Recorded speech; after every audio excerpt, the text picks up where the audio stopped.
Good evening, guys. Good evening, Alan. Good evening, Gail. And good evening, Mark. Good to see you guys again. Hello, everybody. World Tour 8K popped in 5 p.m., so he probably pop up again.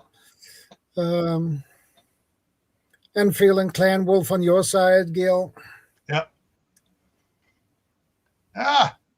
Well, we have Brian. Good to see you.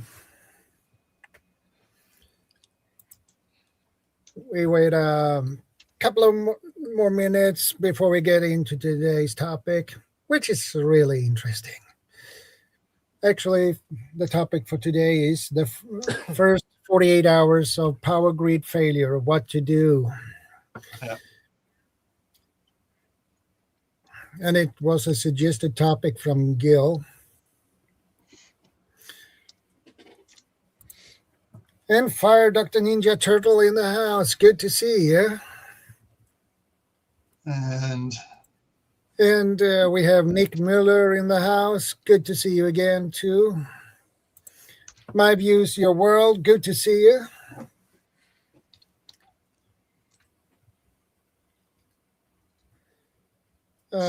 up on everybody here. And Brian says, "Oh, my kind of subject." Yeah. One of these times I gotta take a picture of my Opus system I got in the kitchen there, so I can bring it in here so I can show it. Why don't you just roll it in and stick it behind you there? No, it's because it's plugged in and hooked up to the refrigerator, the chest freezer, the toaster, the microwave. So run a thin extension cord. We talked about that last night. Ryan's house will never be without Don't power. Stop 822 is in the house. On your side, Gil, or Alan's side? That's on mine. Okay. And we have Purple Ale 7946 in the house on probably your side, Gil, or Alan's. For purple, that's not on mine. Okay. Oh, purple. I think is that Alan's? Yeah, purple's on Alan's. Oh yeah, there it is. Yeah, exploring with Adrian's on Alan's. Yep. Good to see you. Mm-hmm. Brian says, I have a slight power bank addiction issue. Yeah, that's an understatement. Come on, he needs all those power banks to keep those refrigerators running for his Diet Pepsi. When the power grid goes down here, National Grid's just going to contact Brian and say, hook us up. Just can you just reverse your polarity there and plug into the grid and fire up the town for us? We'd appreciate that. Katie, the Greatest Adventures. Good to see you. Welcome. And Lee at Cold War Prepper just came in on my side, coming from Texas. Yeah, I noticed that. Honeybeard 13 on Alan's side, probably. Kate.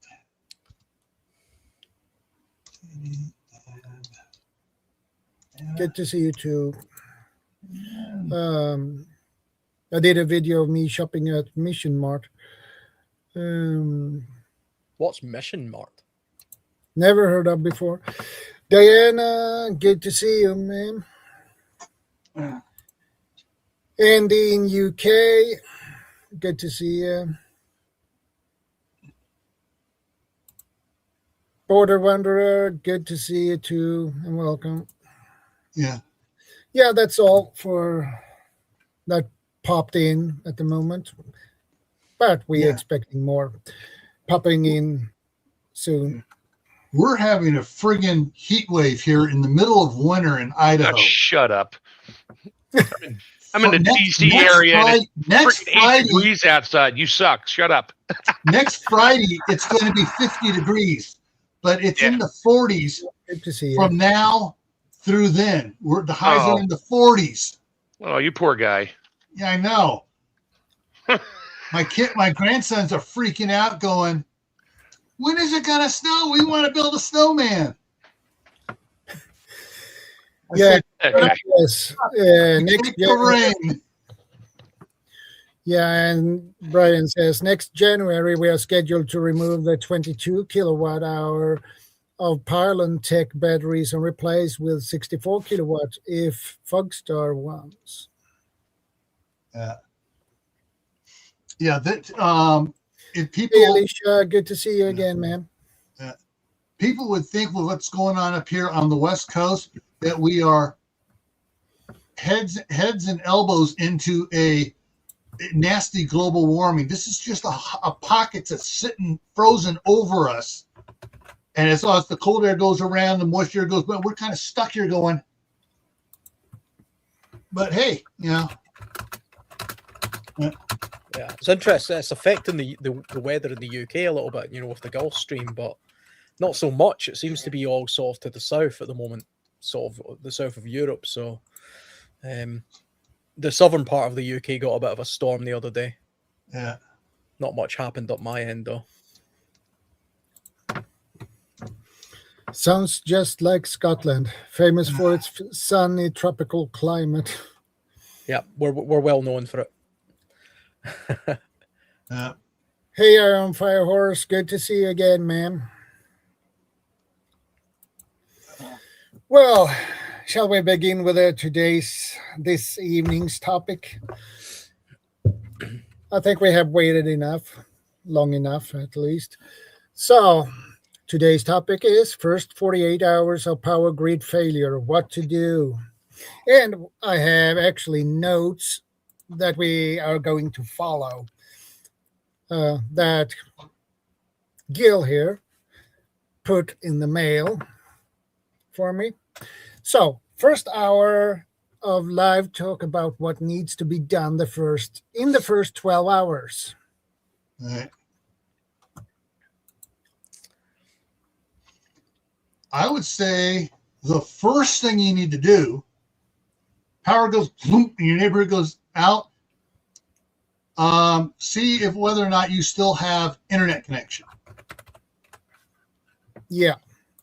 If you have internet connection still, find local news or whatever, find out what's going on. Find out if it's a local outage, a regional outage, or boom, nationwide or global.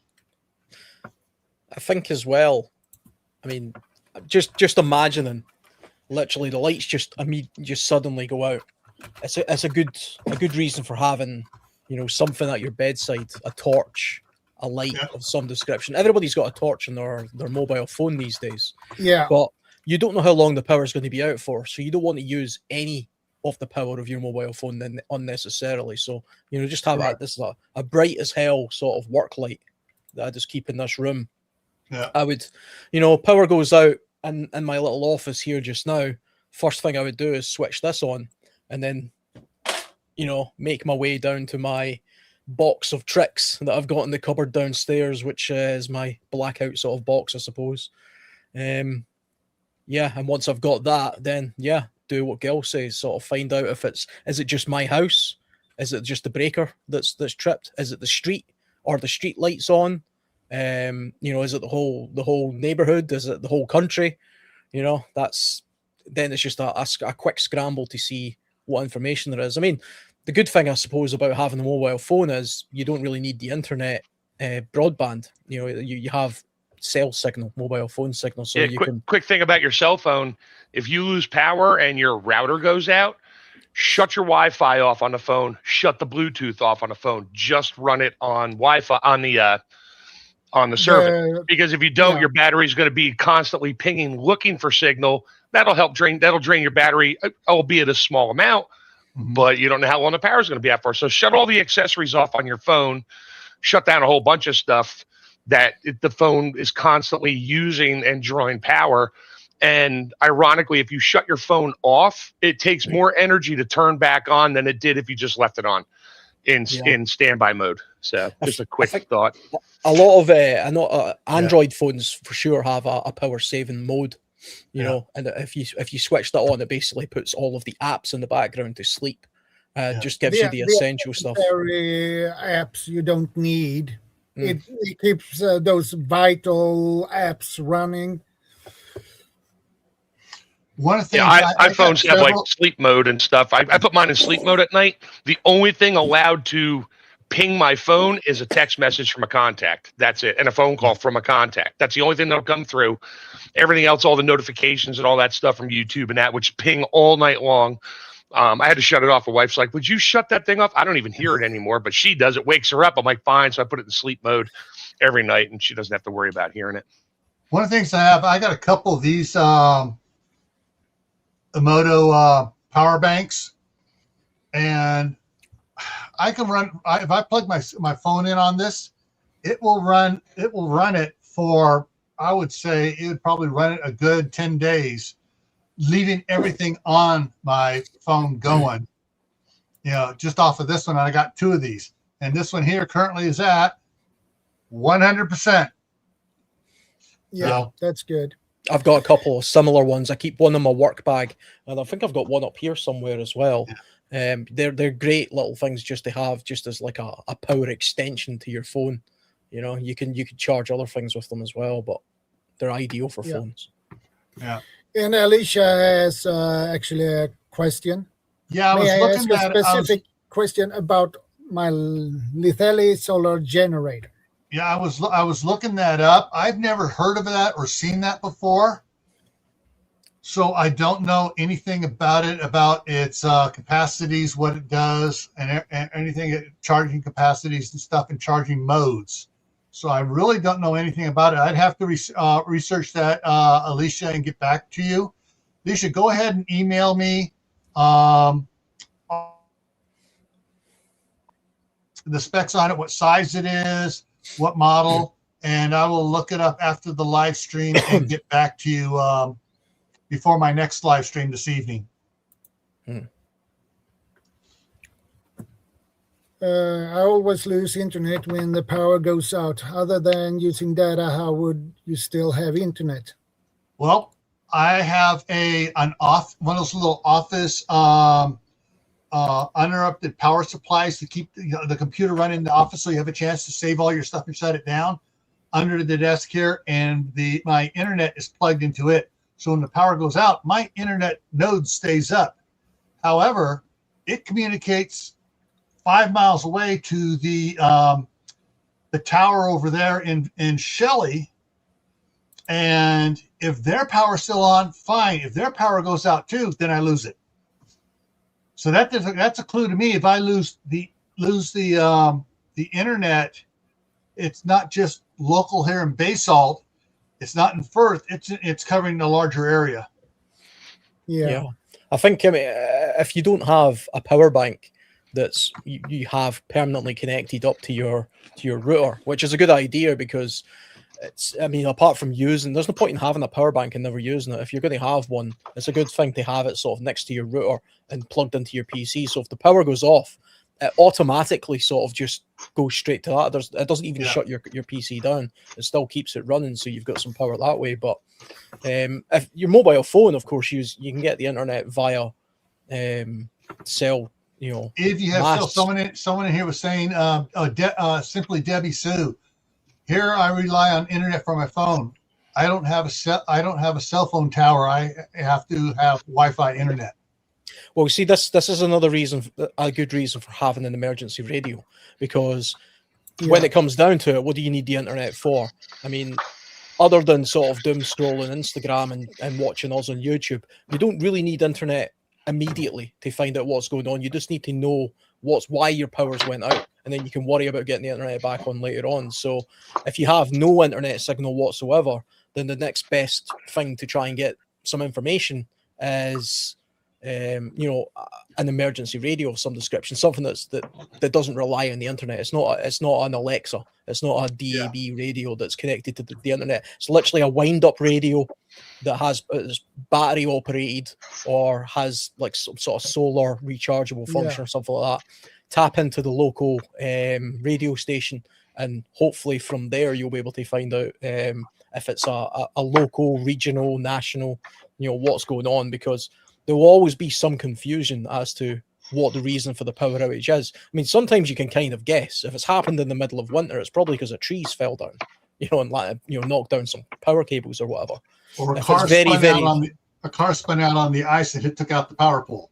Yeah, totally. I mean, it's one of those things. And if you live in a rural area where this kind of thing's common, then there's probably mechanisms in place for finding out what's going on via a local hub.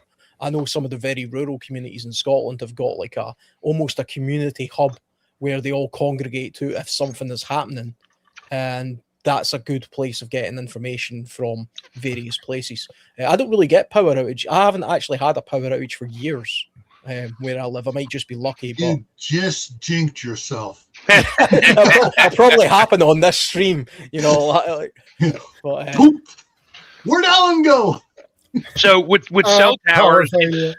if there's a regional outage, the cell towers will still stay running. They have battery backup. Some have generators, but that only lasts so long. So you may still have cell signal, but not forever. If it's a regional and, some big event that caused it and, your whole coastal area is out, most of the cell towers will keep running for a while, but not forever.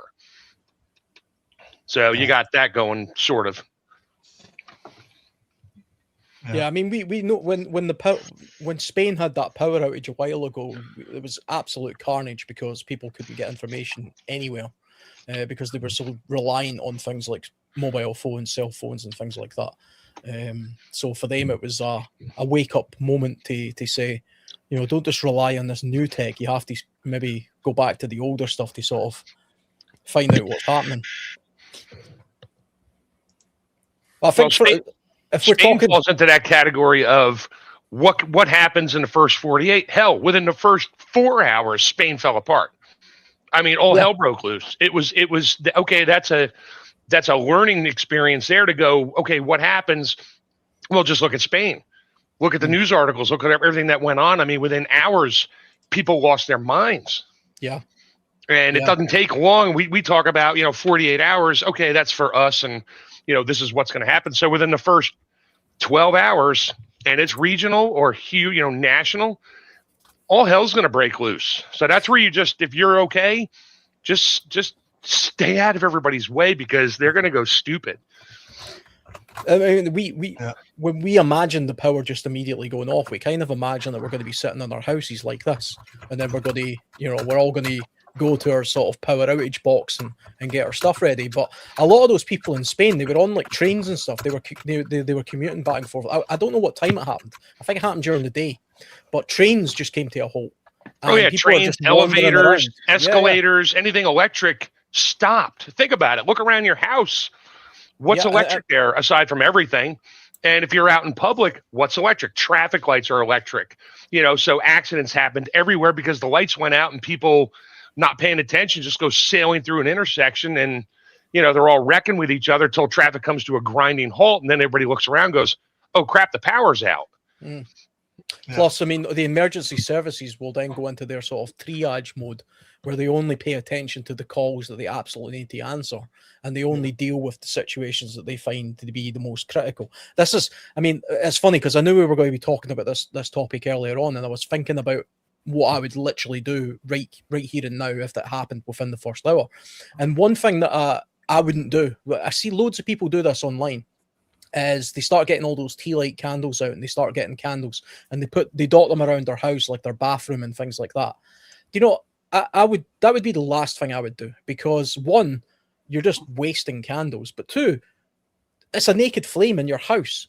And if you were to have a fire, that's probably the worst time to have a fire in your house, because the chances of you being able to get a hold of somebody from the fire brigade to come and, put that fire out quickly, it's fairly remote, because they're going to be triaging things like, if the street lights are out and stuff, there's going to be vehicle accidents. They're going to be, the hospitals are going to be running generators. So the fire, departments and stuff are going to be dealing with other things.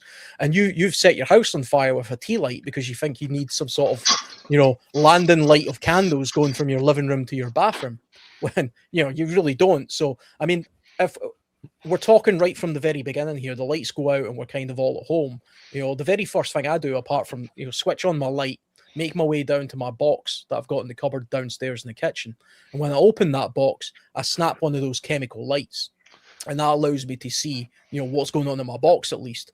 And then I use battery-powered headlights and torches and lanterns before I get to the use of the candles and stuff, because in all probability the power's only likely to be out for a couple of hours, and then maybe a couple of days, and then in some cases like wild storms and stuff, maybe a couple of weeks. But then you'll need to start really thinking long term after a couple of days, I think. But we're only at the first hour stage just now. So my top tip would be, don't use your candles, not at this stage. Use battery powered headlamps, like chemical lights, or even if they last it's 12 hours daylight, and cost nothing.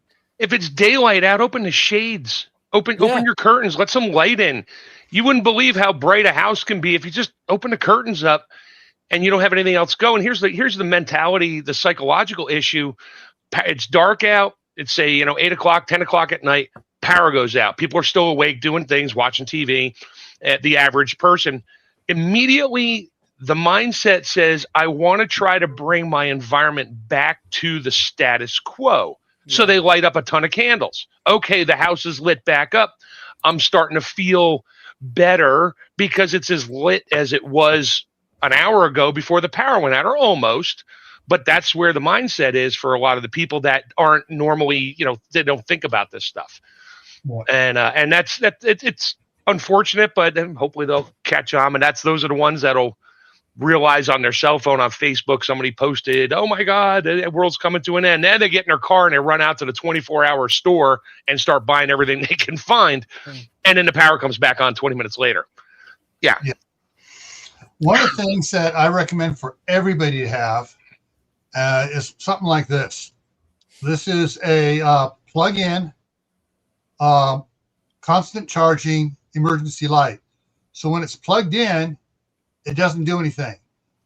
If it's plugged in, it has a switch on the top that you can turn on and use it as a regular flashlight. But if you plug it in and turn it on, the light doesn't come on because it's charging. So as soon as the power goes off, boom, it comes on.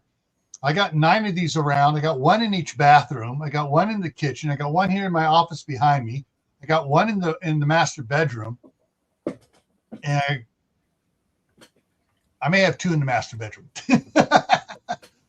So when the power goes out, boom, this comes on, and okay, I got light. Okay, I know what's going on. Power's outage. Yeah, that's basically a miniature version of an emergency light you find in public locations where power goes out. It has its own 6-volt battery in there, and those batteries are supposed to stay lit for, I think, 12 hours. Oh, this thing here, like the way it is, it'll last more than 12 hours because my grandsons used to, when I first put them in, sneak over and unplug them, and they get 2 of them, and they go in the what I call the boys' room, their room when they spend the night, and they're in there playing lightsabers in there for hours on end, and they leave it there on and go home and come back. Oh, it's still on. Oh, let's play again. It's like, yeah. But these are really good. These are from Energizer. I'm not sure if you guys can get them outside the U.S., but I got these off of Amazon. I got a 3-pack first, and then I got a 6-pack. How much were they? Like $4 a piece or something?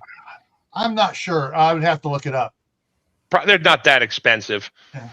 Yeah. I need to get something similar myself. Yeah. I don't have any emergency lights like that. But I think that is something I need to put on my list too. I think the chemical lights, the snap glow stick type ones I'm talking about. They've got lots of other benefits as well, I think. I mean, one of the main benefits being they're completely harmless, so they're non-toxic. Yeah. So if you have pets or small children in the house, like I say, you don't really want naked flames and candles all over the place, and they last for ages. The really bright ones last 8 hours, the blue ones, and the green ones last 12 hours. And you can snap one of them, put it in the hallway, put one in the bathroom, put one in the kitchen, one in the living room, if you want a sort of trail of light for whatever reason. But another thing is that if you have very young children, for example, and the power is going to be out for a few days because there's been a storm, and it's going, and it's going to be 3-4 days, but you still have running water at least. The good thing about those chemical lights is you can still bath the kids. And you don't have to worry about battery operated lights and candles and stuff around the bath. You could actually chuck one in the water and let them play with it. I mean, they're completely waterproof, and it will light the whole room up. So they're a good thing to have. You can buy them online for like practically nothing. They're like, £1.50 or Yeah. something each.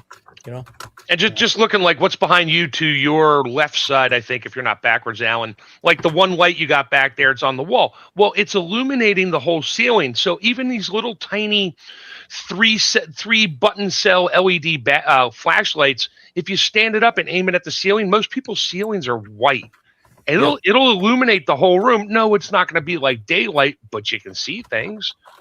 Yeah, I mean that's actually just a very small LED light. I think it's got 4 LEDs, I think, in it. And like you say, because I've got it sort of pointed at the wall, it gives a bit of a diffuse sort of light. And even something like I've got a couple of different lights around about me here, but this work light, I picked this up, which is it's one of those magnetic ones that you stick to your car, and it's got basically two big LEDs. I won't blind everybody, but take a look at this. Holy hell! And that will light up your day for sure. Yeah, I mean that's both of them on, and you move this around and you can stick it to your refrigerator or whatever. It's got a hook on it, things like that. You can dumb it down so it's only got one light going or whatever. But look at the difference of that. It lights up this entire room. This will last 2 hours and is rechargeable, and it costs practically nothing. I actually got this out of Lidl. I think it costs something like, I don't know. Lidl has those. Yeah. It's a work zone. They call it work zone LED work light. Okay. You can probably. I think you can get those like in the States. You can get them at Harbor Freight too. They have stuff like that all over the place. I mean, I actually picked it up because I thought that would be a great light to have, well out on camping trips and stuff. But see, to be honest, it's too bright. I mean, I was getting bombarded with moths and everything when I tried to use it. It was just too much. But something as simple as this is an air mattress pump, but it also has a light function. You got to be able to see. You got to be able to see where you're putting it in the air mattress. yeah. I mean, this is magnetic as well, and don't underestimate how useful magnetic lights are, because if you're in your house and you're running it's wintertime and you've got no power, you'll be amazed at how used to you are having the lights on the ceiling. And the ideal thing about having something that's magnetic is you can go around and stick them to things like refrigerators or radiators. Most people have got radiators in their house. They can put these on directionally, and then it gives a little bit of light. So, I mean, there's things you can do that you can illuminate a space, but if the power's out, it's a good idea to congregate into one room anyway, probably the living room. You don't need any other room apart from the bathroom. So this is the light, and this is the current prices on it on Amazon. As you can see, I got this back in December of 2021. Got the 3-pack, and then a couple months later, I got the 6-pack. But so the 3-pack is $32. The 6-pack is $48. So it's cheaper to get the 6-pack. But it just plugs in, and you turn it when you turn it on. The switch up, it says that it's charging, and it boom. As soon as the power goes out, light comes on. And then you can just pull it out and go walk around with it. So, but the other, probably my most favorite flashlight for decades has been this little bugger from Harbor Freight. It's got a magnet on the back. It's got the fold up hook. Yeah, little hang it up. And I can hang it on my shirt. It's not like a headlamp. When I look at somebody, I blind them. This just shoots either down low at my feet or out in front of me. And I got about 10 of these around the house. I got them refrigerator. They take regular batteries, right? They take AAA batteries. Yeah, and you could buy AAA rechargeable batteries if you really wanted to. I do. These are loaded with AAA rechargeables. Yep. And so those are all around. And my wife bought me a couple years ago this monstrosity. I'm not going to turn it on at the camera, but it has a center light here really bright, and then it has 2 outside lights. And aim it up here. So those are the outside lights. That's how bright it is. Just aiming away from it. That's the outside lights. And it's got 2 settings, high, low. And the center one is bright and low. And then has a handle on it that locks in position. So you can set it on something. You can hang it on the wall. You could probably charge your phone on that too if you had to. No charger on it, but this takes 4 D-cell batteries. Oh, that takes regular batteries. Okay. Yeah. Hey, KP. See, I'd go for. They make another. Husky has another one now, along with Cobalt and all them that you can. Oh, it's rechargeable. So, and it has the little ports you can charge your cell phone off of it and all that. Scratch that. This isn't the D-cell one. This one has. Let me go open up the other compartment here. C cells. Oh, 6 double A's. 6 double A's. Yeah. And I have. This is the first set of double A's I put it. The other one like this, which is a D-cell, is in California. So in the time I've had this and turning it on all the time and using it, I'm still on the first set of batteries. Yeah, just keep an eye on your batteries for long-term storage because they will start to corrode. Yeah, that's why I check it, pull it out and check it now and then, like every other year. Yeah, well, once you start to see that corrosion this is coming, my get rid of them. headlamp. I made a video on this one. Yes. Yep. Oh, I'm blinded by the light. I got one I bought from the tool guy, the Snap-on guy. It either goes on your back of your head, or I usually leave it hanging on my neck. It has 2 separate LED lights on it. Both are separately chargeable, and you can aim them up, down, use one, use the other. And that thing, I left it on. It went for 16 hours before it died. And I was like, okay, I keep that on the kitchen table because when I need something, I just throw it around my neck quick. I could turn one on. I could pop the little flashlights out individually. That's magnetic holder on it. I could take them out individually, give one to my wife, one to me, and do our thing, and then charge them up with the USB-C port that's on it. Yeah. So, but they cost like $120. That was Snap-on because Snap-on. Yeah. And this one's rechargeable, by the way. Yeah. One of the things here with this is right now we've kind of shifted into get your flashlights now. Preventive maintenance or preventive mitigation of the source. Actually, you have lights to use, and you have different options in it to use. One of the things that see if I can find it here. No, I can't find it here right now. I was going to pull something else up here.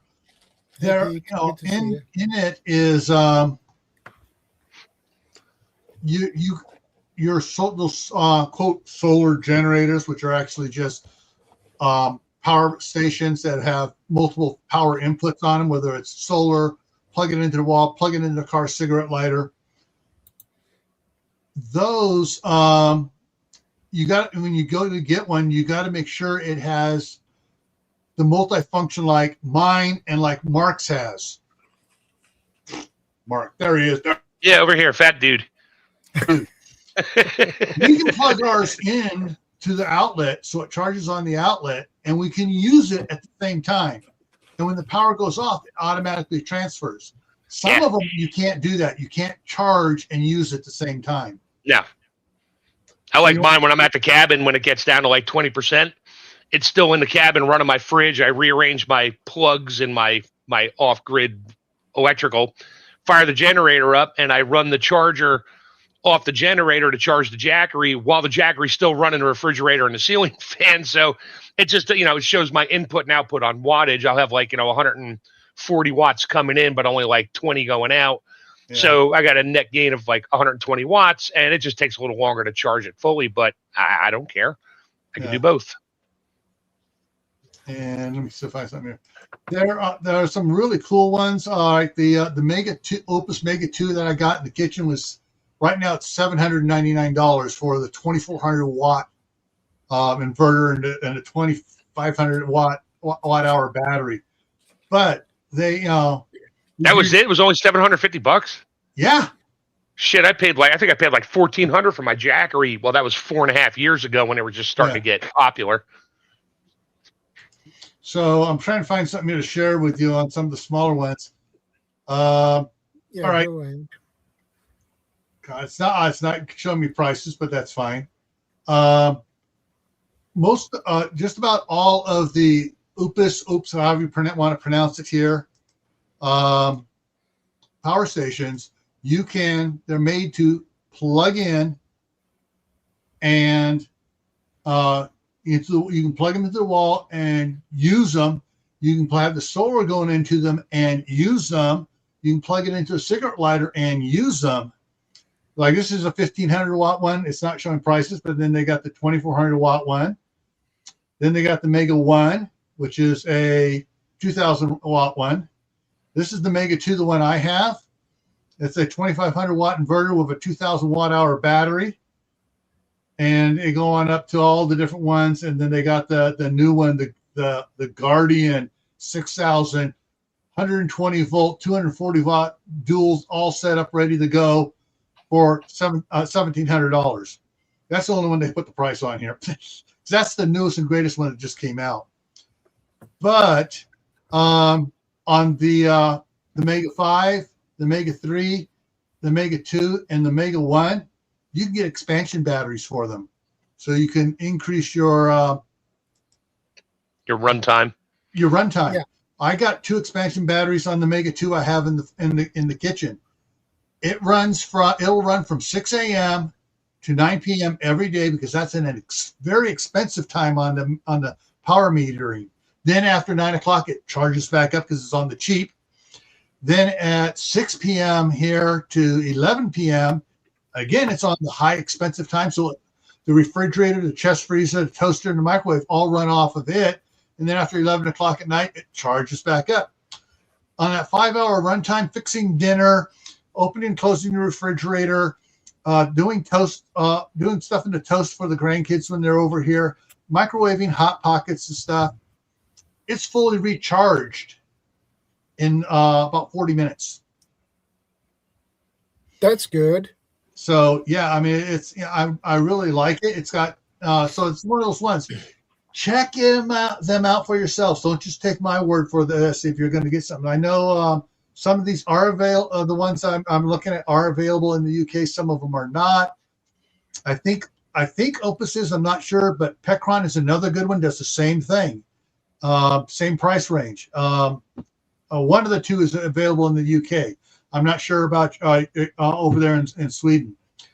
But yeah, those got the highest rating from several of the reviewers because it has multiple power inputs and it can charge and output at the same time. Yeah, while it's charging. Yeah, you need to do a video, Gil, just that says gaming the power grid with a smart meter, because that's the only thing that helps that change is you have a smart meter. So you should do a short video of gaming the grid, and this is how I do it, and just show a couple. You can probably do it in about 4 minutes. Yeah. It's when the wife finally tells me to pull the trigger, I'm going to be upgrading to the new Pecron 5000, which is a 220 is a 120 240 unit, and we're going to get the 5 expansion batteries for it. And then we'll hook all the solar panels we have up to it, and we're going to go totally off grid. Yeah, the shop will still be on grid, but the house will be off grid. Right. It's just right at the cost right now, because of what goes on when I have all the grandkids over. Oh man, let's see. Eli's watching the one TV with Tubi on it. Danny and Oliver are watching the other TV with the DVD player, watching DVDs. Aiden's running around turning every light switch on in the house. Yeah, well. Yeah. And Alicia just emailed you, Gil. Yeah, I saw that. And so, Alicia, I tried going to the manufacturer site.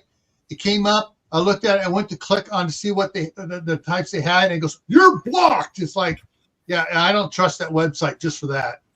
They may have gone out of business, but they only have a couple small ones. So, but I did find some stuff on Amazon, and I'll research it and get back to you, Alicia. So back to the 12 hours. Yeah. I was just going to say with power banks, EcoFlows, they do a Delta series. I think that's Yes. Brian's favorite. I was going to say, how much is Brian paying you to say that? I Hey, think he Bob. works. I think he Hey, works Bob. for Morning. EcoFlow actually. You know, Yeah, probably. That's why he has Yeah. so many of them. What's up, but, Bob? yeah, Morning, I'm everybody. sure if you go to his YouTube, he'll probably have all sorts of links and stuff for them. Yeah. But the EcoFlow Delta series is really good. It can run pretty much your whole household for a long time. Because the one I'm looking, I don't actually have a power bank. I'm not a proper prepper, so I don't have a power bank.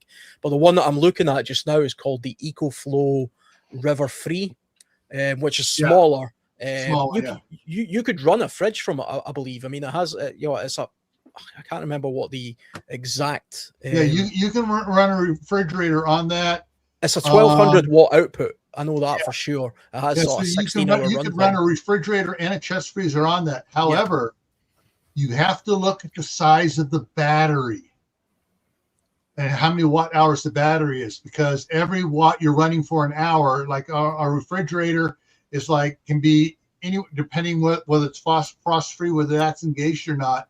Like on mine, when the frost free part kicks in, it jumps up to 600 watts. Normally it's 145 watts. I'm surprised you haven't taken your fridge apart yet and put a mechanical switch on the frost-free circuit. I would have by now. I got other things I do with it, which I play around with, but just unplugging it during the frost-free time, and then it kicks out of it. After 5 minutes, it kicks out. I can plug it back in, and it skipped the frost-free. Yeah.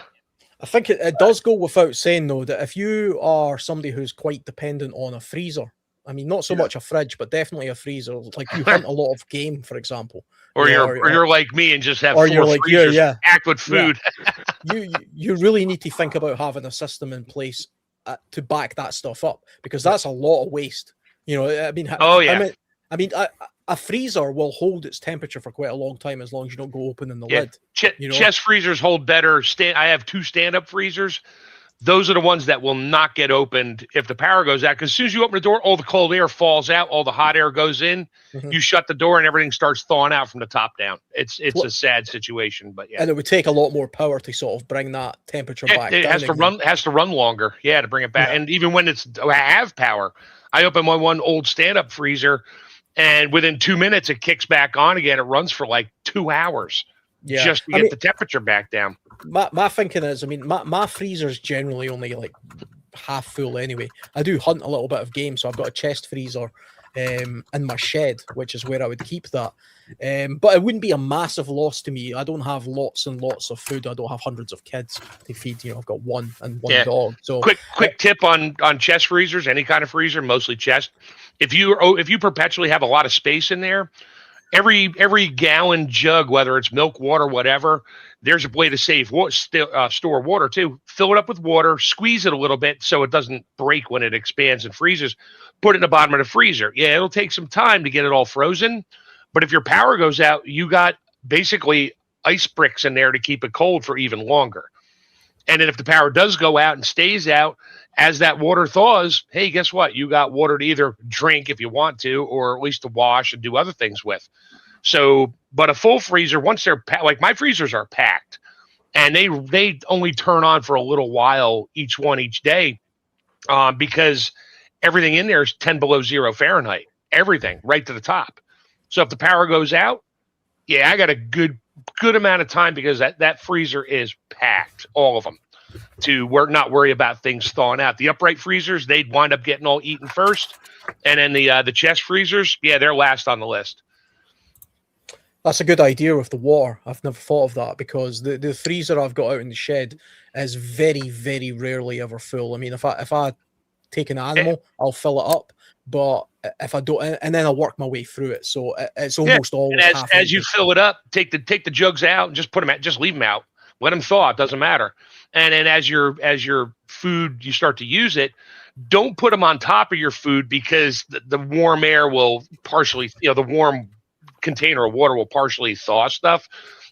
Just move it around and put them all on the very bottom where it's the coldest. They'll freeze the quickest, and just rotate through. As your meat comes out, the water jugs goes in, and as the meat goes in, the water jugs come out. As long as your full freezer's a happy freezer, that's the bottom line on that one. Yeah, I suppose when it comes to freeze as well, I mean, at what point would you guys, how many hours in, let's say the powers went out and we're a couple hours in now, but we don't know why it's out or how long it's going to be out. At what point do you start digging into the ice cream in the freezer because you're just going to go to waste anyway? Or, do we just leave that? If it's ice cream and snacks and not food I need for a reasonably long term, yeah, that shit goes first. It's like ice cream. Let's sit in the front window, eat ice cream, and watch the idiots out there just run in circles and scream. It's great. You got no TV, no internet. You need some kind of entertainment. Yeah. One of the things if the chest freezers generally stay, even if you open it up, stay cold a lot longer. Yeah, because cold air sinks, warm air rises. So when you open your chest freezer, open it slowly. Don't rip the lid open because you'll cause an air vortex, and you'll get a little warm air in there, and that just makes things thaw quicker. So just open it really slow.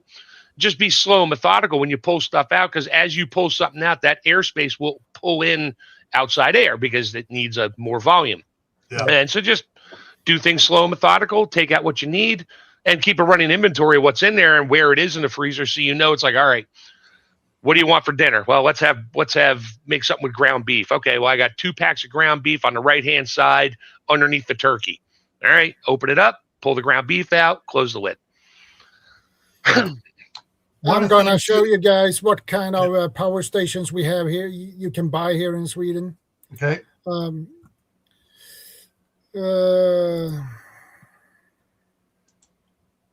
There we have it. Okay. We have Anchor Solix C300X. That's a good one. It got high ratings from several of the reviewers. It's a little pricey, but that's in crazy money. That's 2,599 Swedish crowns. So it would be around $250 give or take. Yeah, Anchor's a good brand. Yeah, Anchor's good. I had an Anchor Bluetooth speaker. That thing lasted forever. Yeah, and then you can buy that one there is one of the most popular ones. 3 Plus. Yeah, the EcoFlow that's the one I was talking about. That's the one that I'm looking to get. EcoFlow. I was actually going to go between those two. I wasn't sure which one. I think Brian actually suggested I get the first one. The extra EcoFlow Delta Pro 3 extra battery. You have EcoFlow River 3 UPS, EcoFlow Trail, EcoFlow Delta 3, Acer 600 watt portable, Anchor Solix C1000X, EcoFlow Delta Pro 3. Then you have River 3 Plus, EcoFlow Trail 200 DC, Jackery Explorer 1000 Pro. Is that what I got? That is, I got the Explorer 1000. Same exact one. It comes, that's mine. Mine was a little more expensive back then because it had the solar panels and all that. Yeah, for American. So basically, American dollars, just put a decimal point there. So it's about $550, I guess. I paid like $1,400 for mine, but that was 4 years ago when that stuff was just taking off. Since you got the Jackery, at the Consumer Electronics convention in Las Vegas earlier this month, Jackery revealed some of their new lineup and stuff coming out here later this summer when it's available for sale. They have some whole house. I've seen some of that. Yep, amazing ones with the battery. We're not talking the cheap stuff. We're talking you're going to go off grid with this, and you're going to be able to thumb your nose at everybody. Yep. Yeah. That's what I've been talking to the wife about with our house we're building, which apparently may now start to happen after last night's discussion with my wife, but that's another story offline. I know DJI are doing similar things with their batteries, but that's I'm waiting for that Samsung battery.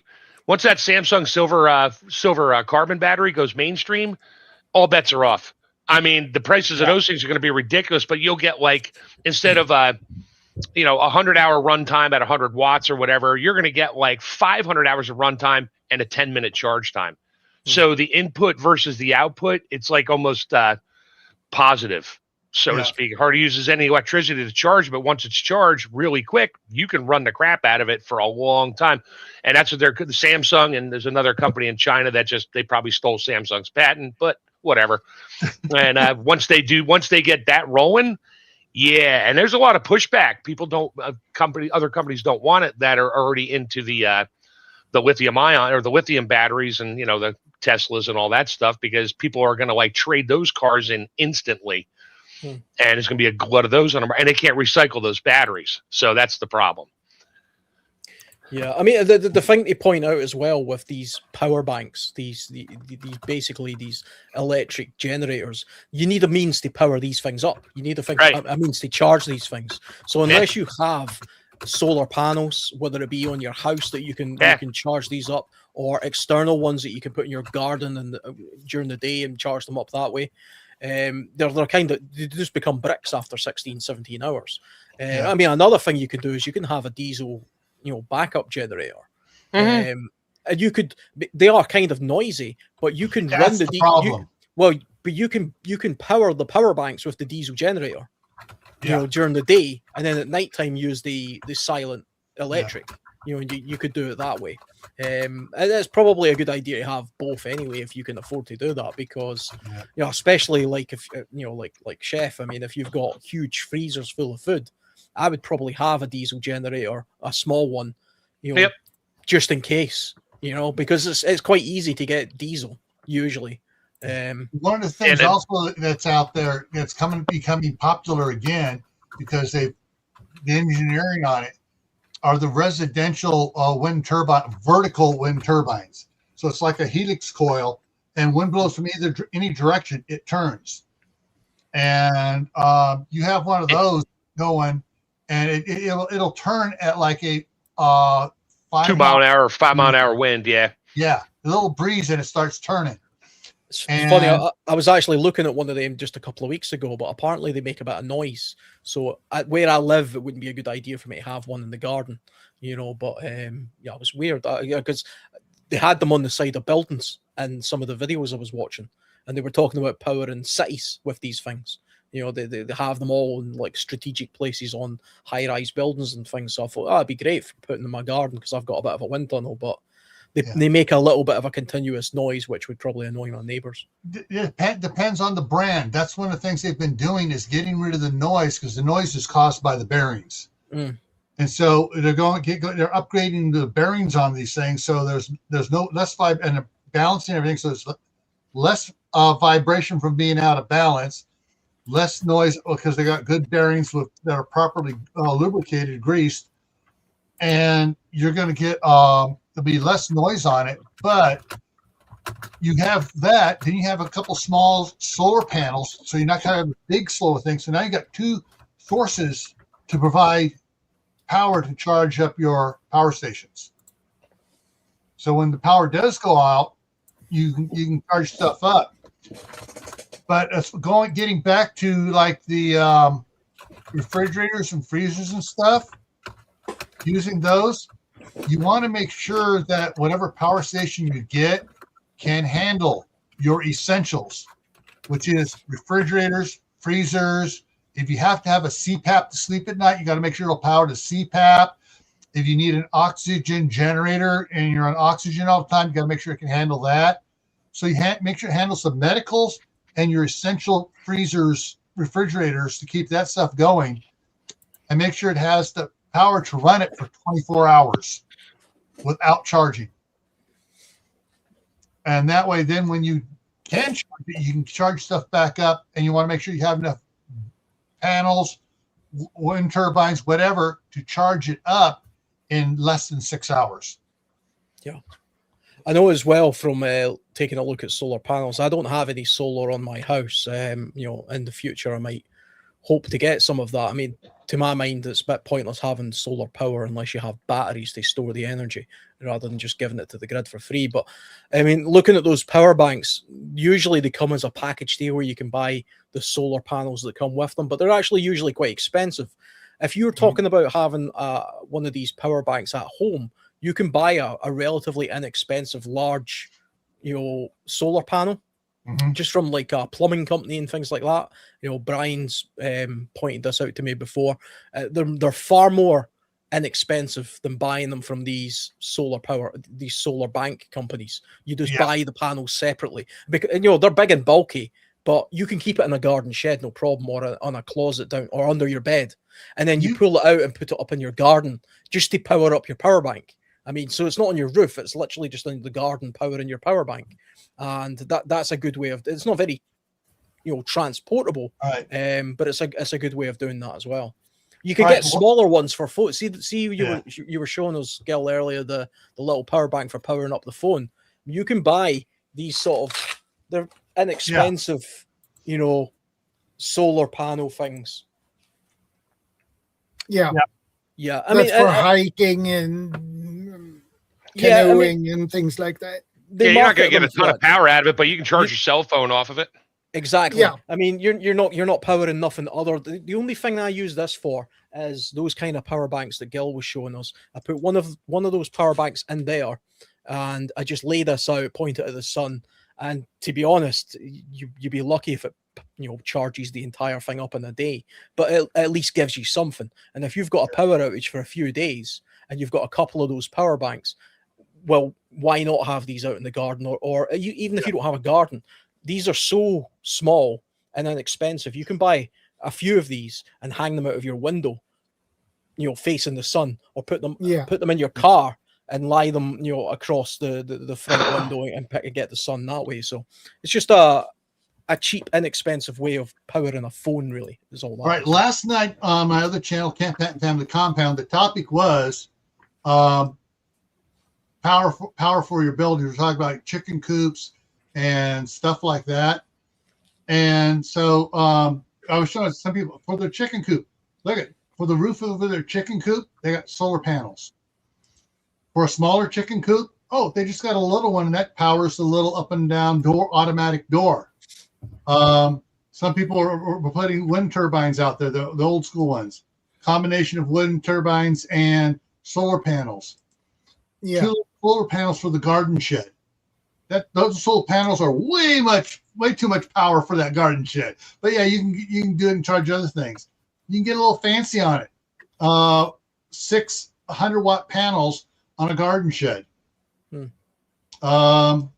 And they, companies that talk about putting, your sheds get hot, you can get 12-volt fans that'll run off the panels. So in the hot sun or summertime, they can cool down the sheds. They're making them for a little greenhouse. They have a stand-away one that is a little one just like that. You move it around where you need it. Do it yourself. Frame for it, or you can go to the one of the other do-it-yourself frames. You can set this out in the backyard somewhere, and you can adjust the tilt of it depending on the season. So in the summertime, it'd be up more flat. In the wintertime, it'd be down steeper, facing the southern sun. So yeah, that's some of the stuff we did last night, and we went a half hour over talking about electricity last night. But yeah. Hey, back to the first 48 hours. Yeah.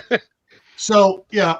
So the first 12 hours, the first 12 hours of the outage is, you want to make sure beforehand. You want to make sure you have, some sort of power to survive that first 12 hours. You also want to have communications so you can find out what's going on. Is this a short term? Is this a long term?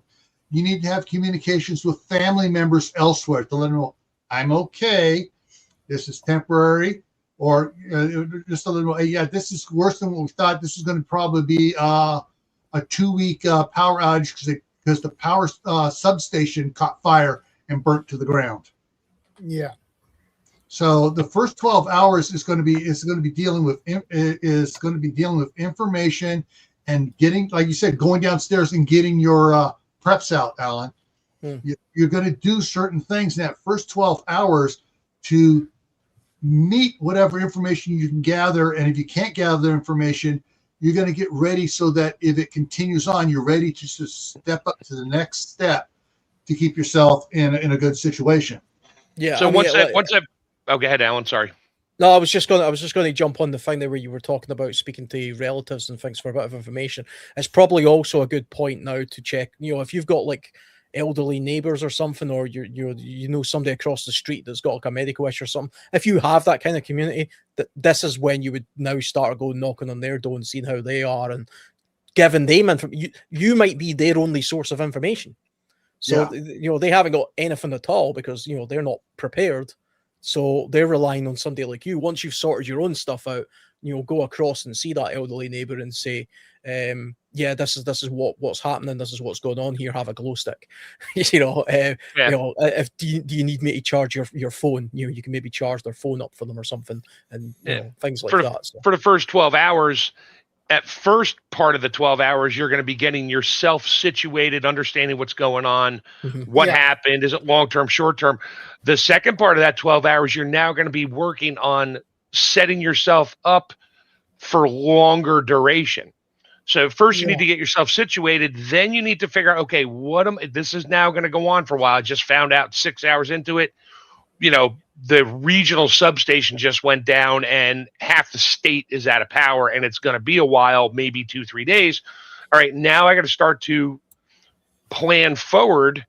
Okay, now what do I need to do to make sure I don't lose food, to make sure, I can talk to people and stuff like that. Yeah. So that's where in the second half of your first 12, now you're into the planning stage of what do I got? What do I need to do? How am I going to do it? How am I going to execute my plans? If I need it, do we have to leave because of this? And stuff like that. So you got to, it's not just like, okay, light the candles, we're good for 4, 5, 6, 10 days. It's okay, lit the candles because it's dark out. Let's plan and see what we need to do. Let's get information. And now we have to reformulate a plan to figure out where we go from here. Hey, Bob. Yeah. And I want to answer this question. Lisa, that's good because I can't read it. I was going to answer. I'm going to translate for you guys. Can you open the front door? I live in an apartment. Can you open the door with a key? She can only use a tag. Ooh. But here's the problem we have. I have a key to my apartment, and it's also a tag. So we got Midsummer Eve. We had a power outage. So I went down, and you have a keyhole in the front door, and I tried to put that key in and turn the key. I couldn't. Wouldn't turn. No, it wouldn't turn. That's because it's an electronic. It has an electronic cylinder in there to unlock it. It's not mechanical. That's crazy. Yeah, that's nuts. That's a fire danger. Well, no, you can probably get out. You just can't get in. Yeah. No, so that means that one of us has to stay home before one of us go for a midsummer party, okay? Because otherwise, you can't get in. We can get back in. Boy. Think of that in wintertime, and you get a power outage, and let's say you have minus 20, 15, 20 degrees Celsius. And you can't get back in. I can see it now. Shadow just ran out to get the mail in his sweatsuit and slippers with a little tiny T-shirt on, figuring he's only going to be out there for a minute. And he turns around and comes back to the house. Boom, power goes out. Now Shadow freezes to death on his front sidewalk. I tell you what, I used to live in a flat, a block of flats, and it had an electric door into the close. You had to use a fob to open the door. And one time I went out pretty much in my pajamas to let my dogs out, and that door closed behind me. And I was like, damn. And it's like, it's the middle of the day, everybody's at work, and I'm pressing other people's buzzers to let me in. Nobody would let me in. And I'm just standing there freezing. I'm thinking, shit, what do I do? It turns out that there's actually you were talking about what if there's a fire. The way the door worked, it's like a magnet, an electric magnet. Yeah. And there's a switch for the fire brigade quite high up. If you pull it, it releases it and it sets an alarm off. But I knew it was up there, and I had to pull a wheelie bin round and sort of climb up on it and reach up and pull this bloody thing down. And then once I did that, I went in and pushed it back up with a broomstick so Hey, well, that the Torrey, fire brigade didn't show up. But it's definitely something to think about if you've got electronic access points to buildings and stuff. Yeah, I wouldn't want Because- electronic access on only electronic access on anything. Like my wife's car, she uses the remote. 5 years she had the remote died. She calls me on the phone, my remote's dead. Yeah, they've usually got a tiny little battery that nobody ever thinks about changing. But it's got a little battery, and they most of them have a button. You push the button just right, a little key slides out. yeah. Did I just freeze up? Yeah, you did. Yeah, you did, yeah. Wow, I think my internet's going out. That's Yeah, weird. you And I'm said- like 20 feet away from it. Jeez. Yeah, the last thing you said was the battery's dead. Yeah, she said the battery's dead. My remote, I can't get in the car. I'm like, honey, push the little button on the side there, and out pops a key.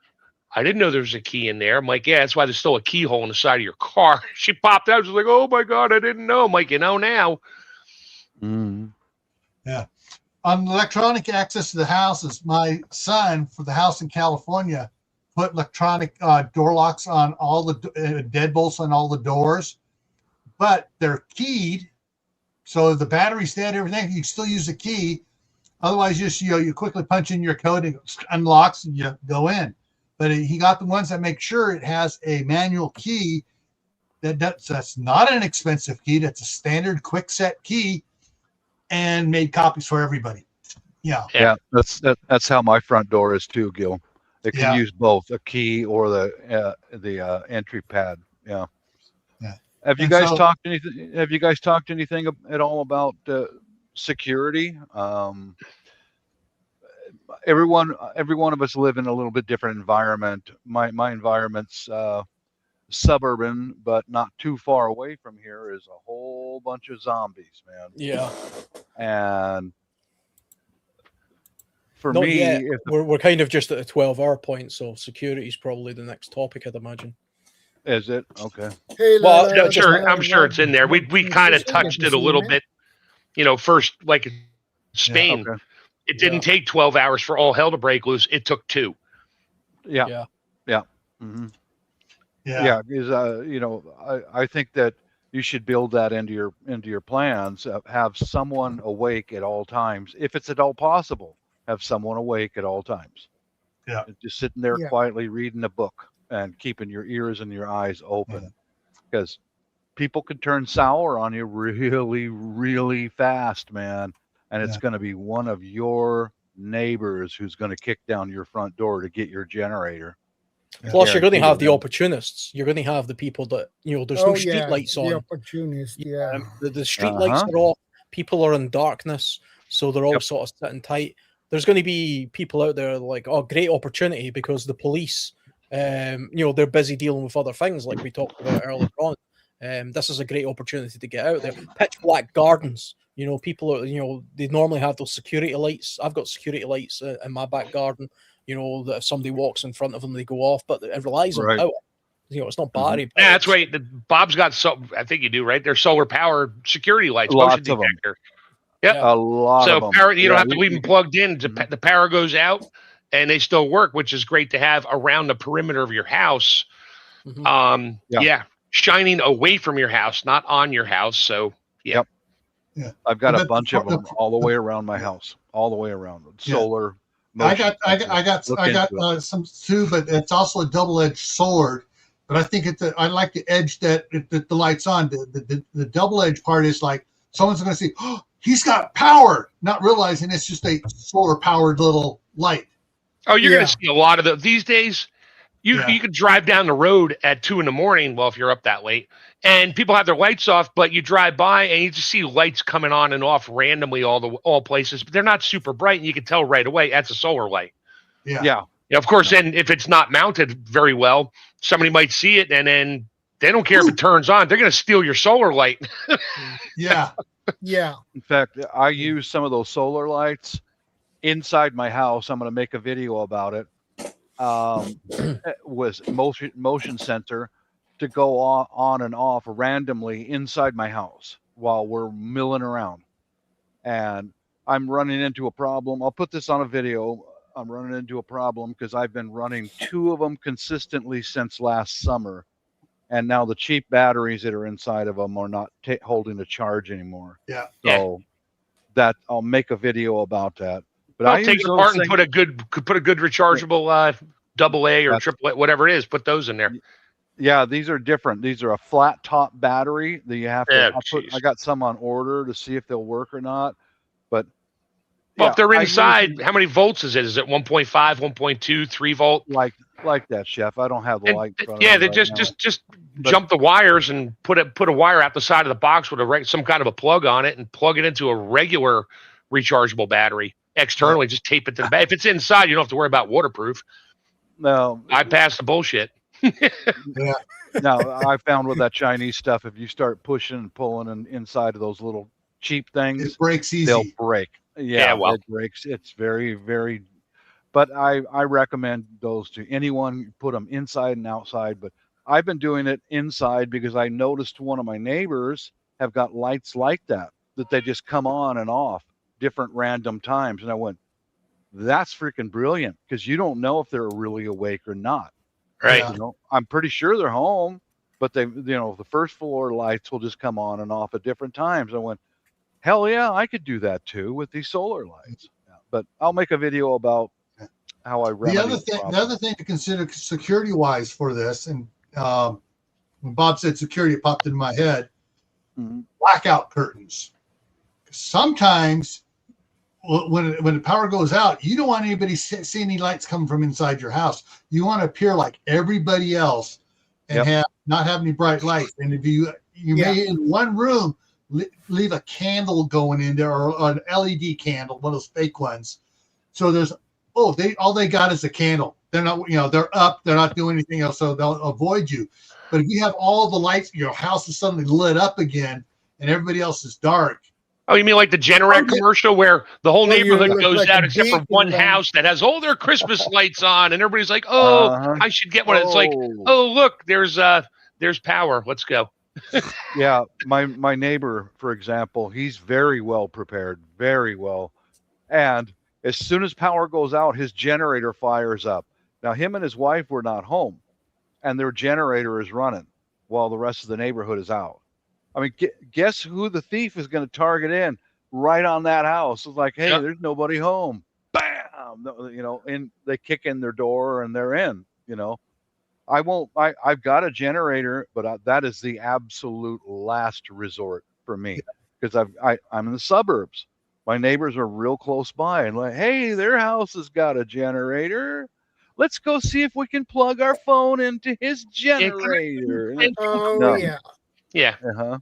Yeah, In sure. that case, go you ahead. need to Run take this little tiny charge for extension them. cord. Run this little tiny extension cord 100 feet to your house. We'll burn out whatever you got.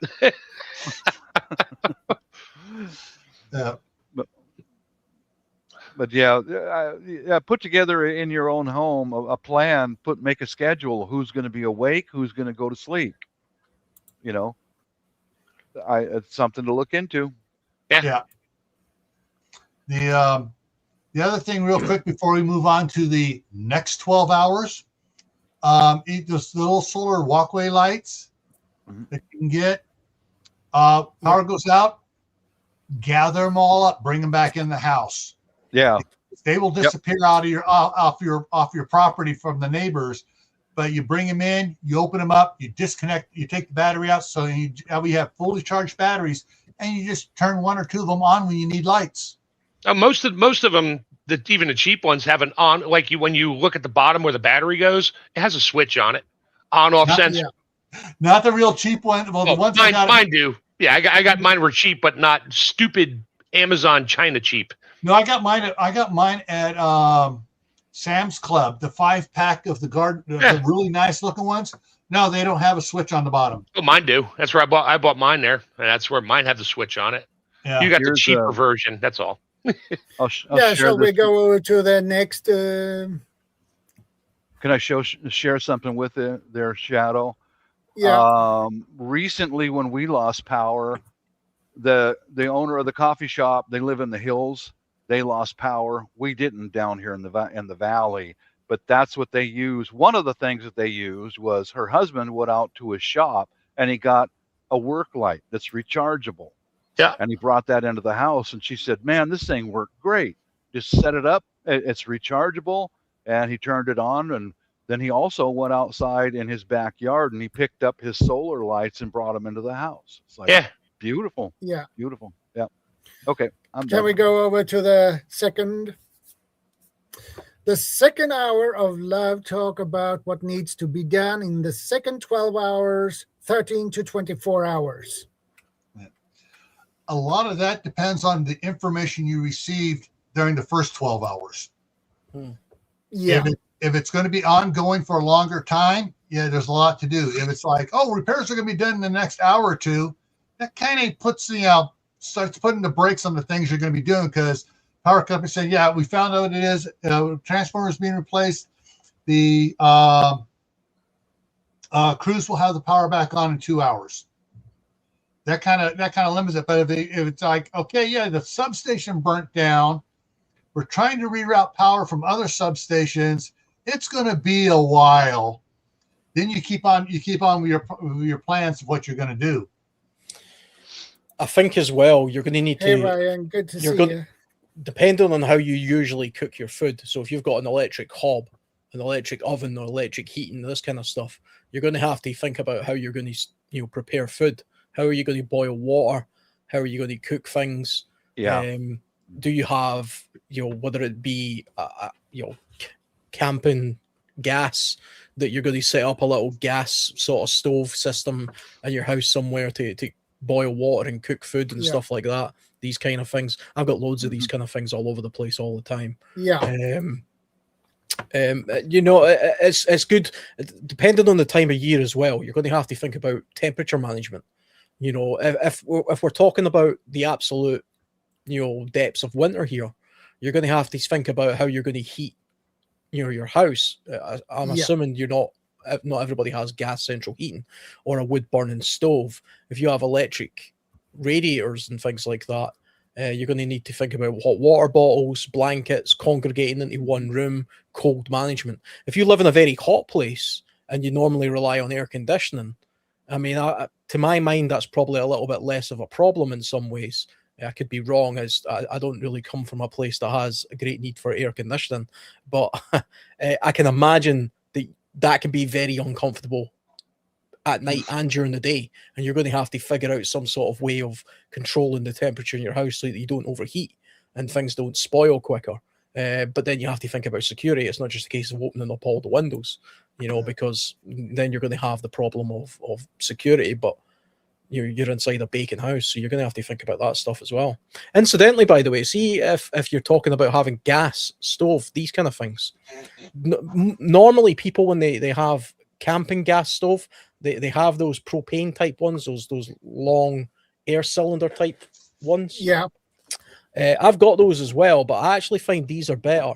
I'll tell you why. One, because you can use them as a way of boiling water and cooking food.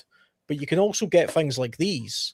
This is a lantern. This is a gas lantern that fits on these. So not only does it provide light, it also provides a little bit of heat as well. So if you're in a particularly cold place, it doesn't put out a lot of like carbon monoxide or anything like that. It puts out a little bit. You do have to be a little bit careful about that, but not so much. The great thing about these is that the reason I've got this is because I tend to use these gas cylinders a lot when I'm camping, but I always have a little bit left. I don't want to take the whole cylinder with me when it's just got a tiny little bit left, because it's not enough. But it's good for burning something like this, and this will burn all day, all night. This will go. You can regulate this. It does actually put out a bit of heat. Yeah, that's good. They have something new for those that you'll be interested in. They I just saw on a video on it. It's like it screws onto the top of it and has two outlets on it. It was going up, so you can put a lantern on one, and you can put a little one of the little burners on the other one off of one cylinder, like a little splitter. Yeah. which is really cool. Okay. I never heard of that one before. I just saw someone did a reel on it about 3 weeks ago. I saw it and they said this company just came out with these. I'll share one of my videos with you guys here. I recently got a new camp stove for my place. My old one still works, but it's getting beat up and it's time to get a new one. And here, I'll share it with you. But the way I buy these little propane bottles that powers these camp stoves is one at a time. I'll wait until some of them go on sale and buy 2 or 3. They used to sell them in 6-packs, but the supermarket doesn't sell them in 6-packs anymore.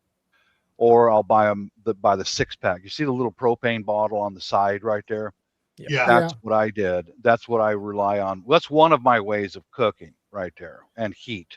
But I found that our stove is electric, but it's got a glass top on it. And on my channel here, I also shows where I've ordered some little rubber feet for the bottom of the camp stove, and I showed how to install them so that it doesn't slip around when it's being used. And those stoves are really awesome, actually. They are. I've cooked on them already. You can get them fairly cheap here. Mm-hmm. So I had in mind to buy one. Yeah, that's a much more practical solution than something like I'm talking about, because really this is just for a hiker, who's boiling a little pot of water. Yeah. But if you're actually doing cooking for your family, you need a couple of pots going, and you're doing something long term. Then you need something like what Bob's got. That's what's neat about what Bob has. You can also get an adapter hose to go to a 20 or 30 pound tank. Mm-hmm. Yeah, and that's what I have in my kitchen right now for the my indoor outdoor propane cooker. And actually, I can show you. Let me go up here. And all right, so behind me here is my indoor outdoor propane cooktop. That over there was still an electric stove, but I got this so I could do canning on it. And you're not going to see it, but down on the floor down there is a 30-pound propane bottle. And so that's what I use for when I'm doing canning. Of course, now I've replaced that stove with a gas stove. I got the gas company come in and run gas lines to where all my electric, the furnace got replaced. They ran gas lines for the water heater, for the clothes dryer. And so I've gotten rid of all my electric appliances in the house other than the microwave and the refrigerator and freezer.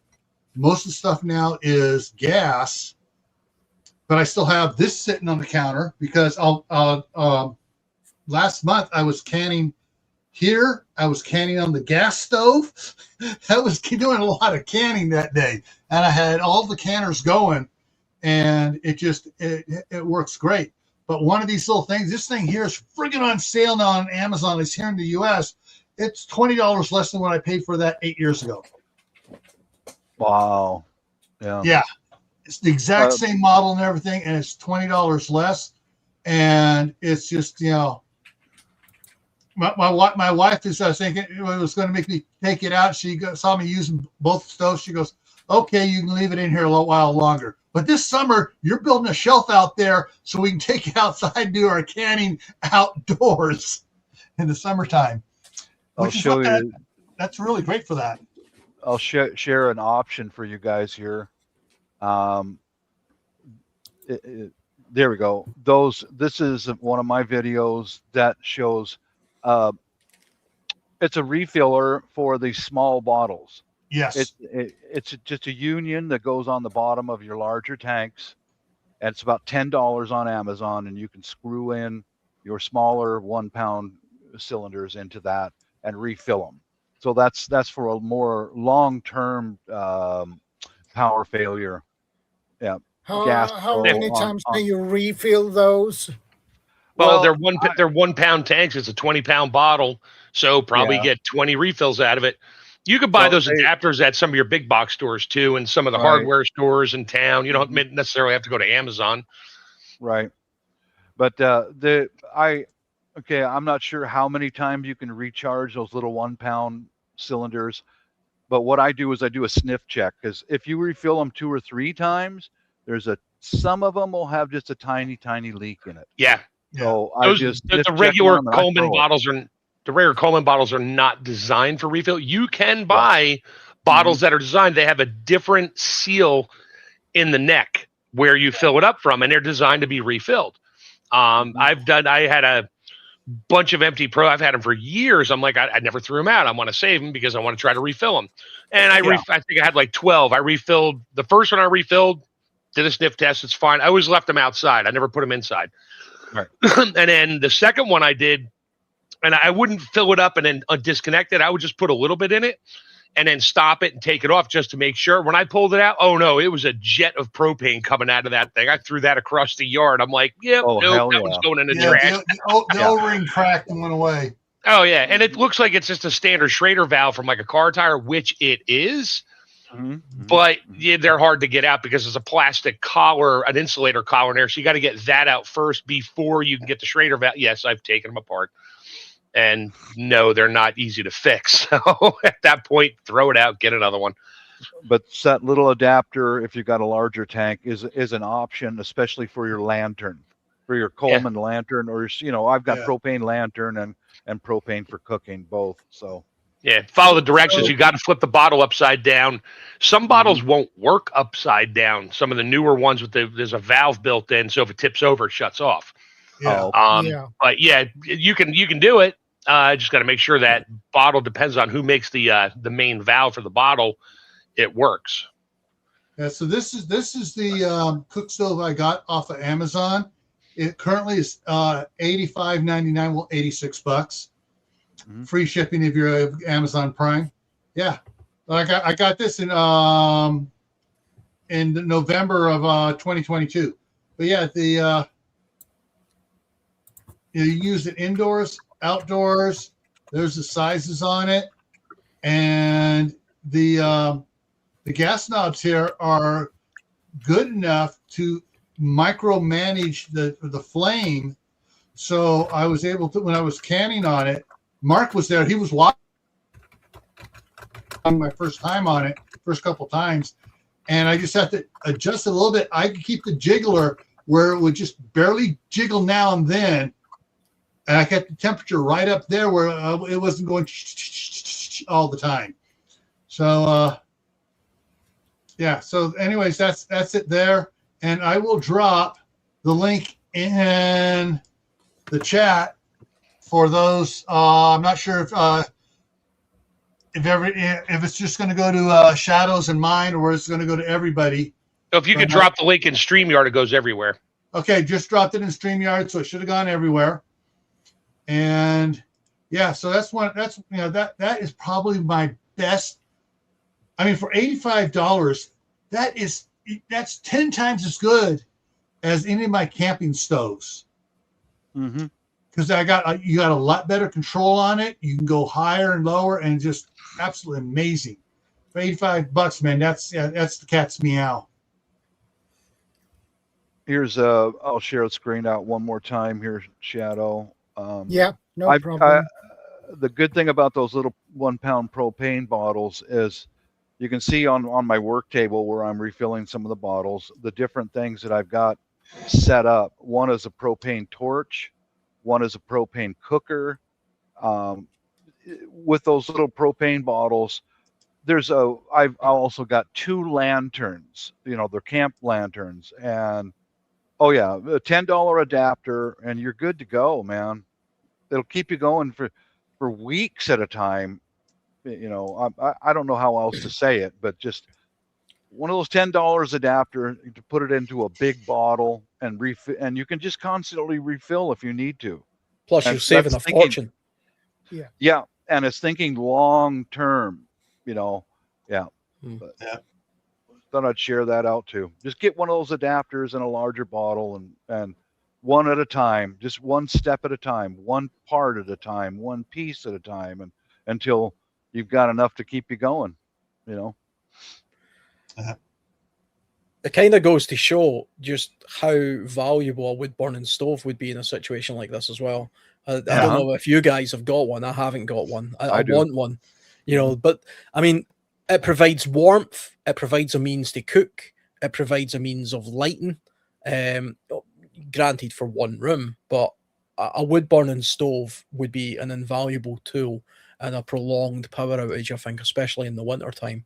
And it's just the kind of thing they're trying to outlaw in this country, which is not surprising. But Yeah. I would say if you've got the means to get yourself a wood burning stove, it's a fantastic prep to have. I've got one for my tent, but I haven't got one for my house. All right. This goes with the propane tanks. So you do different. It's called a distribution post. They call it now. We used to call it a propane tree for decades because goes on top of the tank. And so this is the two-parter. So you can run the short, or you can add the top on it. And the top one, when it's really tall, you put a propane lantern up on top. That way you can cook. You put it next to the table. You cook on the table. You got two outlets to do stuff down on the table. Let me find some more pictures here. And if I see see like that, there you go. Boom. He's cooking off of one of the lower ones. They're running the lantern, and then she has a heater for her. So there's this is one of the things. If you're going to get a setup, this is one of those nice sets where you can run multiple things off of it. And yeah. So, anyways, that's one of the other things. I got one in the house here using the master bathroom for the little Mr. Betty heater, and I got 4 others out in the shop from the scout troop when they went, and they said keep all the stuff. So I got 4 from the scout troop. Here you go, guys. This is another option. I've got stuff staged for. Okay, as soon as the propane is all exhausted, I've got wood. And let me get back to the original video and see if I can start it. I make my own fire starters. And yeah, the situation here was my wife wanted to cook some stinky fish. You know, some of that Asian fish stinks, dude. So here's the electric little single burner thing. Didn't heat up high enough. So if you take a look, I'll see if I can find a close up for you. But down there is a paint can, and I cut a big hole in it and some air holes on the side. And we'll go back here to where I've got wood that's already pre-cut and waxed so it won't get wet, even if we get a rainstorm. It's pre-waxed with pre-waxed fire starters, and we can cook anytime. And you can see how well that little paint can stove works because my wife's cooking fish for dinner right on top of that. Right? Yep. I can see it boiling. Huh? I can see it boiling. Yep. Yeah. And see, that electric thing didn't generate enough heat to cook the fish. So she comes back in, all right, I'll go start a fire. Is there a hole in that metal plate on top, or is that just a metal plate? It's just a metal plate that the pot sits on top of. Oh wow, some good heat transfer through that. Oh yeah, it's open. It's open, right? And under the pot, it's an open hole. Right. Oh, gotcha. Okay. Let me go back there. But I got the idea of a paint can stove is because my wife grew up overseas, and that's how they used to cook their meals, was right on top of one of those paint can stoves. So I one-upped it. I got a bunch of bed frames from a secondhand store, cut them up, welded them so I could put like a 5-gallon cauldron on top of there and boil water. Get it? Yeah. And to be clear, you don't need to know how to weld. You can, if you have a hacksaw and a drill, you can cut those bed frames down into whatever sizes you need, leave little tabs on it, drill holes that you could bolt it together. Yep. There it is. There it is working. And that got that because, my wife grew up using tools like that. So I take it another step, make it bigger and stronger, and then make sure that the supplies are on hand and ready to go in an instant. I can start a fire. In an instant, I can keep a fire going and throw her little brown ass outside and get to cooking, woman. You know? I mean, you could also, if you weren't sort of clever enough to sort of put something like that together, you could just use a barbecue as well. If you've got a Sure. fairly efficient Sure you barbecue, especially one with a lid, you can get away with boiling pots of water and a decent barbecue Sure. as well if you regulate the heat. So if you have But garden space, what I would recommend, that no matter what fuel source you're going to use, have enough of it ready to go right now. Yeah. Just work on that. Yeah. Work on that. Work on that. All the wood that I was burning there was clippings off of the trees in our own backyard. And you take a look here, guys. I'm not bragging, but I'm telling you that this stuff is worth investing some time in. See that red tote? There's 2 of them right there. I've got 6 of those full of wood that's set up just for cooking. You got the branches 6 hanging totes. drying up above behind those red tubs there. We just saw that. I saw it because I know they're there. Yeah, these are extra waxed fire starters, but make those as some of your goals. I don't have much spare time because I'm always doing something, always making, always building, always improving. Whatever you make and build, test it, find the failures, fix it, and keep going. It's in fact, if he's still around here, what it is called creative redundancy. He's kicking around somewhere. We just haven't fired him yet. Oh yeah, he's there. There he is. All right. This is something I made 6 years ago. Did a video on it here. I took a barbecue briquette fire starter. There you go. And let me make it bigger so it shows up. Yes, that's what I used to look like 6 years ago. Before the wife said, "Shave it off." Damn, age has not been good to you. No, I'm just kidding. So this is just where you put the charcoal briquettes in to start them up, but you can use chunks of wood and stuff for it. Yep. Mm-hmm. And what I did, let's jump around here. So, this is an emergency stove, homemade. So you can put it, but things like this. I'm explaining it won't work that way. No, you need to give vent holes around the sides. Got no place for the heat to go. You need something else. And so what I did, brackets and L brackets. Mm-hmm. What I did was I cut them, and let's see here. I'm skipping ahead here. Cut it right down between the things. Go way ahead. Go ahead, and then I'll just say. Then I bent it, and so here's how I put it on. They're cut, they're bent, and they just go right on. You put 3 of them on there, the auto levels. Bingo. Mm-hmm. And then the pan goes on it. Yeah, you didn't have to bolt them to that thing and compromise the charcoal starter. You just take them off and don't lose them. Regular thing. And now, look at that gap. It works perfect. Yep. Mm-hmm. Yeah.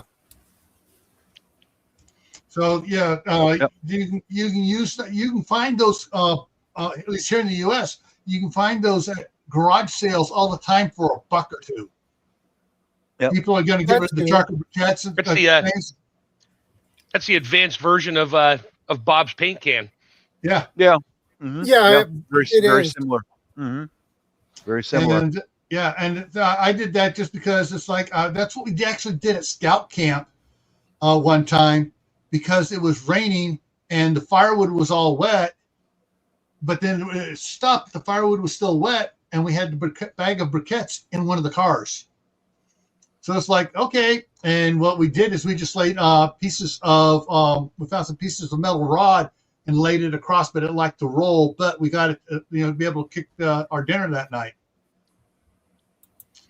But I just figured that the angle brackets, just cut those angle brackets on each side, you bend it down, slips right on there, and you're good to go. Mm-hmm. Yeah. I think as well, see, because we're talking a lot about using things like gas and briquettes and things like that for cooking, it's kind of sucking eggs for us, but I do feel the need to sort of mention, make sure you've got plenty of ventilation if you're using this stuff. In Yes. places Oh, you where ain't doing that. Outdoor, You're not doing that in outdoor. your bedroom. Yeah. Yeah. Outdoor only. You would say that, but as you were Mhm. talking there, it reminded me of a story I heard of somebody in the UK who gave themselves carbon monoxide poisoning. They didn't die, but they almost did because they had, those cheap disposable barbecues that you can buy.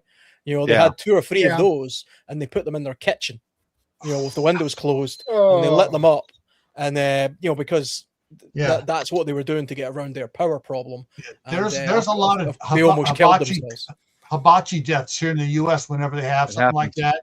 People get Yeah. the hibachis, and they even some of the ones that left it outside on their balcony or something for an apartment building, but they opened the door a little bit, and the carbon monoxide came in and got them. The thing is, I mean, you can pick up a carbon monoxide meter, fairly inexpensive. I think you can get it for about like 10 quid or something. Because if you're in a living room, for example, because the powers went out Yeah. and you've set up your camping stoves, and the room is probably big enough, especially if you've got a bit of ventilation and things like that. But if you've got one of those carbon monoxide meters that isn't attached to the wall or the ceiling, and you can bring it in and just sit it on the table, why not? So Yes. maybe add that to your blackout box as well. Yeah, a I 10 actually 10 need to. quid. I have one. I got to bring it out to my cabin because, yeah, Gil knows that story. Yeah. Yeah. One of the things too on the thing I showed there, you don't have to put briquettes in there. You can take pieces of wood and you can actually start a wood fire like Bob was doing. Yeah. And if you're lucky enough to have a railroad track nearby, you can go over there and usually find some pieces of coal that have bounced out of the hoppers when they're going to the power plant, and you can pick up some coal and use coal in it as well. You can burn just about anything. My favorite now, my wife knows, she gets Amazon packages all the time, even stuff for the dog from Chewy. Inside they got a 40-pound bag of dog food in a big box sliding around. They take this brown paper that comes off a roll, they crumple it up and throw it inside. Well, that brown paper is perforated every 6 inches and it's 12 inches wide. She brings it in. She's like about to throw it in the trash. She's like, no, give me that here. And I take it and I just put my arm against my chest. I flatten out the entire 50-foot piece. I separate them at all the perforations. I stack them up, put a book on it, and now it's flat. Yeah, that's Yep. There we go. and then that gets rolled up. I put it inside. I have a tub that's going back to the cabin, and I put it in there. That's my fire starter. I mean, I just take a couple pieces of paper, crumple it up, throw it in the fire, and that's what I start my fires with. Hell, why would I buy fire starters if I already have free paper that I paid for? Yeah. There's a lot of things you can do for cooking and stuff. Other things to do in that second 12 hours. Well, that's all right.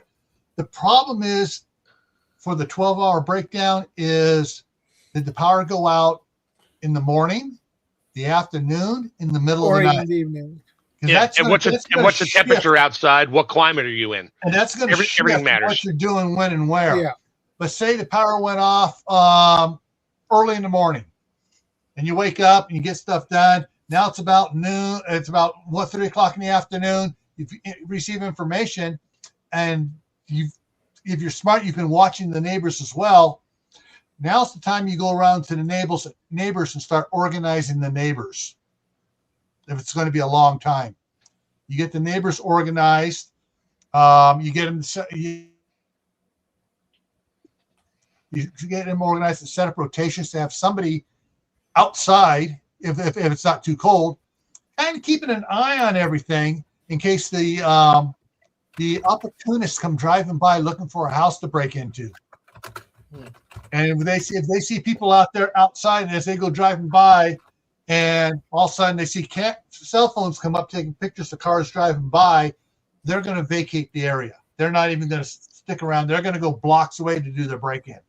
Yeah, I think me and two of my neighbors, if that happened and it's like a nice, not freezing cold winter, whatever. Oh yeah, they'll be driving by. There'll be two guys sitting on our front porches drinking a beer, just watching the world go by. To be like, yeah, we're not going there. Yeah, there's if it's not wintertime, if it's summertime and the power went out from high winds or whatever else elsewhere, and the wind's not blowing where you're at, hey, get the barbecue pit out in the front yard and cook your meals out there. Get the neighbors to do the same thing. That way, anybody that does come by is going to be like, oh, hell, there's too many people out here. And they're just going to go elsewhere. But doing that, you can also set up as sort of like a block party, a power out block party, and get everybody and get together and figure out, all right, who's losing what food.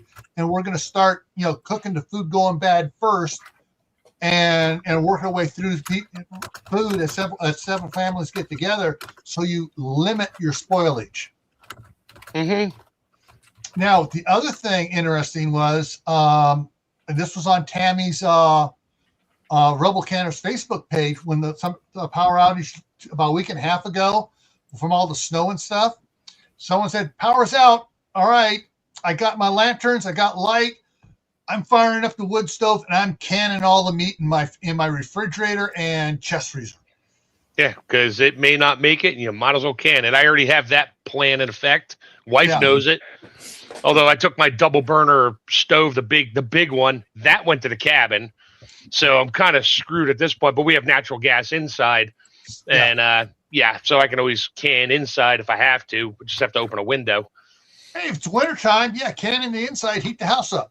Oh, yeah, but it is a gas stove, and my outside vent won't work because I don't have a power. So there's that problem. I don't want to kill myself. I suppose. Yeah. And another thing with the power as well is we're talking about very localized type power. We're talking about, your street maybe going out. But if it's a much larger power outage, eventually things like your water, the flush of your toilet, the water coming through your pipes. Of course, that stuff doesn't need power from your household, but it does further down the line need power. The pumps running the pressure pumps into the mains. Yeah, if they run out of fuel, okay, now what? Yeah, so they're only going to have if the power's out for the sewage companies and the water companies, they're going to have backup systems as well. But those backup systems, I can't imagine them lasting more than 24 hours, to be honest. I don't really know how big. It depends on the municipality what they do. I know in California, because I was in underground construction there for a while before I went back into law enforcement. The requirements by the state for them to have huge diesel tanks and generators to run the water treatment plants and to keep them pressurized. Sewage treatment plants, that becomes another problem because of the plants plants can sit there for sewage treatment and accept sewage for 10 days before the tanks start to get over full. Problem is, not everything flows directly to the sewage treatment plant. It may flow downhill to a pumping station, and that needs to be pumped. Well, the power's out, that pumping station's not working. Yeah, I have one of those pumping stations right down the street from me in my neighborhood, and there is an Ingersoll single axle tow along. I think it's a 50,000 kilowatt or 50 whatever it is. It's a generator, and it's always plugged into the power. So if the power goes out, it turns on. Yeah. Because crap flows downhill, and guess what? The downhill part is in the middle of my neighborhood. I'm uphill from it, usually upwind, so I'm not worried about it. If it overflows, it's like, sorry guys.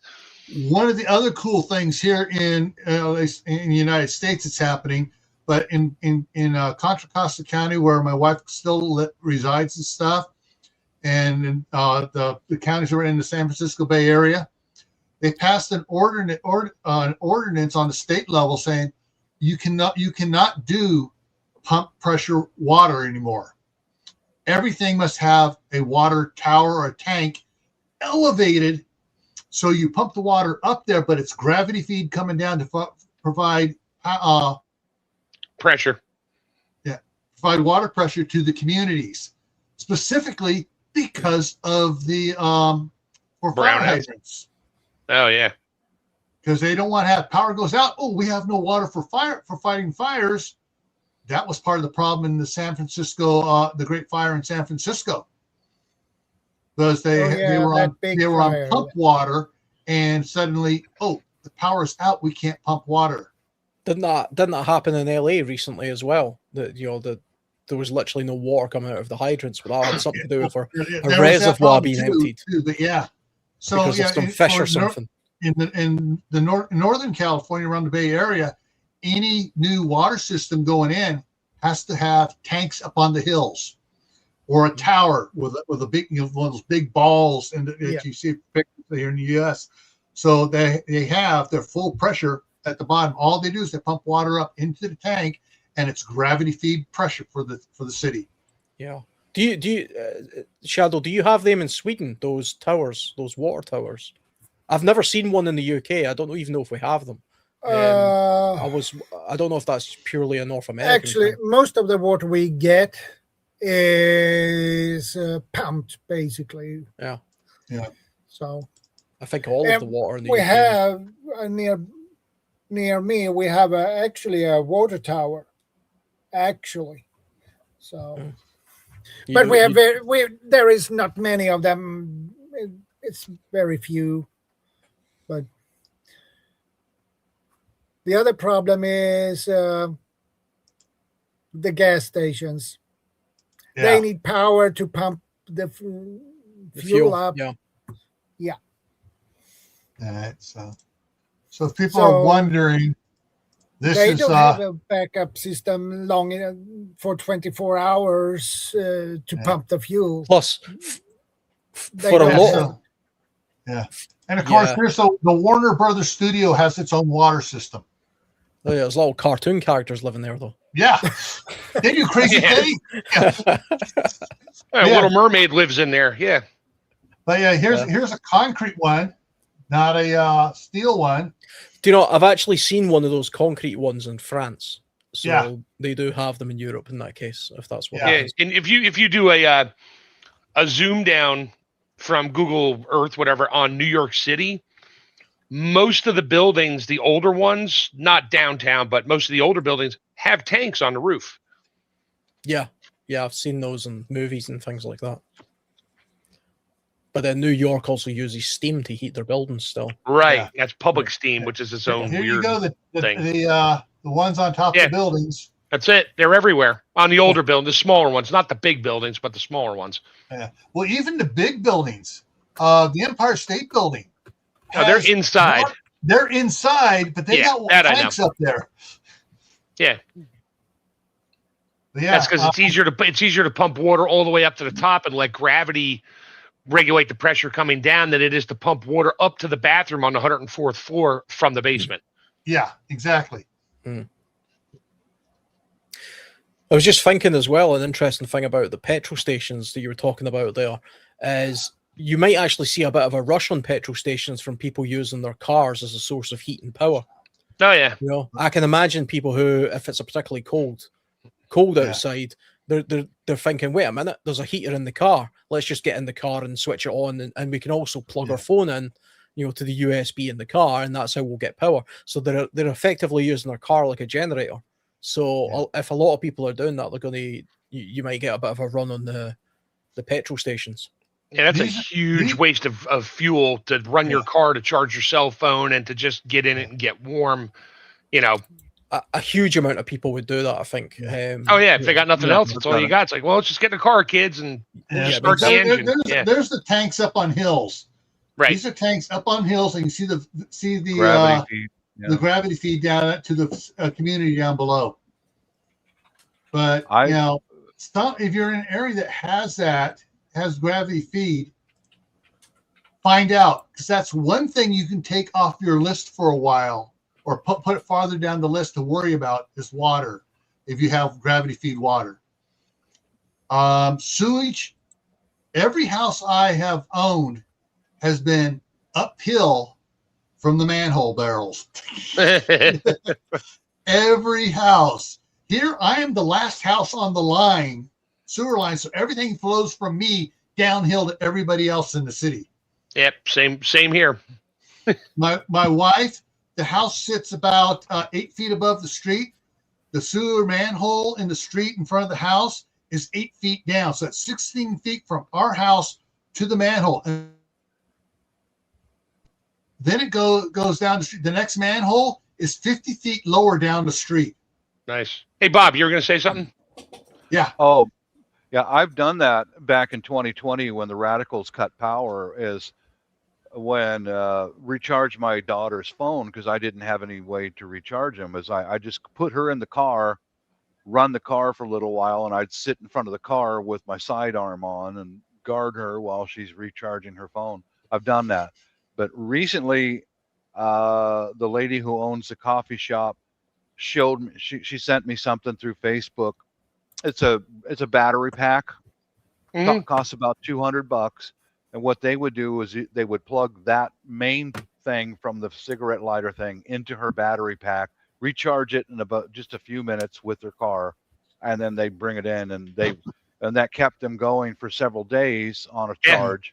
We were For talking about their that before. tablet. That's what Gil has Yeah. his whole house set up on that. And yeah, I got a Jackery and same thing. I Mhm. mean, yeah, don't use your car. I mean, have some kind of other small, even those 4,000 milliamp portable power stations for your cell phone. It'll charge your phone like 6, 8, 10 times. Yeah. But don't sit there and do that so you can sit there and watch videos because you're bored. Yeah. Mhm. You start No, to learn how to regulate your electrical usage when you watch your Jackery percentage start going down and you're going, I don't think I'm going to Yeah. make it 24 hours with this thing because my usage is high. So I guess I don't need to run this fan, this light, this, that, the other thing, and get your numbers down so you can try to at least make it to the next day where you can throw the solar panels outside. Yeah. Well, I I have I found some water towers here in Sweden, actually.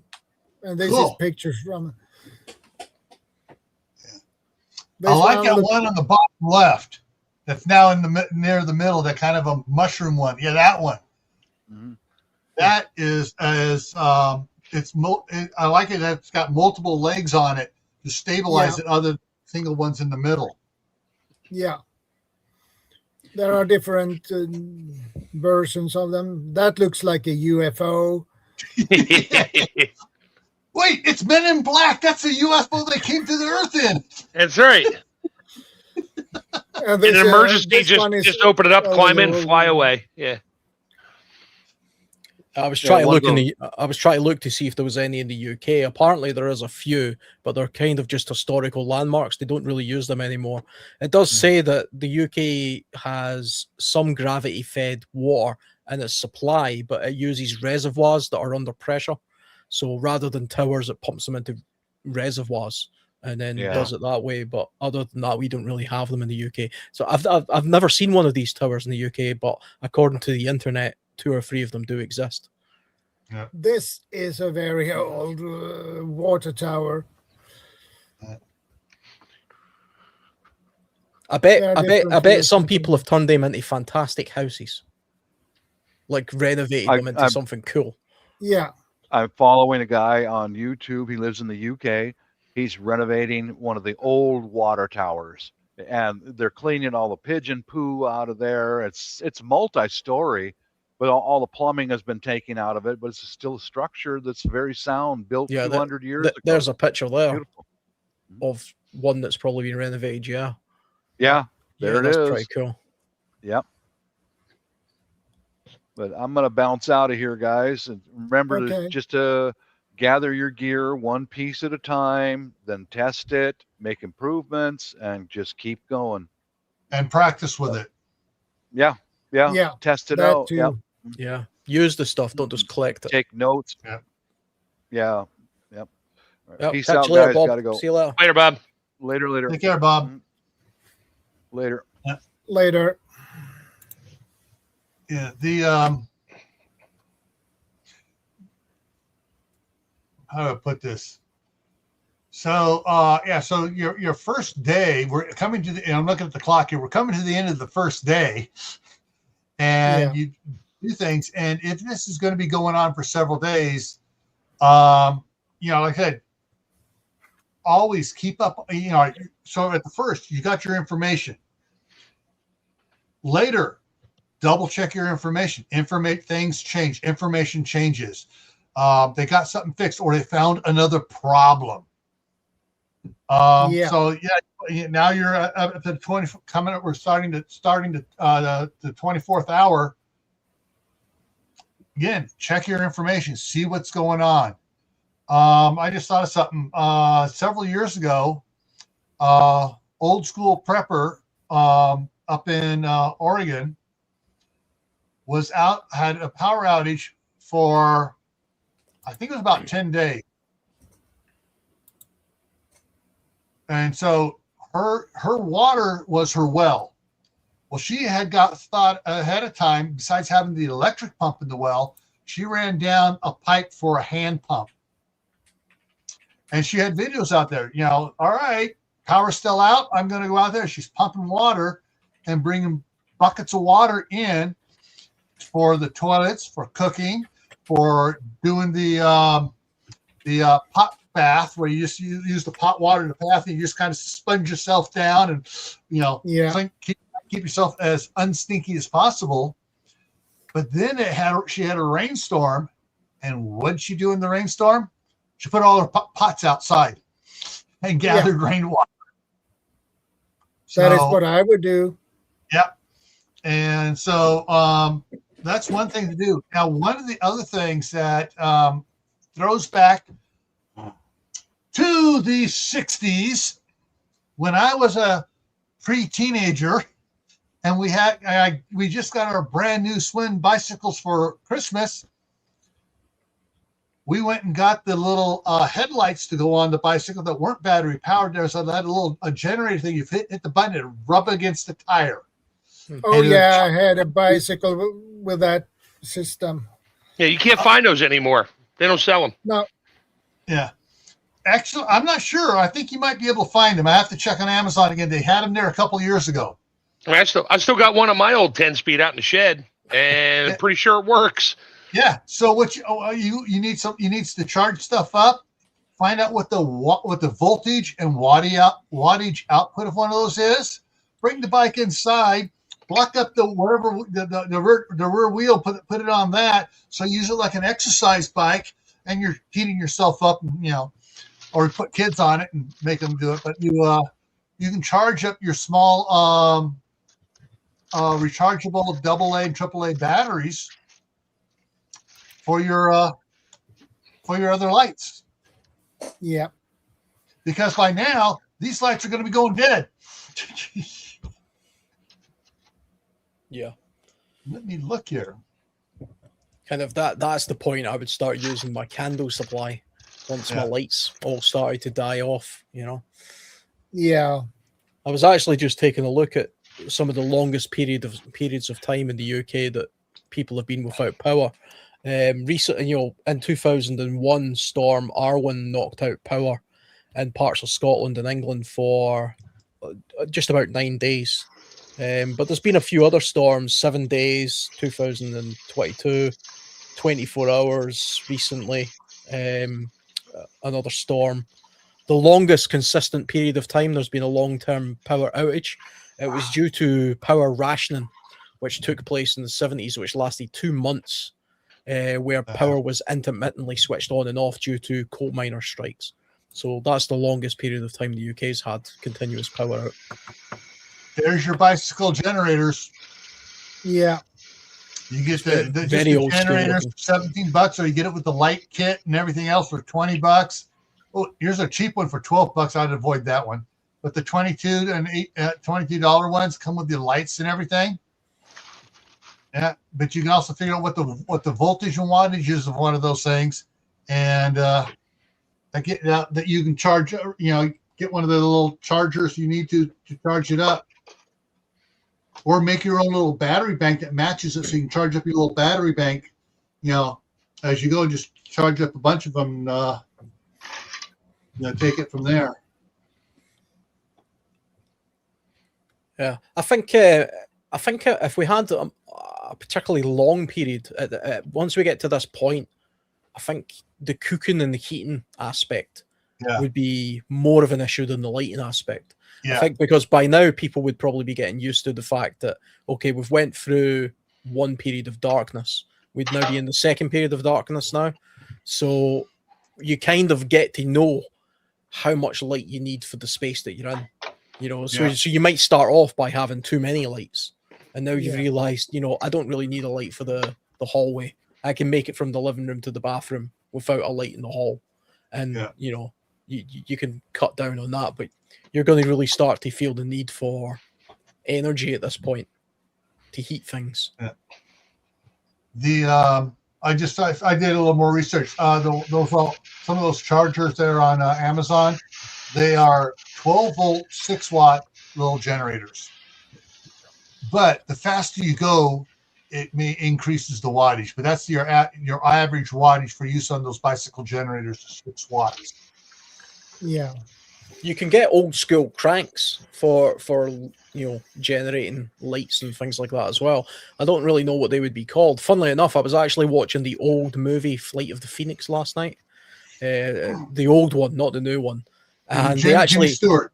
yeah, and they actually have a hand cranked generator in the plane. And you know, they rebuild their plane. For anybody that's never watched the movie, they're in the desert and they rebuild a plane. Excellent Basically. movie. Fantastic movie, very, very good for like a prepper sort of survivalist movie, I think. But yeah, they were using a hand crank generator and they were taking it in turns to do this thing so they could work through the night. And you know, they had welders and everything from this. I don't really know how realistic that was, but pretty cool anyway. Well, I watched a couple of years ago a guy on YouTube.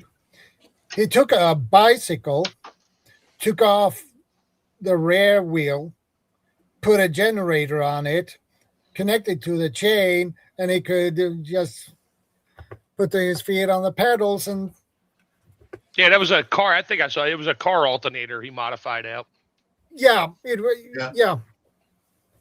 and that worked really well. Actually, he got exercise at the same time he generated some power. Yeah, things I can tell you from personal experience on building one of those, the alternator you got to get has got to be a low amperage alternator. You put your normal 35 amp alternator on there, and you start pedaling, and when it excites and starts to engage, also you're like, oh, jeez, you're hardly turning it. They're just dying trying to get it to turn. You want something to like a 5 or 10 amp alternator maximum. Or you get a generator. I mean, you get the generator starter off of a Harley Davidson, works both as a generator and a starter, and it's a lot easier to turn over. Yeah, if it's off a Harley Davidson, it'll break down immediately, though. So you know. You get an Indian brand one. But yeah, there's options. Not Anthony. Reed at Manifestations of Imagination. He now changed his channel to Reed In. He took apart a treadmill which has a DC motor on it. Well, thing is though, you can a DC motor goes both ways. Both ways. You turn it, it produces power. It becomes a generator. It's not the most efficient thing in the world, but it works. It works. And if you have a bunch of kids, rewire that old treadmill, put the kids on it, have them push on it, and they'll be laughing and giggling because I know my grandson kids do that just to push the one here. I'm not getting power out of it, but they're just pushing on it because it's got the diodes that keep the power from flowing backwards. But they're seeing how fast they can get that treadmill to go. So, hey, Kid Power. Get yourself electricity from Kid Power.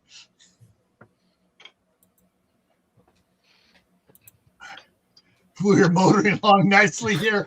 Oh, he waited to say that till Bob was gone. Yeah. Because Bob would have said, "You're fired." Oh yeah. Well, I'm still here, so you're fired.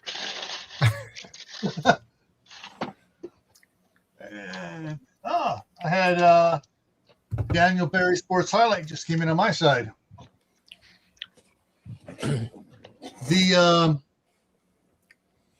The thing is, though, if you can generate power a little at a time, you can use that to cook with. One of the things, I'm going to switch this picture back here behind me so I can show you something that's in the background here. Visual, there it is. Okay. On the stove back here, that little square thing up there is an induction cooktop. Yes, it's electricity, but it cooks a lot more efficiently than the little coil ones Bob was showing or your regular electric stovetops. You have an induction pan, cast iron works great for it. It'll heat it up and cook faster with less electricity than a regular electrical stove will. And so I have one of those still sitting. That one's still sitting in the kitchen in its box off to the side. I can plug that into my power station if I need to, and I can cook with it. And it draws less power than the microwave does for boiling water. I can boil water quicker on this than I can for using less wattage than I can in a microwave. Yeah, I think my wife just bought me, because I use my French press every morning now because I have so many coffee beans.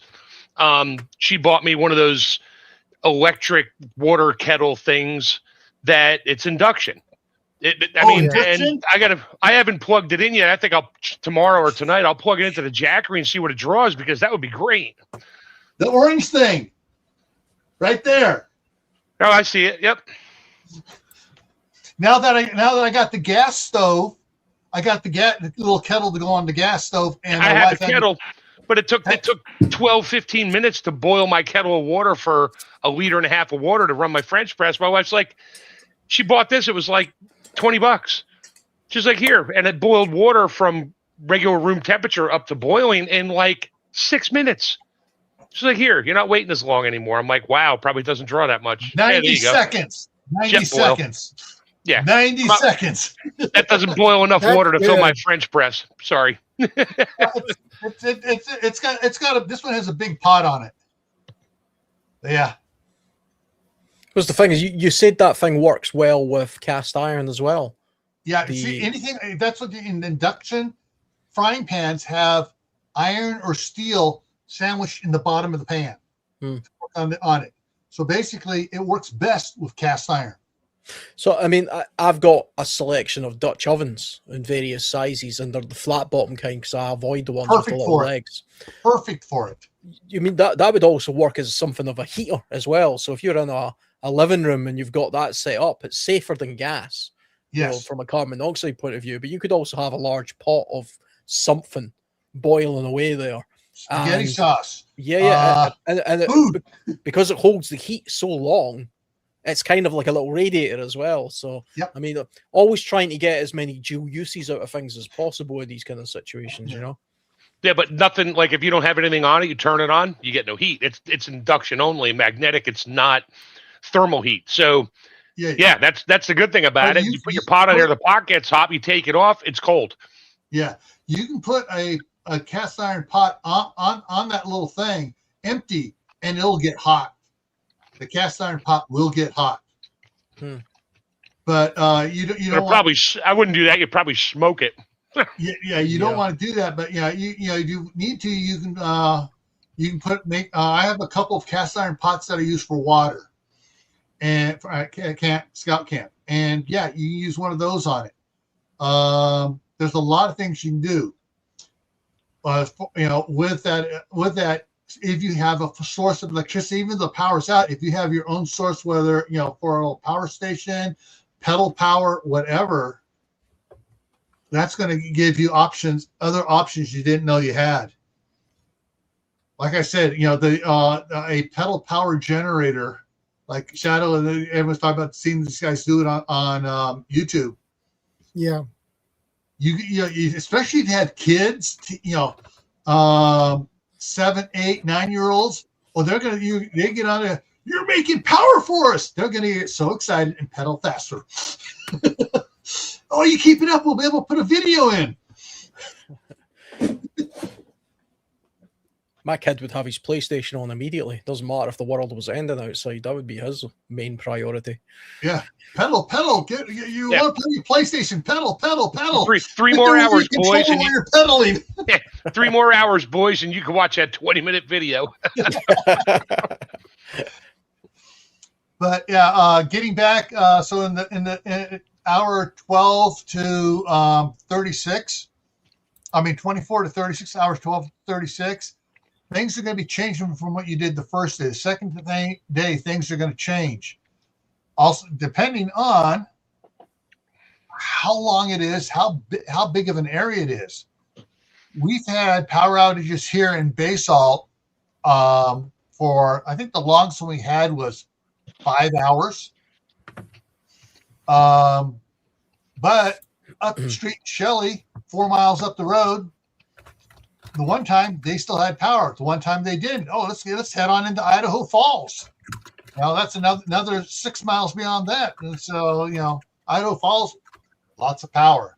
But if and it all, what your plans are fully depend on the climate you live in. Yep. I mean, I'm talking temperature climate, also unrest climate. Yeah. Yeah. And you got both working together or against each other. And if it's cold out, the unrest may not be as bad because, everybody's just trying to stay warm. Yeah. But if it's warm out there in the snow, all bets are rough. Yeah. Yeah. Yeah, this is why you want to have a half decent supply of food as well, because the supermarkets are closed because they're not opening without power. Yeah. And, I can't imagine they have much of a generator backup system, even for all their freezers. It's not going to last much past a day, I don't think. Plus the staff, they're not going to go into work when they're dealing with their own problems if it's a local supermarket. Most supermarkets around here, the ones that have a generator, that's fine. They close. They don't run them. They'll actually close the store, but just let the stuff stay cold so they don't lose the inventory. But the ones that don't, that are a chain, they got 20 minutes to get power back on. If they don't get power back on in 20 minutes to those freezers, store shut down, everything goes in the trash. Because they can't afford for somebody to get sick that it thawed out partially, came back. And so it's a huge waste. It's like, everybody says, well, just open the doors and let people take stuff. Yeah. At that point, take the frozen food. You're on your own. You're not going to pay for it. So technically you stole it. We don't want anything to do with it. We're going to throw it out in it. Nope. Can't do that either. Well, that's you watch them start throwing stuff out. Now, by the time it gets to the trash can, the power's back on, and that food is junk. Yeah, they won't get rid of it when it's still good. They wait until they just throw it out, and it goes. Most of these places don't have an external dumpster. It's a compactor that's attached to the building. You ain't getting in. Yeah. Yeah. The main thing is to going back to the very beginning, for talking about advanced mediation planning ahead of time, is to figure out, okay, what am I going to do if the power is out for 48 hours? If the power is out for 5 days, what are you going to do?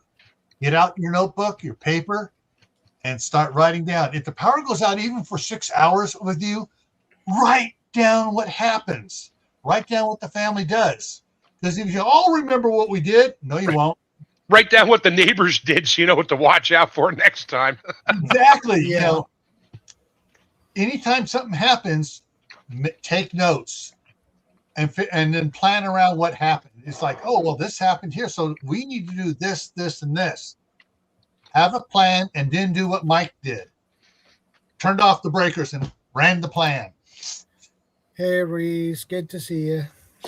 I think as well, if you're in a household with multiple members, there's a few of you in the family, and each of you are having to do things to go out of the house, but you have a potentially multi-day power outage. It's probably a good idea to have a plan in place for, okay, at this time we meet here, and this, as a meeting place, because you're not communicating the normal way now. You're not communicating by phone and stuff, but everybody can't just huddle in the house all of the time indefinitely. At some point, somebody's going to have to go to a pharmacy, go to work, go to a store to see this open. If the shops are still closed, there's probably going to be some sort of food drop at some point, and that'll be in some central square somewhere, and they're not going to come door to door. Good to see you. Somebody's going to have to go down there and get some supplies and come back, and there's going to have to be things put in place so that people can go out and then come back and meet at a certain time, I would have thought. Here's a thought on, government or somebody sets up a food area to come get food, water, your rations, whatever. Just because you're loaded with stuff, Still use it. you might go. want to go. That shows you're like everybody else. Yeah. You don't have a stockpile and look weary, drawn out, and saying, "Is that all I can get?" Yeah, that's all you can get. Here's your six 1-liter bottles of water and whatever food they give you. Now, whether or not you want to eat it, it's another story. But take it home with you, and that way you become the gray man, so to speak. You're looking like everybody else. You're acting like everybody else. You're pretending like everybody else, or you're pretending to be like everybody else. But you're still set. But if you just stay home and the neighbor's like, why hasn't that family come out of the house? They come out, but they're not going to get stuff. I wonder what they got. And don't you make yourself a target then by not participating in that respect, if that makes sense. Plus, you're going to get some intel from doing that as well. You're going to get a feel from the other people how desperate things are. So you're going to be able to. What's going on? Oh my God. I heard this. I heard that's like, well, I heard doesn't matter. That's where you can try to ask somebody that looks like they're an authority, what's going on? What do you think? We're going to get the power back. You might get just some bull-faced lie out of it too. It's like, oh, we're working on it and we should have it back up any day now. You hear that? Yeah, you're pretty much assured that it's like 5 more days. Yeah. Yeah. I mean, any day, any month. It's not just a good place for getting like intel like that. I mean, I imagine whoever's distributing this food going to be some sort of government authority, and that's where they're going to do their announcements. But you'll also be able to gauge just how desperate the people are around about them. So if you start to notice people are starting to get a little bit more, they're not queuing now. They've started pushing to the front of the queue, and then they're starting to maybe get a little bit more aggressive because they're getting desperate and they really need whatever it is that's being handed out. You can start to gauge how the community that's around you is starting to behave and how they're reacting. So it gives you a little bit of a heads up as to the temperature of the people, how desperate they become, because people eventually will become desperate after just a few days. Yeah. The thing to tag on to all this here, going on getting information, someone asks you, well, how are you doing? Oh, we got no food left, or we're just, you just play it up. You try to win an Oscar. You try to win an Academy Award for your acting. Yeah, you don't say, "Oh, I'm doing fine. I just come out here to get some extra free shit because I'm good to go." Yeah. No, exactly. No, it's like, no, I've already eaten the dog. You know what I mean? Yeah. What do you mean? How am I doing? How are you doing? Turn it back around. Well, I got the kids, and and they may be looking to say, like, oh, I got the 3 kids, but they're only giving me enough food for me, the wife. Meanwhile, the wife weighs 900 pounds. Do you have any extra food? Can I have some of your extra water here? It's like, no, dude, I need this. This is all I'm getting. This is all I got. So you're on your own. Yeah. And if you see people going door to door, knocking on houses, when they knock on your door, don't ignore them, because they think no one's home. They may try breaking in. But if they do, make sure you have someone behind the door so they can't force their way in. But you open it, oh, thank God you brought food to us. Yeah, you brought food? I've been asking for this. I've been praying. Yeah, something like that. Oh, we don't have food. We're looking for food. No, we don't have food. You're no help. What are you doing here? Oh, we need food. Why don't you bring this food? And start getting agitated at them, and they will boogie. Yeah.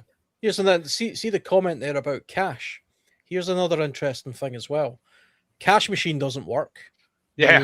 Your phone doesn't work. And the store hasn't got the contactless payment thing anymore, so it becomes cash. If you still live near a market that's accepting cash, do you actually have any cash? Personally, I have no cash. I don't carry physical cash anymore. So maybe that is probably a good idea to have just a little bit of cash. You mean my 12,000 Bitcoin that I'm now 10 times over millionaire? You mean I can't use that? Come on, man. I'll give you 1 million Bitcoin if I can get a bottle of water when the power comes back on. So this is my cell phone case. What do I got in my cell phone case here hidden? Yeah. Oh, at least I know what to steal off you next time I bump into you in a crowd. And I'm kidding. Same thing for like a wallet. I have it hidden in here, If I go in here and I look at my wallet, the first thing what you're gonna see, oh, he's got ones, $1 bills. Oh, wait a minute, it's loaded with 20s on the inside. So you pull, and you keep things a little separate, different batches, and that way someone says, "Give me your money." It's like you pull out the bundle of ones and go, "This is all I got," and hopefully you won't try to just grab the wallet. It's like, hey, I need my pass key or something, whatever. Give them some sob story why you need what else is in the wallet that they can't use anyways. Yeah, Alicia just asked a question, and I know this. When there's no power, 99% of the stores can't operate because they rely on computers for everything. The only place that may still be in operation will be your little mom and pop store on a street corner somewhere, if there are any. Yeah. That know how they may use electronic too, but they know how much their stuff is. Yeah. So they can add it up on a piece of paper with a pencil because they know how to do math. You open a store, these kids have no idea. It's like, sir, your total is $26.25, and you give them $30, and it's like, oh wait, here's a quarter. After they punch it in, they look at you like, what? Yeah. It's like, just give me a 5 back. What? It didn't work. The math that they can't math at all. Yeah. They need the computer to tell them. They don't count your change back in terms of, okay, you started at 25, you gave me 30, here's 26, 27, 28, 29, 30. No, they say, here's $5.22, here's your change. Okay. They don't know, so they have to close. They literally, and last time we had power outage around here, same thing. Stores, if you had food in your car, they didn't care. You have food in your car, they will escort you out the door. You're out, sorry, computers are down. And people halfway through transactions and stuff like that, they don't know. That's always a mess. But they close the doors. Can't do business. That's why the food goes bad, because they're on computers. No generator. Here in Sweden, our grocery stores here, they don't have any backup power at all. They have small emergency battery packs that keep the register going for 20 to 30 minutes. Yeah, that's enough to get whoever's still in a transaction to get them done so their money doesn't get lost to the system. Exactly. And anybody buying them, sorry, just leave your cart right there. We'll put it all back. So that's a huge drawback, actually. Yeah. For the grocery stores. The freezers will get, the food in the freezers will get spoiled after a while, especially if it's a long-term power failure. Yeah. And the fridges, the food in there will get spoiled in hours. That's why I said earlier, when that power goes out, they shut the doors. They won't open because, you can have temperature sensors and that, but they're all powered too. That's why all the stores around here, after a power outage, more than like 12 hours, nope, they got the tractor trailers coming in, reloading them on all the fresh stuff and the frozen stuff. Everything else went in a dumpster. They can't sell it. They legally cannot sell it. And here's the other thing. Even stuff that's not refrigerated, your grapes, your bananas, and everything else, after several days of power outage, 4 days, day 4, some of that stuff, because the temperature change. If it's a summertime power outage, oh man, 2 days, and that stuff's AC. That stuff. You already got flies. Yeah. You already got the fruit flies everywhere. Yep, clear it out. So so that's the thing too, is your food you have in the house. If you have fruit in the house and stuff, and the power goes out, and it's summertime, and you've been using your AC, guess what's going to be some of the first food to go bad that's not in the refrigerator? Yeah. No. Yeah. Your bread is going to mold quicker in high heat. Yeah. That's just some of the problems there is. Not the bread my wife bought at the store the other day. That stuff's good for like a month and a half before it even starts to get moldy. Yeah. After that 400 ingredient list they got on the back there, I wonder why. She's like, oh, but it's healthy for me. I'm like, okay, honey. Sure. It's healthy for you, like a shot of hazmat material. It's high fiber, low carb. I'm a protein. I'm like, and it doesn't go moldy for a month. I said I made bread last week, and I forgot I put it in a bag after it cooled down. 3 days later, I had mold growing. I said, "What do you think is going on here?" Oh well, she knows, she understands, but it's different. Accept it. Nope, she won't. She's cognitive dissonance is just full blown on that. Okay, I knew he'd be here. you'll love this one. Years ago, I got one at the Sam's Club. They had these little cakes, and they cut them up and they put them in little small things. And I bought several of them. And we had out in my shop there in California, up above, we had what we called the Loft, and that's where we played Dungeons and Dragons. We played Car Wars. We played BattleTech up there. And I took a couple of those up there, and one got stuck back in the corner. All right, piece of cake about that big square, about that thick, got stuck back in the corner. Covered or uncovered? And it's a little clear plastic. Oh, okay. Yeah. Okay. 5 months later. No, 5 years later. And the mice never touched it. Huh, wonder why. Nothing touched it. I went back, it's like, it looked as pristine as the day I bought it. It's like, that was the last time I bought cake at a store. Yeah, it's just like the McDonald's burger challenge where the guy had it for like 14 years. Everything was still pliable, still looked good. The French fries, they were cold and soggy, but they still looked like fries. And yeah, everything looked fine. 14 years later, and then his wife threw it out on him because she thought it was trash, and he was pissed. Yeah. So somebody catch me up on 2.5 hours. What have I missed? Can we just start again? Yeah. Power went out. Oh wait, we're just recapping your life. Power's been out. Now we're into the 24 to 36 hours after the power's gone out. We're not sure how long it's going to be out for. Right. We started out crap it just happened. Let's get situated to let's plan, and now we're beyond the plan stage. We're still planning all the time, and into more long-term effects things. What are we going to do? How are we going to act? So you didn't miss much, really. The first 15 minutes we talked about what you need to do beforehand, pre-mitigation of stuff. Getting your plan, getting your stuff, all that stuff. We talked about first. Then the first thing I threw out there was information. Find out what's going on. Is this going to be a short power outage? Is this going to be a long term? Do you still have Wi-Fi? Can you get online with your phone, or the cell towers down? And then we also discussed: is this happening during the summer? Is this happening during the winter? What are other factors?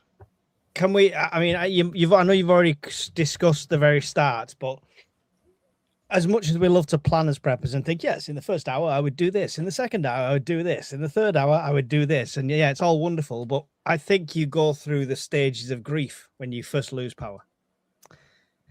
I would genuinely say you go through denial. So, it's fine. It'll be back on in a minute. It'll be back on in half an hour. It'll be back on in an hour, and you'll wait.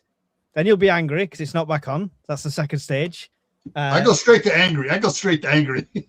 Bargaining, technically, you'd be trying to ring the electric company and see what's going on and get it all sorted out. Then depression because you realize it's going to be off. And then acceptance. And that's when your plan comes into place. So make sure we allow for that at the start. Good point, Mike.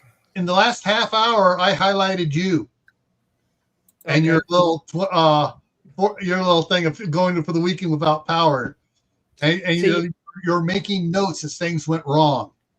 Yeah, and I tried to do it as realistically as possible because I could have easily had everything prepped and ready and know exactly where everything is and have everything out that I was going to eat that day. But I tried to do it as if it happened now. So the first thing I did, which you didn't really see in the series, was hit my shin on the table as soon as I got up to get the torch. So the first thing I did was hit my shin and swear. So I edited the swear out of that. So where you see the lights go off and then me come on with the torch, there's a good 5 minutes in between there where I cut off because I'd hit my shin and I was going, you One of the things I did point out, and some others joined in too, is this is what I got in my place.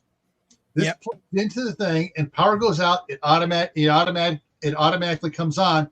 when the power's out. You can use it as a regular flashlight, turn it off and on, but you plug it in, you turn it on. If there's power, it charges. It doesn't, the light doesn't come on if there's power. As soon as the power goes out, it comes on.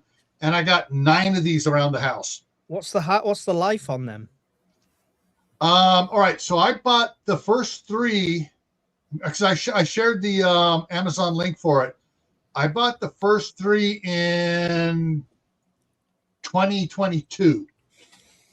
And the first 2 years, the grandkids were unplugging them and running around playing Star Wars, fighting with it for hours on end. And sometimes I would find one left underneath a chair or on their bed when they spend the night here, on their bed on. I would find it the next day, and it's just slowly dying out, but it still has some light. So I just plug it back in, and these things here, they work good. They work good. Yeah. They work. They're grandson approved. What? Let me see if I can find a UK version then, because you've got them silly 2-pin things.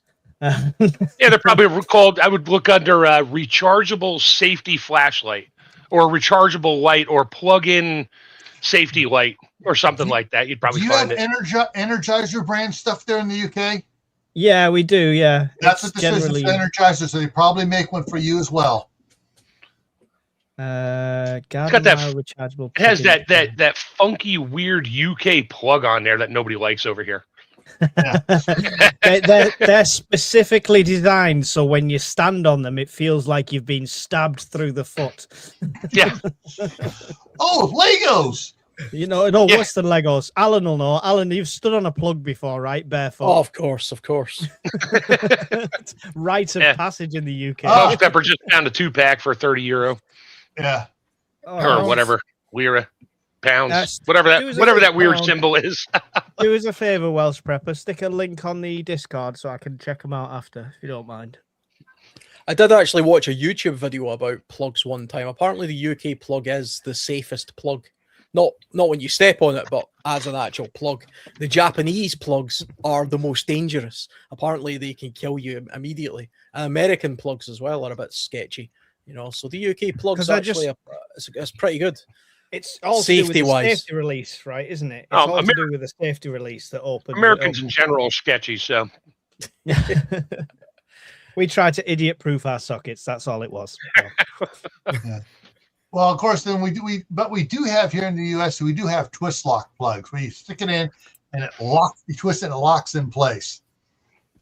I feel like a plug that locks in place is more of a fire hazard. I'd like to be able to pull it out quickly if I need to. Well, it's the AC/DC thing as well. You know, like a UK plug isn't going to kill you, whereas I think a plug in America can kill you. No, what do you mean? It's like you guys run you guys run DC everything over there? Yeah, because our household current is AC. I'm not sure.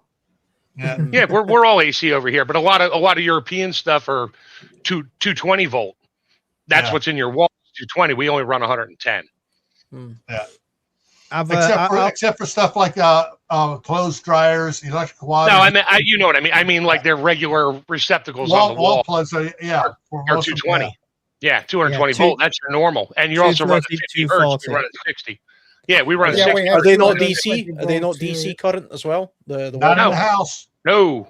Oh, I thought they were DC. No, DC is for like vehicles. Yeah, automotive. And solar panels. Yeah.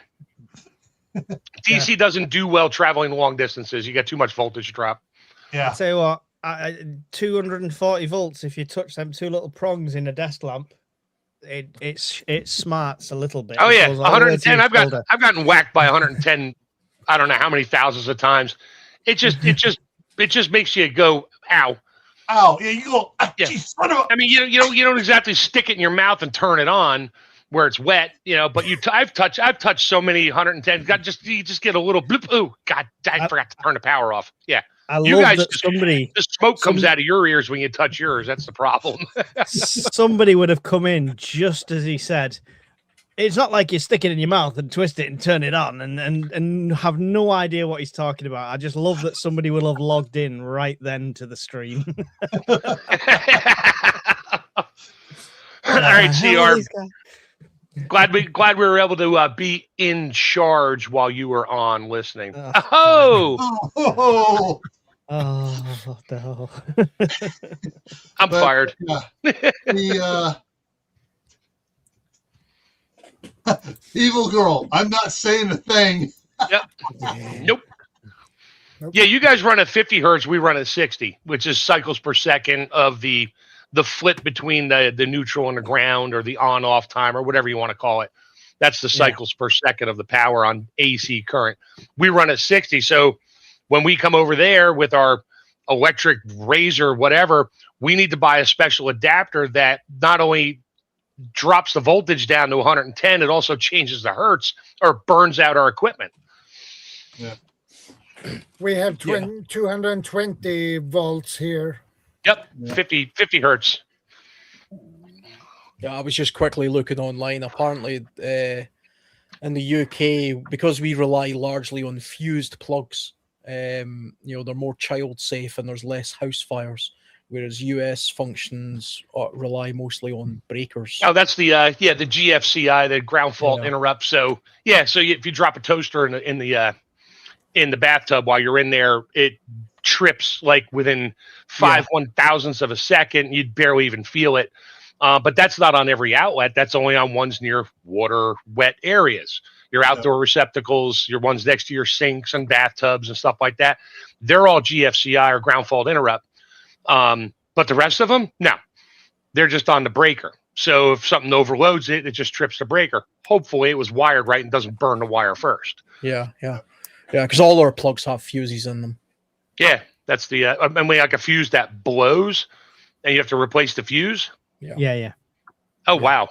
Okay. Yeah, every single plug has a fuse. The cord where you plug it into the wall has a fuse in it. Then the plug itself, not the receptacle. No, the receptacle. The receptacle has a fuse. Yeah. See in the middle. Yeah. Okay. There's a. All right. Yeah. In the middle, that's the fuse that you've got to replace in the plug. Oh, that's in the that's hooked up to every single item that you plug into the wall, like your toaster and your whatever. Okay, gotcha. In here, over here, no, only Christmas lights have little fuses in line, and everything else is run off the breaker in your garage wherever it is. And yeah. Well, part of the reason why all the Christmas lights have fuses on them because we have idiots that go, "Ooh, pretty lights! I'm going to put 5,000 strings on my outlet here." I'm going to light up my Christmas tree so they can see it from space. I would say that, but the desk I'm sitting behind just now, I mean, I've got power adapters plugged into into extension cords, plugged into all sorts of stuff. So, this is a walking fire hazard in here. It's cool though. I've got a fire extinguisher handy just in case everything explodes around about me. Yeah. I've got a stack of paper next to my extension cords. Safety first, guys. Yeah, I agree. Hang on here. The last extension cord I bought. Hey, Tempest Creek, good to see you. Was a 10 gauge extension cord that was only 25 feet long. But that was coming off my power station to go across over to where my microwave and toaster were. Because I plug those in, it maxes out the 30 amp breaker on my power station. You don't really need all that many in the UK. I think you guys probably have more extensions than we'd need to because, like, size-wise, most of our houses are quite small. And I don't know what your room's like there, Alan, but where I am here, it's a relatively small room. You can see the back wall is just behind me there. And there's 6 outlets in here. There's 2 on this wall, there's 2 on that, and there's 2 behind there. I mean, it's like in my house, it depends on who built the house. Yeah. My house was built by a builder before I bought it, and they just have random outlets everywhere. But I did my whole basement. Oh no, I got outlets like every 4 feet and at different heights. Some are at standard low height for, just your normal ones. And I have a couple up high for like, if I have a shelf up there, I want to plug a clock in. I don't have to run an extension cord, stuff like that. And I used 20 amp wiring everywhere down there, so I could put a fair amount of stuff on each circuit and not worry about tripping a breaker. That's cool. Yeah, just looking around, I've got four outlets in this room, which is why I've got tons of electrical equipment in here, but only 4 outlets. So that's why I've got multiple Multi-plugs. Yeah, I've got multi-plugs plugged into multi-plugs. And we got those in the States. You could buy it where it actually, you take the screw out of the center of your receptacle plate on the US side, and then you have this, it's got 2 plugs built into this device. You plug it in, put a longer screw in there, and now you got 8 receptacles on there with USB ports and all kinds. They got all kinds of adapters out there. Do I suggest using any of them for high draw stuff? No, not really. Yeah. So I got a 1 to 3 adapter from Temu. All right.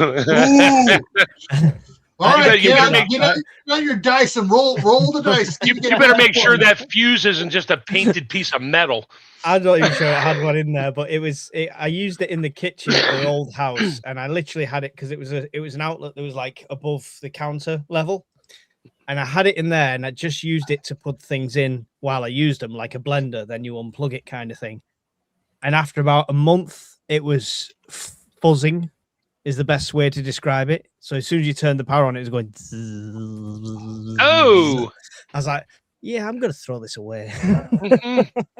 Note to self, Temu is great for cracking jokes about. That's about it. Yeah. I mean, I think you can pay for some decent stuff. You can get a titanium cup at a discount price, then why not? But when it comes to electrical, it's definitely a roll of the dice. Okay, CR. More power to you. Yeah. Oh dear, it's terrible jokes. Bob would fire you, CR. You know, he'd fired you 3 times by now. I tried, but he sticks around. He only listens to Bob. Did you see the question from Tampus Creek Homestead? Why do people freak out when you tell them to stock or prep for emergencies? Because it'll never happen to them. No, because the government will come and save them. You're a doomsayer, and you're one of those preppers. You must have 1 million guns in your house. Yeah, okay. Well, part of the reason, the psychological reason is one of the big ones is, what do you mean? The government's not going to take care of me? Oh no, the government. No, don't tell me that. I always turn the light switch on. The power's always there. Every now and then, I understand some idiot hit a light pole, and they come right out and fix it. So, yeah, I don't like it when my power's off. I can't watch my favorite TV show, but it'll be back on. I'll just look at my phone and doom scroll on there for a couple hours while they fix the utility pole. Yeah, it's probably one of the questions we get most, Alan, when we're on the fireside, when it's an open question. Yeah. People want to know how to convince other people to prep, and it's a strange thing because there really is a culture of people out there who just don't pay attention to anything really. And there's genuinely people in my work. I sit at the same table with a couple of guys at my work who only read sports news. They don't even watch the news. They don't know what's going on. They're aware of the fact that there's like a war in Ukraine, but they don't know anything about it. Nothing at all. They don't know they barely even know who the president of the US is. They just think it's some funny guy. You know, you ask them any question, they're just like, what? Yeah, I don't know. Yeah, so I pretty much found out last night, and I understood this. You know, I've been telling my wife things and just hinted at stuff for, I don't know, 35 years. And she just once or twice then. from my opinion, she was putting up with me and just letting it go because it was no big deal. You know, to her, it didn't affect her. And then I got the freeze dryer and I started doing more, and she got into it, but not from a end of the world type scenario. What actually triggered her, and I got to use that word very clicky, I'm fired, is a friend of hers at work 2 days ago started asking her questions about all the same stuff. Well, last night, and I was late on Gil's show because of this, and I talked to Gil for a little while after the show about this.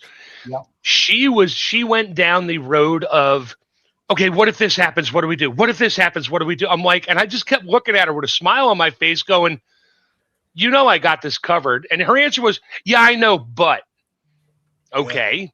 Well, what do you want to know? Well, what about that? I'm like, sweetie, you know, I got that covered. If you want to know more, well, why don't you tell me these things? It's like, I've been trying to tell you this stuff for 35 years. You just say, yeah, I know. You go back to your movie or your book. I said, I don't push you. I said, but you've tolerated me up to this point for 35 years. Now you understand. So I pretty much, if there's 5 levels to the prepper mindset, she's always been at just barely at level 1 in the understanding aspect of it. She swiftly moved to a 2+ last night. And now she's asking legitimate questions, more questions, and inquiring. And I started showing her things. She's like, I didn't know that was right there. I'm like, why would I tell you? I'm not going to say what I pulled out, but I brought it home from the cab and just left it in the living room in a pile of stuff. And I pulled it out and she's like, oh, what is that? I'm like, was it going to hurt you in the middle of the night if I'm not around? No. Long range hole puncher. What? Exactly. I said, well, then why do you care? Well, I didn't know it was there. I'm like, well, you don't know how to use it anyway. That turned into a whole nother discussion. Now I'll be sending her to class here soon. And Awesome. to do her own thing. And because I don't want to try to teach her. And she knows that. I tried once and it didn't work out well because I'm her husband. So, yeah. And I get it. And I understand that. So I'm like, no, that's fine. I'll set you up.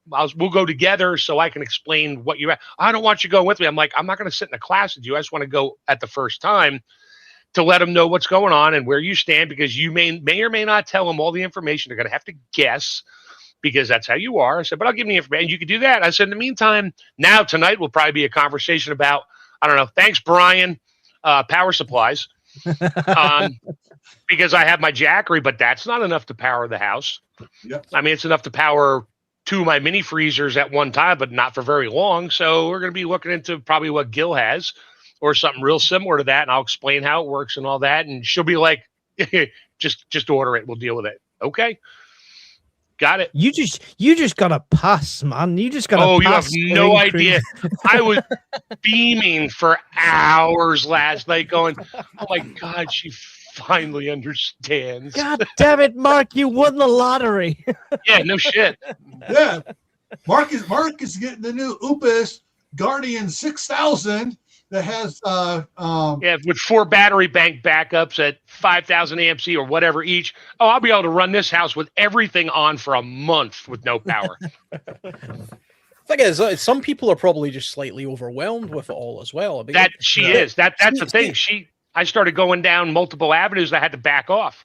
Yeah, because she's like, okay, what about water? I'm like, I got water. And I explained the water that I've had down in the basement for now 12 years in 15-gallon drums, but 3 of them are sitting on the concrete. I explained that to her, how that's not good, but we can still flush the toilets with it and wash. And she understood that. And I said, and the bigger jugs, the smooth. I went down a whole bunch of things. I just tried to stick with water. She's not worried about the food part because she knows what I have down there. She was more worried about water. And then what her friend wants to buy a freeze dryer. She went down a whole bunch of avenues. I had to cut her off at the pass and say, look, that's not a concern right now. Let's just discuss the real basics first and we'll move on. So tonight will probably be about electricity. Yeah, I mean, and the thing is as well, from a basic level, you can kind of learn just about enough of a little bit of everything to sort of get by and then work on it from there and then go into more speciality type things. I think my key point with her was not, it was not just teaching her stuff. It's when she decided to want to learn was not because I've been telling her something for 35 years. It's because a good friend of her at work out of the blue brought it up. And it made her mindset change immediately. So it's not trying to talk to somebody about it. Yes, it's in the delivery part of your thing. It's also in how well they know you or don't know you. Obviously, she knows me well for a very long time, but she didn't want to listen to me because she didn't hear it on the news or didn't hear it from a friend. Well, one of her friends just told her, and that just changed everything. So that's where the trying to get somebody's mindset to at least pay attention it doesn't always work. Most of the time, it doesn't work. But somebody else has to tell them that they trust or don't even know. Somebody new walks up to them and just starts talking. It's like, well, you getting water for this weekend? Well, what do you mean? What are you talking about? It's like, well, we're not going to get power back for a month, that type of thing. And so that can change minds. A lot of things can change mind. A lot of times it's not you. Yeah. It's just a random person that says something. So that's just I don't know. That's my story. Don't have to stick to it because that's my story now. I'm good. I'm going to roll now. That's it. And Hopefully, we CR just has gotta make actually sure a question. Sorry, go on. Why Missed do people rush last minute to get anything then? Wait 'Cause they for were- hours in line just saying. They got scared into it because they were never ready for it. The news told them something or their neighbor told them something, and they freak out. They never planned. So they try to plan everything in their head all at once. First thing that comes to mind, run to the store, milk, bread, and eggs, and water. Toilet All the paper. stuff, all the Yeah, stuff toilet that can paper. go off. The Yep. toilet And they paper thing. they load up enough for 2 years, and then they get home, the power comes back on 6 days later, or 2 days later, or an hour every- later. And they're Every mad one of because us. the power came on. Every one of us would have been sitting amazed during the great toilet paper rush. Oh my God! Wondering, yeah. what the hell? You know what I mean? It's one of the most useless items, really. I mean, it has like one function, and you don't need a lot of it. I have breaking news. I have to get this out. I just cracked into the last case of paper towels that my mother-in-law bought in 2000. Wow. Wow. I'm like, oh my God, honey, we're going to have to go buy some paper towels. I'm like, I'll go to the store and be like, holy crap, they're expensive now. I've been paying for them for the last time you 5 bought them, years. 26 years. That's right. So I'm going to have to do a short video of this is the last paper towel roll from 2020. But you could see, you could actually see it was almost like a social contagion. Yeah. The way the people were. I remember walking through the supermarket and literally seeing people waiting for the pallet of fresh toilet paper to be pulled Yeah. in. And And grabbing then it before they They can were get out of the grabbing it and shelf. fighting over it. And I was like, I mean, what's the worst case scenario here? I mean, if Well, they think thought it they were going to through- be trapped in our house for a year because we were going to be locked in and locked out. Well, we were, but Yeah. locked in, locked down, and you're not going to be able to go to the store and you're only going to get what we're going to drop off your front doorstep every week or something like that. So they're all freaking out. Do you know what Why? I noticed, Because they though? only watched the mainstream news and that's all they paid attention to. Yeah. Alan, that attitude and that kind of thing around here was only at big supermarkets, right? So this was going on at our supermarket exactly as you described, empty shelves, people asking them to go and check the back and stuff like that. I even saw somebody coming out of the Asda toilets with handfuls of tissue that they'd obviously just robbed from the toilets. That's how bad it was. Go to my local shop. He had a full shelf of like 4 packs of toilet rolls at normal price, and they were still sat there. The panic buying, they all went to big supermarkets. Nobody thought to go to their local shops. Hmm. It was mad. All right. So what I got here, this is my Looks like it should have a record player on top. This is my Opus 2 Mega 2 with 2 expansion batteries on it. As you can see here, it's at 100. That's 100% charge. 99 at the current draw. It'll last 99 hours at the current draw. Currently drawn 157 watts, running both the refrigerator and the chest freezer. The big yellow cord goes over to the microwave and toaster. I thought it was an The Ethernet. cord to the right of it is the one the refrigerator is plugged directly into. The next one goes over to the chest freezer, and the other one here runs all the way around to the 2 TVs, the Wii PlayStation, the 2 DVRs for the grandkids. But What's it called? The Oops what? I mean, I don't think I want a power station that's called Oops. It sounds like it's going to break. Opus, not oops. Oops. Now, Oops, the power's gone. not using here, this open plug here, this is a 30 amp 120 volt. 208. No, this is 120. That's a 120 volt plug. That's a 208 plug. Okay, No, so that's it's 5. 120 volt 30 amp Okay. for RVs. Oh, RV plug. Gotcha. Yeah. Um, Now over here, I have 500 the quid in the Anderson UK. power poles, 12 volt out. I have my different wattages for my different USBs. Got a cigarette lighter plug here, and I got two plugs here for your standard 12 volt lights. Yeah, so you can Right. So that doesn't have 240 on it. That's just all 110 all the way around. All 110. Oh, That's okay. I want to upgrade to either the Opus 6000 or the Perton 5000 FT. Those have 120 and 240 in them. Now, do you have to ground that somewhere? Like with that when it's not plugged in, you don't have to ground it. It's self-grounding. Well, all right. It is grounded. Through the plug that's charging it right now. It's grounded. Behind it is a wall plug where it's plugged in charging, because I don't have it hooked up to the solar panels yet. But that plug it's plugged into has a timer on it, so it automatically turns off the charge at 6 o'clock in the morning when the price for electricity skyrockets. You have to preface this conversation every time with, I have a smart meter that charges different prices different times a day, because a lot of people have no idea what the heck you're talking about. His smart meter charges you different prices throughout the 24-hour period, so its cheapest electricity is in the middle of the night. Nobody's using it. Or middle of the day. Or middle of the day.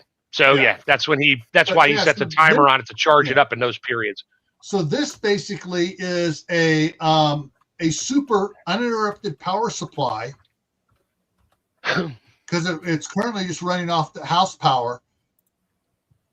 But when my wife finally decides where to put the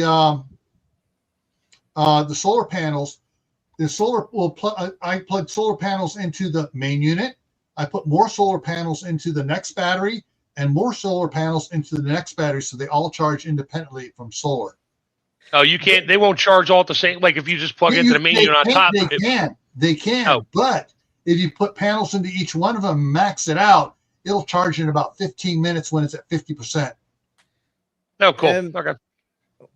Can them extension batteries run independently? Can you take one of those off and go and plug something in? Or is it purely? Yes and no. What you can run separately on them is, over on the right side here is the 12 volt cigarette lighter plug. And USB-C, Yeah, the two come on, brain. The two 12 volt for lights, the 12 volt Anderson power poles over here, and the USB chargers for your phones, cameras, and etc. stuff. Those, but no, you can't plug it out. You can't plug into that with a desk lamp. No, you can't plug into a desk lamp. All this is, you got 12 volt, and it's still good, because you get the extension batteries for the EcoFlow, and they are just a battery in a box. Yeah. So it does extend the battery, but it's also that makes your main box a single point of failure. Yeah. Whereas this one, at least if something, God forbid, happened to that top unit, you could still charge phones and devices and things like that off the lower units, which is good. Here's the fun part. On this 12 volt quote cigarette lighter power thing, I have a ham radio 30 amp power station to run all my ham radios, and I can plug that in there. And now I can also plug in. It provides power for. It's like an inverter. Yeah, I was going to say, you could literally. I have an inverter I bought that plugged into a cigarette lighter. Yeah, and it's is it 350 or 750 watts. So I could plug that in there and then plug in small appliances, things that aren't going to draw more than whatever the amps is on that. Yeah. But, so I could plug my big power thing into here, and I could run everything else I have in the the big one off my adapter unit. But most people don't get those special adapter units. Those converters. And Tampa's just said, what happens if the power never comes back on? Well, I guess we'll have to figure that out as we go. You can't plan. You can't plan for forever. There's no planning for the forever scenario. What I do Campus, have is read 1 second after. I have Yeah. 21 100-watt panels sitting in the storage container, waiting for me to have my wife tell me, okay, you can set them up over here. Soon as she says I can set them up over there, within a week, I will have the frame built to put those solar panels on, and then I will run the cables over to this unit, and then this unit will be totally off grid. So this brand, is this a big one in America, or because It's I've one not of 'em. seen this before? It's one of the big ones. It's one of the newer ones, and they came on the market not driving a Honda Civic, driving a Rolls Royce when they came on the market. Okay, because I'm looking here, and the main unit's 500 in the UK, which is on par with like the EcoFlows and stuff like that. Yeah. But with you get a £75 voucher on Amazon, so I could pick one of these up now for 425, which is actually a really good price, to be fair. Yeah. If it's the same one as he's got there, they have a bunch of different models. This is the Exactly Mega the 2. same by the looks of it. This is the Mega 2. Oh, this is Mega 1 portable power station, 2000 watt. Mega 1 is smaller. This has a 2000 watt inverter, constant flow converter. I think the Mega 1 is a 1200 watt. And they've got a Mega 1 and a Mega 3. The only thing they've not got is the Mega 2. Mega 2 in between them. And the reason I went with the Mega 2 instead of the Mega 3 is that the batteries for the Mega 2, I can charge them independently. Yeah. And Mega 3 is also the batteries for these, I can plug them into I can plug them into a outlet by themselves as well. So the Mega 2 that you've got there, the unit itself at the top, Yes. what is that without the extension batteries then? That What is hours? What hours is it? Let me switch something around here real quick here. Hang on, let's do this. And I'm going to bring this over here. She looks dangerous. That is Sarah, the heroine of my novels, which I have been reviewing for the last 3 days for 3 hours in the morning. I've been proofreading the novels.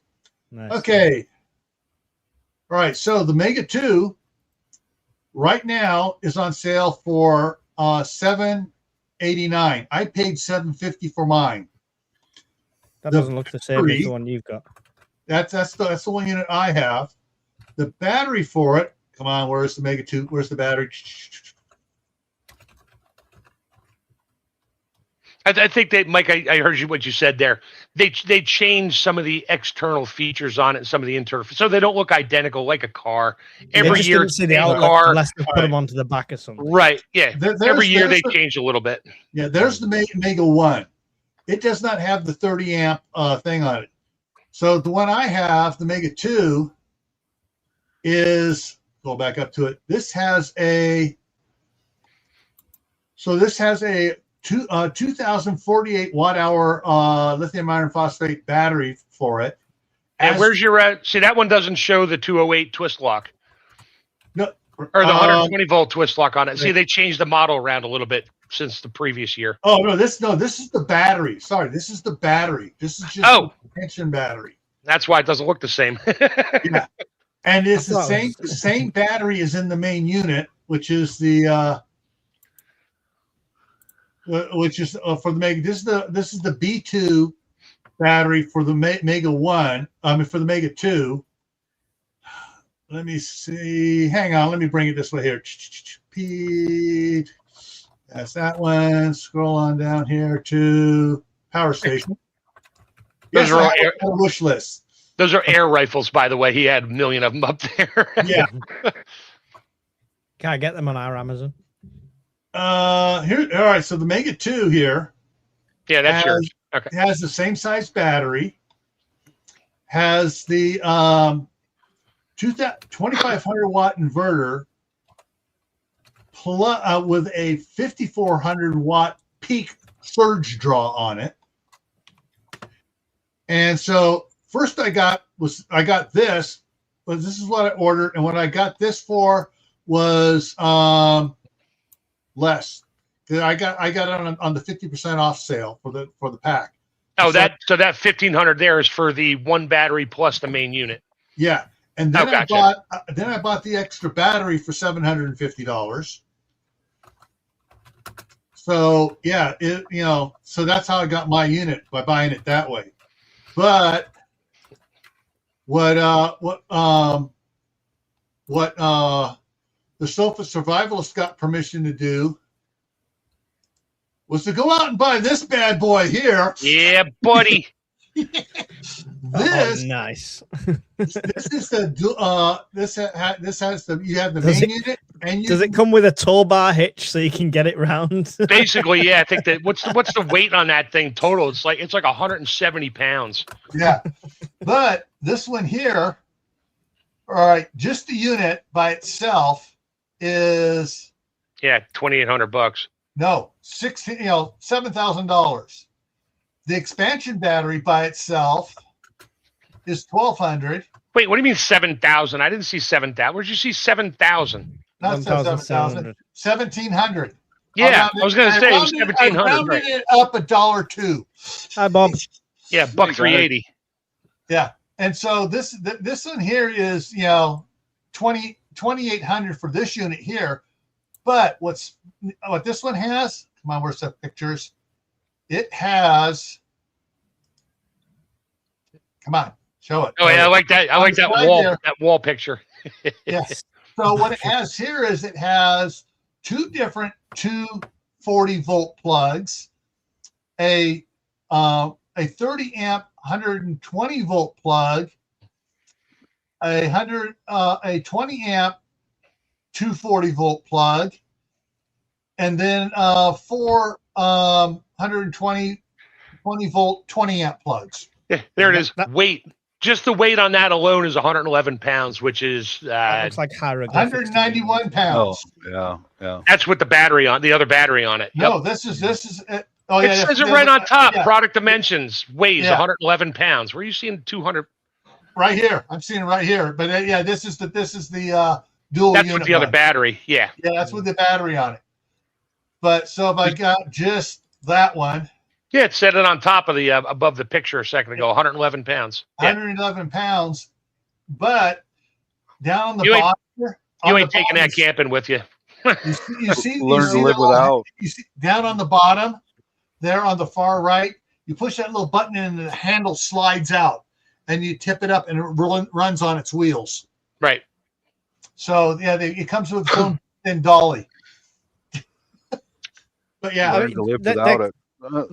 They're cool, but Yeah. I mean, with my Yeah. blackout thing, one of the good things I thought with my blackout scenario thing I did, all I had was the little anchor. Yeah. This thing here. It's like little anchor Solix, right? Mm-hmm. It used like 6% overnight to Yeah. have it on and to charge the phone and to use the light on it, the lot. It used about 6% battery. It's still on 81% now, and I've not charged it since then. That light uses nothing. And what I thought, I mean, I was before I got this, I was tempted to get one of the big EcoFlow Delta 2s. I'm glad I didn't, because what I loved with this is I picked it up like this and I walked up to the kitchen and I stuck it down on the kitchen and I took it up to the bathroom. I could literally go anywhere with it. That was the best thing about it. So I was happy having I'd rather have 10 of these than one of those trolleys. yeah. Tampa's Creek's asking, what would you recommend for my first camping trip? Well, where are you going camping? For your first trip, are you going into the woods with no power, no water, nothing? Or if you're going to a campground, I go to the campground I go to with my kids. I don't bring my power supply. I bring an extension cord. Yeah. Because they always have power there. And they let you plug in. Even the tent sites have power, no water. I plug in. And that's what I use. I just use their power because I can. If you're going in the woods by yourself, get some kind of a small power supply like Mike has. You don't need much. I mean, you're not going to be, unless you're bringing a flat screen TV and GameCube with you. There's an easier way. There's an easier way. Just go camping with Alan and make sure he goes a day ahead of you because he sets it all up ready.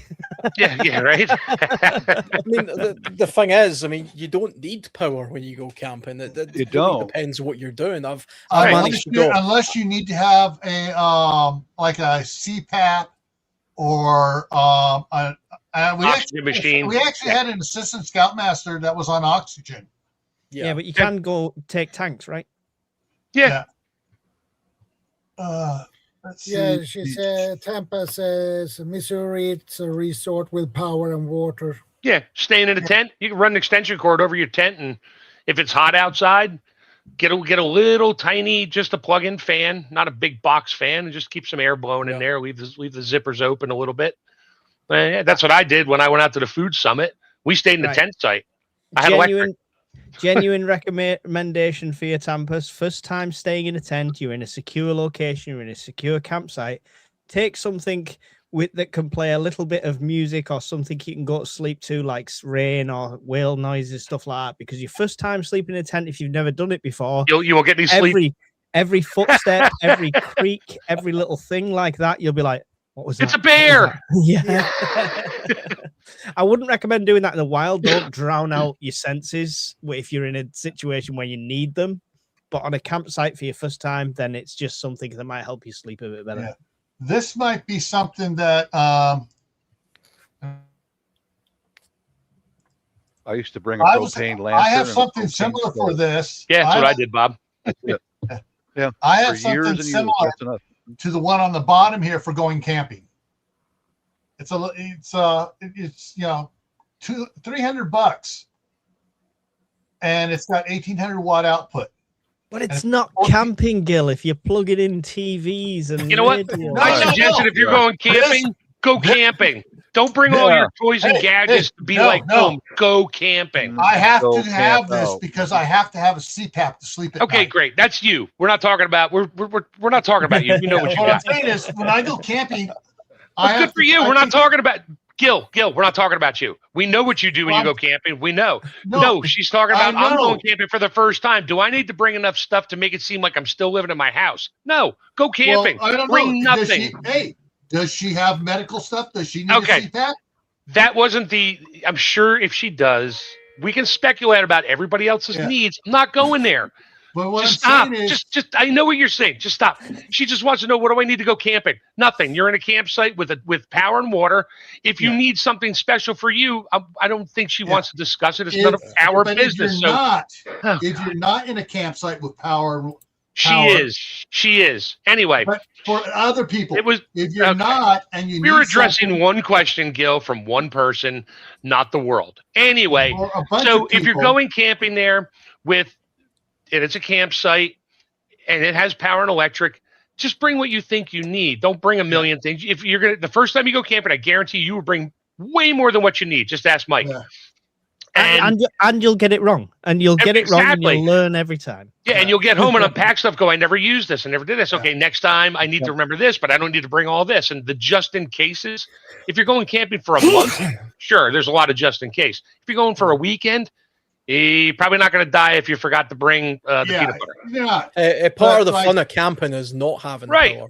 Yeah, exactly. But you'd be surprised the number of people that go camping that are on medical devices. Okay, but Gil, there's a lot. Yes, that is so true. You know what? If you're on that much of a medical thing, you may want to reconsider going camping. Sorry, I'm not. I'm like, I just want to address her. We keep going back to the Boy Scouts. I get it, but I just want. She asked a simple question, not a complicated answer. That's all. Bring what you think you need.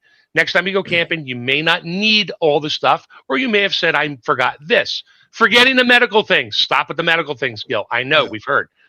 Just think of what you think you might want to go with. Talk to some friends. Just go do it. If you forget stuff, you're going to be fine. You're in a car. You're probably not in the middle of nowhere, 100 miles from a store. Then they always most good campgrounds have their own little store there. So crap, I forgot marshmallows. Go buy marshmallows. Yeah. It's good if you're on a campsite, or like when we've done the prepper meets and stuff, because we've had people turn up and tent failures and all sorts, and there's other people there that will genuinely just help you and guide you through that. My early camping experience was canvas tents and airframes doing the American Civil War thing. There's not a battery power in sight. No, dirt for a floor. Yeah, exactly. And that kind of hardened me. And then the first time I went camping with the kids, I did exactly what you said, Mark. I took way too much stuff. Oh yeah, we all did. I'm like, they're going to need this. They're going to need that. I'm going to need about 6 of these power banks to charge the devices because they're going to want the devices all the time. And I got all this stuff.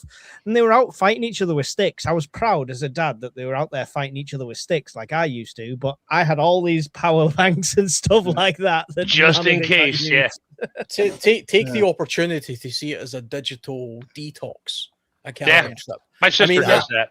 I take my mobile phone with me because I just have it. It's a safe. I don't use it. Safety thing. Yeah, I mean, it's even you don't really even need it as a safety thing. It's just I'm not going to not take it, because if the car breaks down on the way there, I need to phone the AA somehow. But I mean, part of the fun of it is take a battery-powered torch and a mobile phone and a power bank for your phone if you really need to. Other than that, take nothing. I mean, but if you're going to be there for an extended period of time, like I said, I'm looking into getting that river, that EcoFlow river free. I think is quite a good thing to have as a bit of a base camp power bank, or the thing that Mike's got. That kind of size. That's what you're after when it comes to camping trips, I think. The most technology we took, Alan, was just because we both were filming stuff, right? That was like... yeah. I mean, it's actually, to be honest, that the only reason I'm even thinking about power banks and camping trips is because I want to charge up cameras, drones, stuff like that. It has nothing to do with camping whatsoever. It's just to do with YouTube. But even now, I've got a laptop. I'm never taking a laptop camping with me ever. People say I'll take it and you can watch a movie. I don't want to watch a movie when I'm in the woods. I want to be in the woods. I've gone to the dark side. You want to watch everyone's eyes roll at the same time. Apple. Yeah. Oh man. Hey, I bring my iPads out to the cabin because they use a whole lot less electricity, and I get them off the. I can get them off the cell tower versus my laptop, which has to go through a hotspot. Yeah. Basically, our works laptops were garbage, and they've no budget whatsoever for new laptops. And I'm like, oh, what am I going to do here? The designer left, and the designer had a brand new MacBook, and it was sat on a shelf. I'm like, can I swap? They're like, yeah. I was like, fucking give it here. Oh, I love the comments in the side chat. Yeah, Mike. Mike, I sent you an email. I was interested in if you could, if you got it. I'm interested if you would like to interview me about prepping, because I've got a lot of experience and a lot of international travel and military experience too. Love to. I've learned so much about survival from my relatives overseas.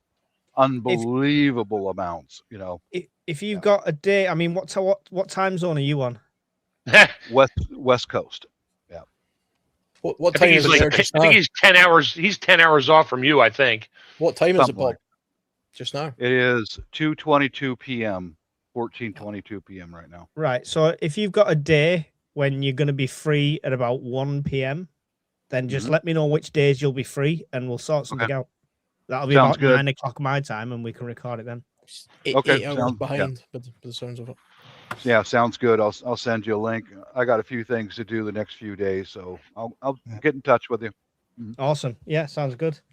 I've honestly, that's an open invite to all of you guys. By the way, you've been on the podcast, right, Alan? That was when we first met. You were over on the podcast. Me and you did one, Alan, didn't we? No, not just me and you. I've only ever. Oh, we did the fireside, but it's Shadow. It was you I interviewed on the podcast, wasn't it? Yeah, that was right. Yeah. Yes, it was Shadow. But that's an open invite. I've been on a couple of your shows, but I don't really need an interview. I'd love to do the one-on-one. So when it's somebody new, like Bob, if it was me meeting Bob for the first time, it'd be the usual questions like, "Are you a prepper? Why do you prep?" Blah blah blah. I'm good with that. But the podcast itself is also for preppers to come in with that. So Shadow's been on, but if he came to me and said, Mike, can we do a podcast especially about knives and how to sharpen stuff and things like that? I'd say, yeah. So we're doing an episode on that. So if any of you guys have ideas like that, shout them over and I'm happy to do them. Yeah, Mike, I'd prefer a one-on-one because I have a lot of information to share, Yeah, let's do it. Let's do it. Yeah. Let's do it. Okay. Yeah. Awesome. I want to get the sofa survivalist, but in that same outfit, doing an interview. Well, you're not going to see. You're just going to have to look at the picture. That's all. We'll have to get Brian's AI to try and animate it so it's speaking. You can get real-time AI now. You can get real-time AI where the as I'm speaking, his mouth is moving in the hand. Yeah, that's some pricey stuff right there. It's all right. Brian will pay for it. Yeah. he made my opening. He made my opening short, which it's just funny as all get out. Oh, that would be awesome. That'd be That'd be fantastic, man. I'm not going down without a fight. And my Frito-Lay chips and my beer. I can imagine. Hold on, I'll be right there. My power chair is charging. Hold on. Did you see my interview with the lady from Ukraine? Yes, I was. Oh, the one you posted today. I was on there watching most of it. Not today with thingy, but the one the other day with the woman from Ukraine, where her family's been in the war zone and stuff like that. That was real. Yeah, it's just like hearing somebody with kids in that kind of situation really makes you think. Like sometimes we think we've got it bad, we really haven't. Give you an idea, Mike. That's how my wife grew up. Yeah, it wasn't just a couple of years; it was her life was growing up in the middle of war and death and starvation, and this is real life, SHTF. She and her brother and her late father were the best advisors on the earth. And I tell you what, I would leave all of you guys behind, no offense, and take my wife with me because she knows what she's doing. We're just guessing, seriously. Feelings mutual, Bob. I'd leave you behind and take your wife with me as well, so it's fine. Oh, dude, yeah. I could imagine her little 5 foot of nothing look up at you and swing a knife. Oh, okay, it's over. Bye bye. Now, if you can, guys, get to know some Vietnam or some Filipinos or Cambodians or Lao people who've lived it. That's your information that you need to know right from these people. But they're hard to talk to because they don't like to talk about it. So just a piece of advice.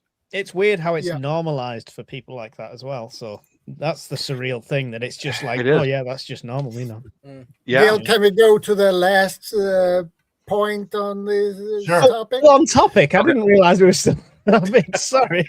Okay. Last hour of live talk about what needs to be done in the fourth 12 hours to 37 to 48 hours. Yeah. Okay, somebody very quickly, briefly recap me what we've done in the first 36 hours. What's been done and what's ready technically? Well, we covered getting information. Yep. We covered checking out the neighborhood. Okay. We covered light. We covered a little bit about light discipline. If you have lights and stuff, putting up blackout curtains, or if, like Bob said, you get a light that flickers on, that comes on automatically and stuff. So you want to make it a little bit dimmer though. So say you think, all right, they got candles, they're someone home, we're not going to go there. Yeah, they're going to avoid the house because I think people are there. Covered a little bit cooking. We covered a little bit about a lot about cooking. Security, a little bit. The one thing we didn't cover on cooking we should have was, if you're cooking outdoors, you want to try to cook stuff that is not aromatic. Not everybody going. Last resort cooking outdoors. Yeah, bacon sandwiches is going to attract the entire neighborhood. Yeah. Did you cover water? Because one of the first things I did in the first 24 hours was to fill the bath, and fill some emergency containers before the pumps start to go off in 48 hours. We did talk about the fact that pumping stations may also be having an issue with power. Touched on that. Mm-hmm. Flush the toilet, and the water coming through the taps isn't guaranteed if it's not gravity fed. I think that's kind of water wise, other than water catchments and your backyard and things like that. But we're kind of at the point now where we're the supermarkets aren't open, bank machines aren't running, cash points aren't operating, but we're at the point where we're going into the local square, and the government or somebody is handing out food parcels, and that's where we're trying to source our information from at the moment. Yeah. So one of the things I didn't display would be going around the house to all the you know, down the side of the sofas, the secret can of beans, and getting all the cash I've got to kind of take inventory, because that value won't hold past a couple of weeks if this is an ongoing situation. Yeah.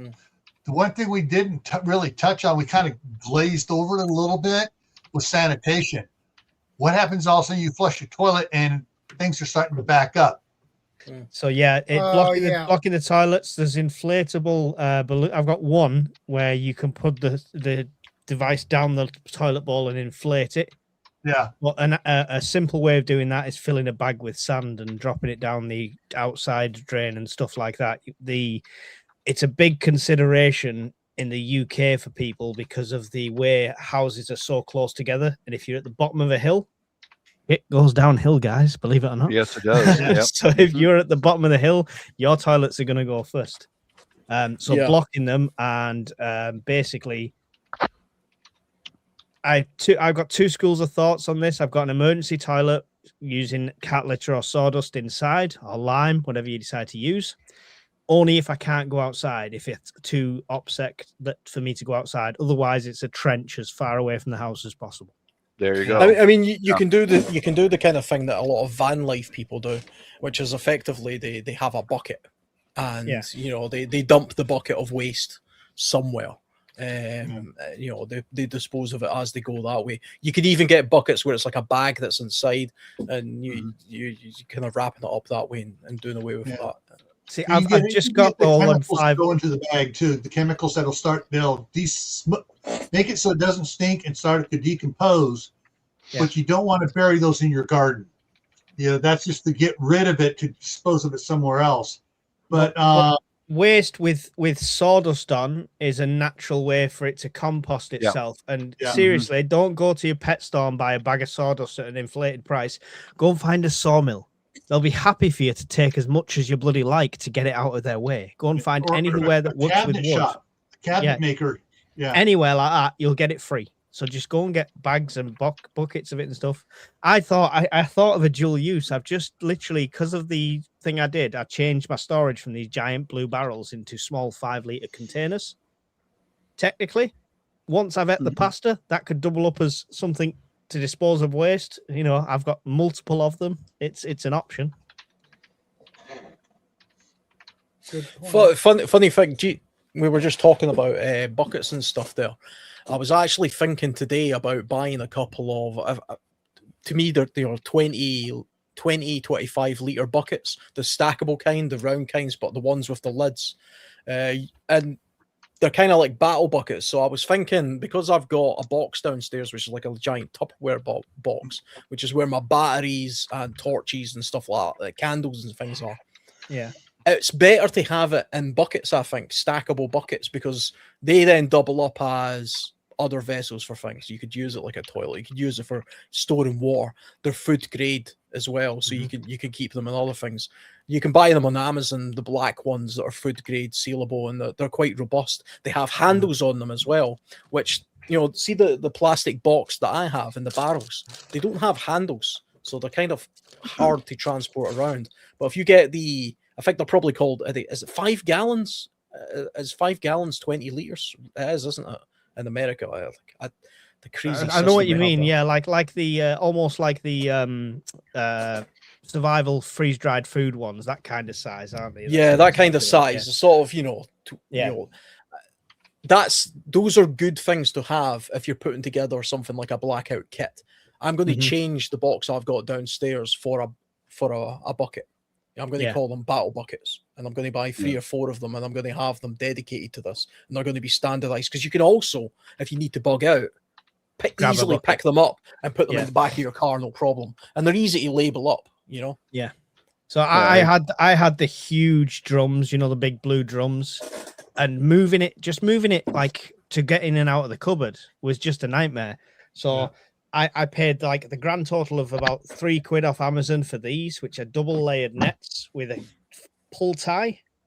They now go over these buckets, and them big barrels are now extra rain catcher with this over the top in the garden. There you go. And I've changed it all to the smaller buckets, and that means if I'm 20 years older and an order of magnitude weaker, I don't have to try and move a giant barrel. It's all small, portable, stackable. I gotta share something out from my channel there, Shadow. It's waiting to be shared out. It's a tool that I made in my shop out of wood because my wife and daughter are both petite. They can't pick up a 5-gallon bucket or a 5-gallon container of water. So I made a tool to where we can shove that into the top handle, and then the two girls can team up on it. Those are wedges, so it'll slide right in there. Watch, right there. Right, and it's a 2-man carry now, yeah. Right. And the two girls can pick it up, or I can pick it up easier than just one single point, Yeah. That's something to consider, guys. You could custom make that kind of stuff with a handsaw and some screws, and there you go. Right, that. Yep. All right. My wife and daughter are tiny, and they're just not set up to heavy loads. So Hey, Tampus, I sent you an email. Check your email. We'll talk about freeze drying. Yeah, I was going to say, talk to Mark. He does freeze drying all the time. And then there you go. The girls can just tip a container over, and it's a good idea as well cooking. if you're doing that, Bob. I suppose to standardize all your water containers to be the same. They are. One. Yeah. They are, Mike. Yeah. Right. And that's why step by step. I get paid twice a month, and then several times a year I'll go buy another one because they're only $20 each. You know, I can $20 for that, $20 for propane, $20 for dehydrated meals. Bam, bam, bam, bam, bam. Yeah. It builds up. Yeah. Mike, it does. Shadow has something to share for you here from me. This is talking about the sewers. These are called inflatable pipe plugs, or in the construction industry we call them pigs. Right. And you get them from 2 inches up to 20 inches. And you usually get it comes with a chain or a rope on it, and then a long hose that you can hook up for a bicycle pump to, and you just shove it down your drain. You pump it up, and that'll block your sewer from any water coming back up, towards your house. Yeah, I've got a similar one that's for the toilet, but yeah, it's yeah. So this you drug out your clean out in the yard where it goes out into the main line, into the lateral, and you inflate it, and it'll stop anything coming from the main line up towards your house. Oh my God, there's 2,000-pound versions of them. Wow. Well, Tampaz has a question, actually. What would you recommend a beginner prepper put in a bug-out bag? Doesn't matter. It does not matter what any of us say, because all of our circumstances are different. All right? Exactly. So get your plan, know where you're bugging out to, know the distance, know what it takes to cover it. Then you'll know what you need. Because if we say put 5 days worth of food in and you're bugging out 1 day down the road, doesn't make a difference. Yeah. By all means, where are you going? Where are you at? Yeah. By all means, watch all these guys' channels. You might watch all of our bug out bags, and they'll all be slightly different. You might get ideas, but genuinely just plan what you're going to do and think of what you need along the way. Because if you carbon copy somebody else's bag, you're setting yourself up for failure. That's just my 2 cents on it. Mm-hmm. You need to custom made it for yourself and your needs. Yeah. And once you make your first one, practice it and find out what's wrong with it. Exactly the same as the camping. You'll take it out, on and see how far you can walk with it. Yeah, and see what you actually use. You see what I didn't need that extra stove. I didn't need this. I didn't need that. So kind of you'll strip it down over time. I hate the fact that like people on Amazon and eBay are selling pre-made bug out bags. I'm like, how do you know where I'm going? How do you know what environment I'm in? How is this work? That's like the sofa survivalist first aid kit he got. Yeah. Tell him about it. I got 10,000 Band-Aids, man. Some guy in Canada, some guy with a YouTube channel in Canada said I needed to buy his first aid kit, so I bought it. It's got 10,000 Band-Aids, a pair of scissors, and a first aid book. It's It's best, but that box is beautiful, man. It is white with the big red cross on it. It says first aid, everything you need. Ah, that's a great business idea. I've suddenly come into a supply of small white buckets. First aid, and I'm going to steal Alan's name. First aid battle boxes. I can make some money here. There we go. Tampa Creek, I just connected with your channel and left you a comment. But I went through that whole first aid stuff with my wife, who does this stuff. She's a professional. Well, look, hon, look at this big bag of shit on Amazon. She goes, don't waste your money. Just get some gauze and some tape, plug the wound, get him to the hospital. But what about all these shiny things? You don't even know how to use that. Gauze. I don't know what you're talking about, Bob. What do you mean? You know what I mean? It's completely necessary. That's oh, come on, Mike. We all know you use that to listen to your stomach growl when you're hungry. I don't need that. It's loud. Well, you need that if you need to open a safe. I got a blood pressure monitor just to make myself even more paranoid. That's why I got that. It's So Tampus, to be clear, so I sent you an email. Bob messaged you on his thing. Gil has 2 channels. He has his email on both of his channels. You can email him direct there. I don't know if Alan has an email address online or not. If not, I'm sure one of the many here. If you have Shadow's email address, Shadow has everybody else's email address on here. It shows on the ticker. Mm-hmm. Yeah. Yep. At there the it end. Is. This is a so great feel book, free by to the way. email Shadow. He can, and he has. Well, you already have my email, but if everybody else is okay, it's like you can send out our emails too, unless it's listed on site, just to communicate and see what you want to talk about. This is a great book, by the way. I don't know if anyone's had this one.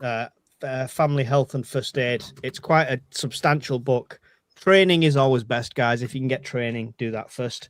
But it's just everything is like set out and illustrated exactly and stuff like that. So it's a really good, quick reference one. So good books, you can't beat them.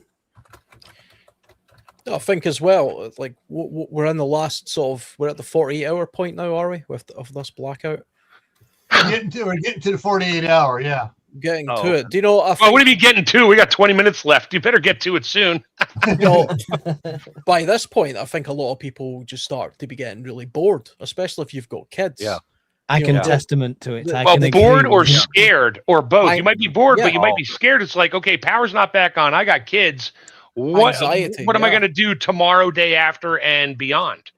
So even without kids, Alan, at this stage, like when I did my thing, because people think I just turned the lights off, filmed a bit, and turned the lights back on. I really did live it for 48 hours. The last day was just, I was doing so much random stuff around the house I didn't need to do.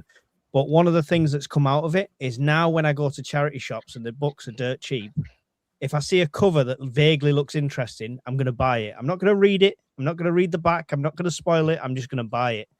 And I'm going to have shelves of books that I've never read for the next scenario. Mm-hmm. Yeah, I you think need to find something to occupy that time, that dead space where there's nothing else you can do. I mean, you've did everything that you can do to prepare. You've got everything you need. You're kind of just waiting for information. You're kind of held up in a place. And if it happens in the middle of winter, there's not a lot of light outside and it's bloody freezing, so you're confined to the house anyway. Yep. I mean, it's part of the I go camping all year round and wild camping, but at this time of year, there's hardly any light. And it gets to a point where I'm kind of sitting in my shelter and I've got bugger all to do. So I read. I mean, this is what I do as well, because I have nothing else to do. I'm literally in my sleeping bag and it's only like 6 p.m. So what am I doing? Well, I'm reading something. That's what I'm doing. Or you get surprisingly good at early nights, whereas with technology, I end up staying up all night. Yeah. I mean, I won't be on a live stream until 1 o'clock in the morning anymore while the power's out. I don't know what I'm going to do with myself. I will be after about day 6 when I've gone completely mental. I'll be sat here like this with the headphones on, mic, looking at a blank screen, talking to you 5, in my head. In your head, microphone's not even plugged in. You're just having this. You're just having an interview. Hey, Mike, hold that book up again. Hold that book up again. Which one? The medical one? Yeah. Family Health and First Aid. Yeah. Now, is that a European book or Printed in China.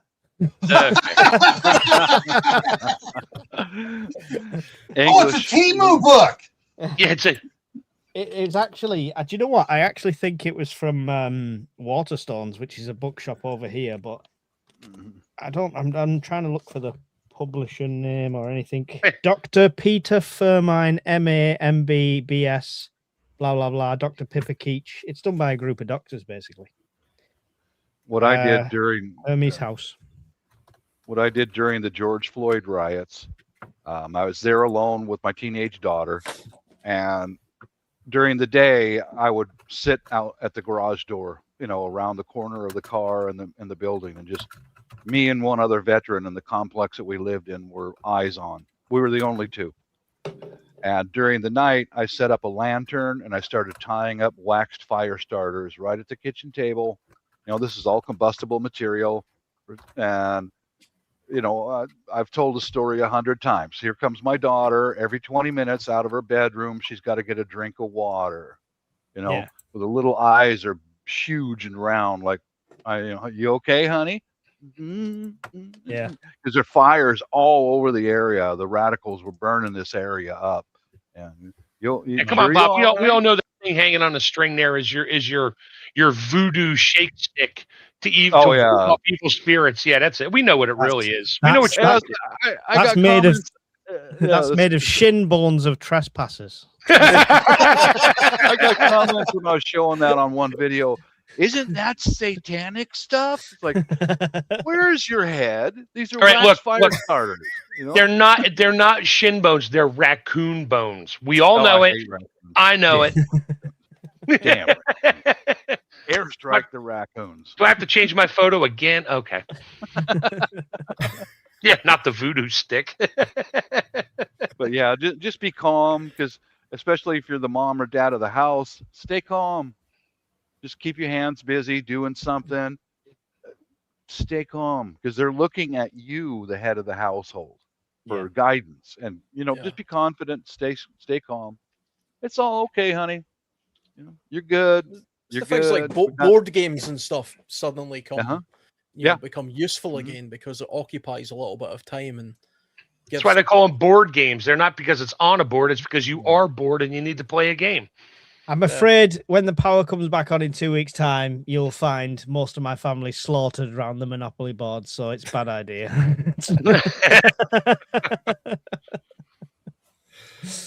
I've burnt the money to stay warm.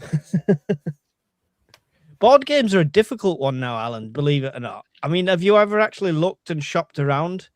If you've got like kids like me that are like, no one's got kids like me. I know I've got 6.5 million, but if they're ranged at that kind of 7 to like 11, 12 and that kind of age thing, it's difficult to get games that are going to interest everyone. Monopoly is like the winner. I know there's a million different. If your kids are 12 and older, just pick up the main pack and 3 expansion packs for Crimes Against Humanity. Yeah, but like, so I'm saying, I can't. There's no way I can like take a group here and a group there and run 2 board games. So it's very difficult to find one that caters the whole family. You can always break out the Lego or something, or do something along those lines. But you sick man, who gets Lego out during a blackout? That's just asking for trouble. Can you imagine the injuries? He didn't You'll need the Canadian Prep 1,000 band-aids. like trying to hold the wax candle over the little Lego blocks as you're trying to build. This is while the lights are out, totally out. You throw Legos on the floor, say, "Okay, it's time to play. Where's the landmine?" The floor is lava. Ow, found one. Just landed on 20 more. Okay, you're dead. Next. Well, honestly, I had to say, I'm sure how much of a geek I was. It used to be Warhammer for me when I was younger. And you had these things called Gretchins, and they were like a little orc thing, and he had a helmet with a single spike, this big.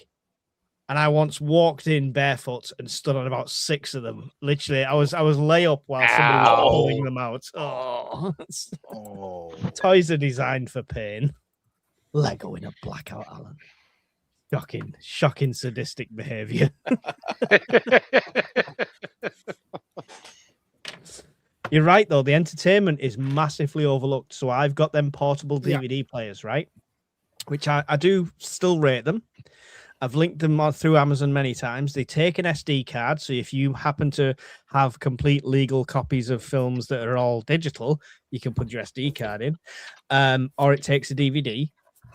Now, the factor of this that I didn't think about too much until I did the test was you sit there and watch a film for an hour and a half on one of these portable DVD players when it's 10 degrees in your house. You feel it. You need to be up and moving. You genuinely need to find stuff to entertain you, but stuff to keep you active as well. Yeah. That is one. I ended up moving a full chest of drawers with the bit of daylight I had from one room to another just because I was keeping myself going. I genuinely am considering some sort of treadmill or something like that. I know that's a scary word, sofa survivalist, sat there in your denim. Hey, you know what? I bought the extra wide treadmill so my power chair sits on there so I can just drive along and pretend I'm somewhere. But genuinely, I mean, do you know when you see all these doomsday type films and they've got like a bunker and they're always running on the treadmill during the day? I get it now. I genuinely get it. It's not a fitness thing. Movement helps keep you warm, keeps you the blood flowing. So Yeah. it's something I'm considering. I don't know where I'm going to stick it. Like I might have to move a child out, but I definitely want to get something to keep me moving. A exercise bike or a treadmill or something like that. They talk about treadmills, it kills the conversation, doesn't it? Sorry, guys. Just get one of those reality, wooden boards. Get one of those wooden boards with the whatever. It's like a 4-inch wood cylinder that it's a balance board. You literally stand on it and it keeps all your muscles going. Oh yeah, you're not stopping moving. You may be twitching a little bit later, but those are fun. And they don't take up much space. It's when you fall off of it, that's when that board goes through the window and your head goes through the desk. But either way, you can use your box with 1,000 band-aids. I got to use it somewhere. Say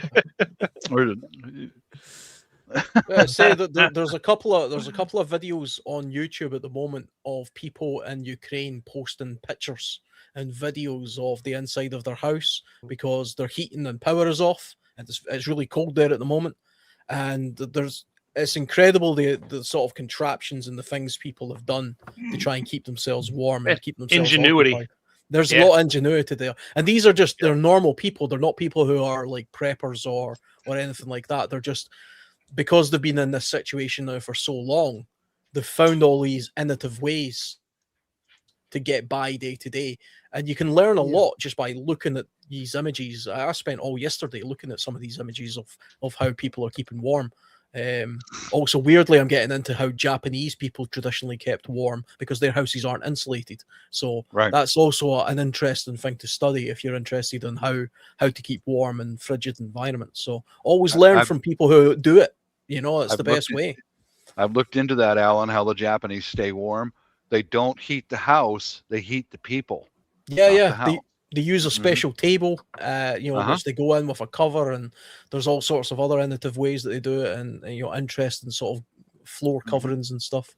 So this is Anna's house, who I interviewed from Kiev, and she has no power at this point, but obviously the kids have some sort of normality. The cover's not just like let's make a fort; it helps with the heat and keep everything together. And then she's got these string lights everywhere. They're just like Temu ones. But it's not only nice for the kids, but it takes next to no power whatsoever. I've got another photo as well. I mean, if you watch the interview, the photo that comes up in it, at one point they've got a camp in pretty much the hallway of these flats because it's the central point in the building when there's a chance of strikes. It's surreal to see that people are living like this constantly, but you're right, Alan. They're so inventive with it. I mean, the 4-poster bed thing, and sort of in the UK and sort of not even medieval times, just sort of in like Victorian times, they had a 4-poster bed that was kind of blocked in, and they would literally Curtains, put like and they would have it. Some of them actually had wooden panels. It was like a little room inside a room. You can go to stately homes and see them now, and they would stick like this. It's not a hot water. There was no water. It was like a heated up thing with charcoal in it. It was in the bed.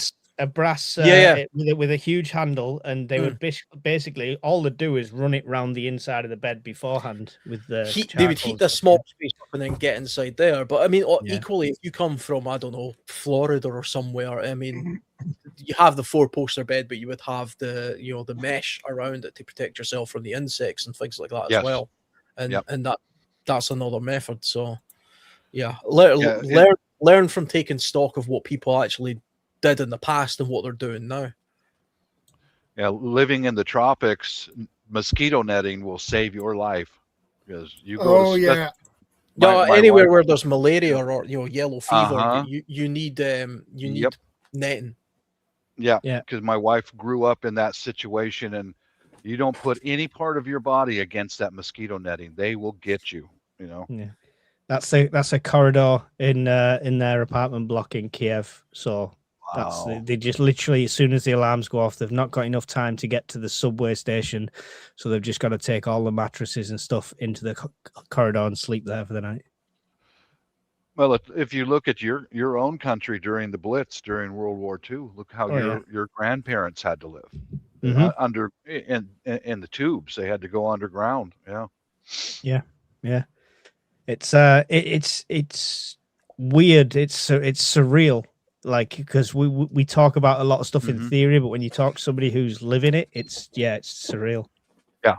But it's a good.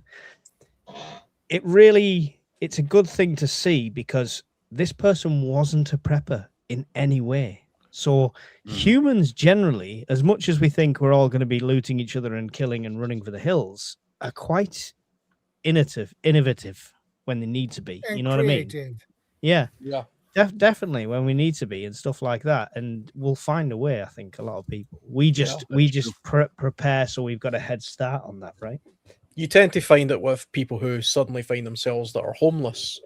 They find these innovative ways of getting by whether it's rough sleeping or just using the system. They work out a way of using the system to sort of get by day to day. And you see it with single parents as well. These sort of single mothers or fathers find themselves in a predicament where they have no money and they have children to feed, and they find a way. There's a way of doing it. It's just a case of thinking it through. The beauty of being a prepper is that you're always thinking ahead, so you've got a little bit of time. It's really just a case of time. That's what you're buying. You're buying time by hedging the future and thinking more about it. And that's the great benefit of doing it. And you can adapt that to whatever your most likely scenario is that you think you're going to find yourself in. We're talking about power outages just now, which, like I say, it's not common where I am for a power to be out for any longer than probably a couple of hours. I haven't experienced a power cut for years. Literally, I was a kid the last time I seen one, but they do happen. And there's no bad reason. There's no negative reason for having a box downstairs in my kitchen full of extra batteries, torches, and some other ways to get through a power outage, because those are things that are useful anyway. So why not have them? Hey Dios, how you doing? I got a question for the panel based on this. Then we're at the 48-hour mark, right? Alan, you just said common is a couple of hours. If the power ever does go out, it's a couple of hours. Yeah.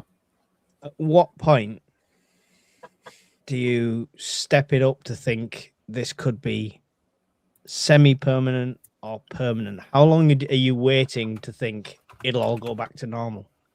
At what point can you flip that mentality? I did a jokey scene during that where I was getting all the crossbows and knives and blades and stuff like that out. But then I said, listen, it's 48 hours. There's still going to be police out there. This is stupid. You wouldn't do this.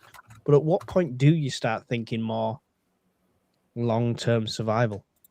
Oh, it would depend on what kind of information I was being fed, because I mean, before if you've no information coming in, put it that way. If you can't get any information coming in, radio is static, etc., you're just going off your own best judgment.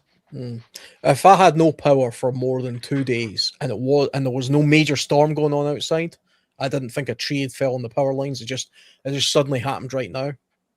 I would start to question what's going on.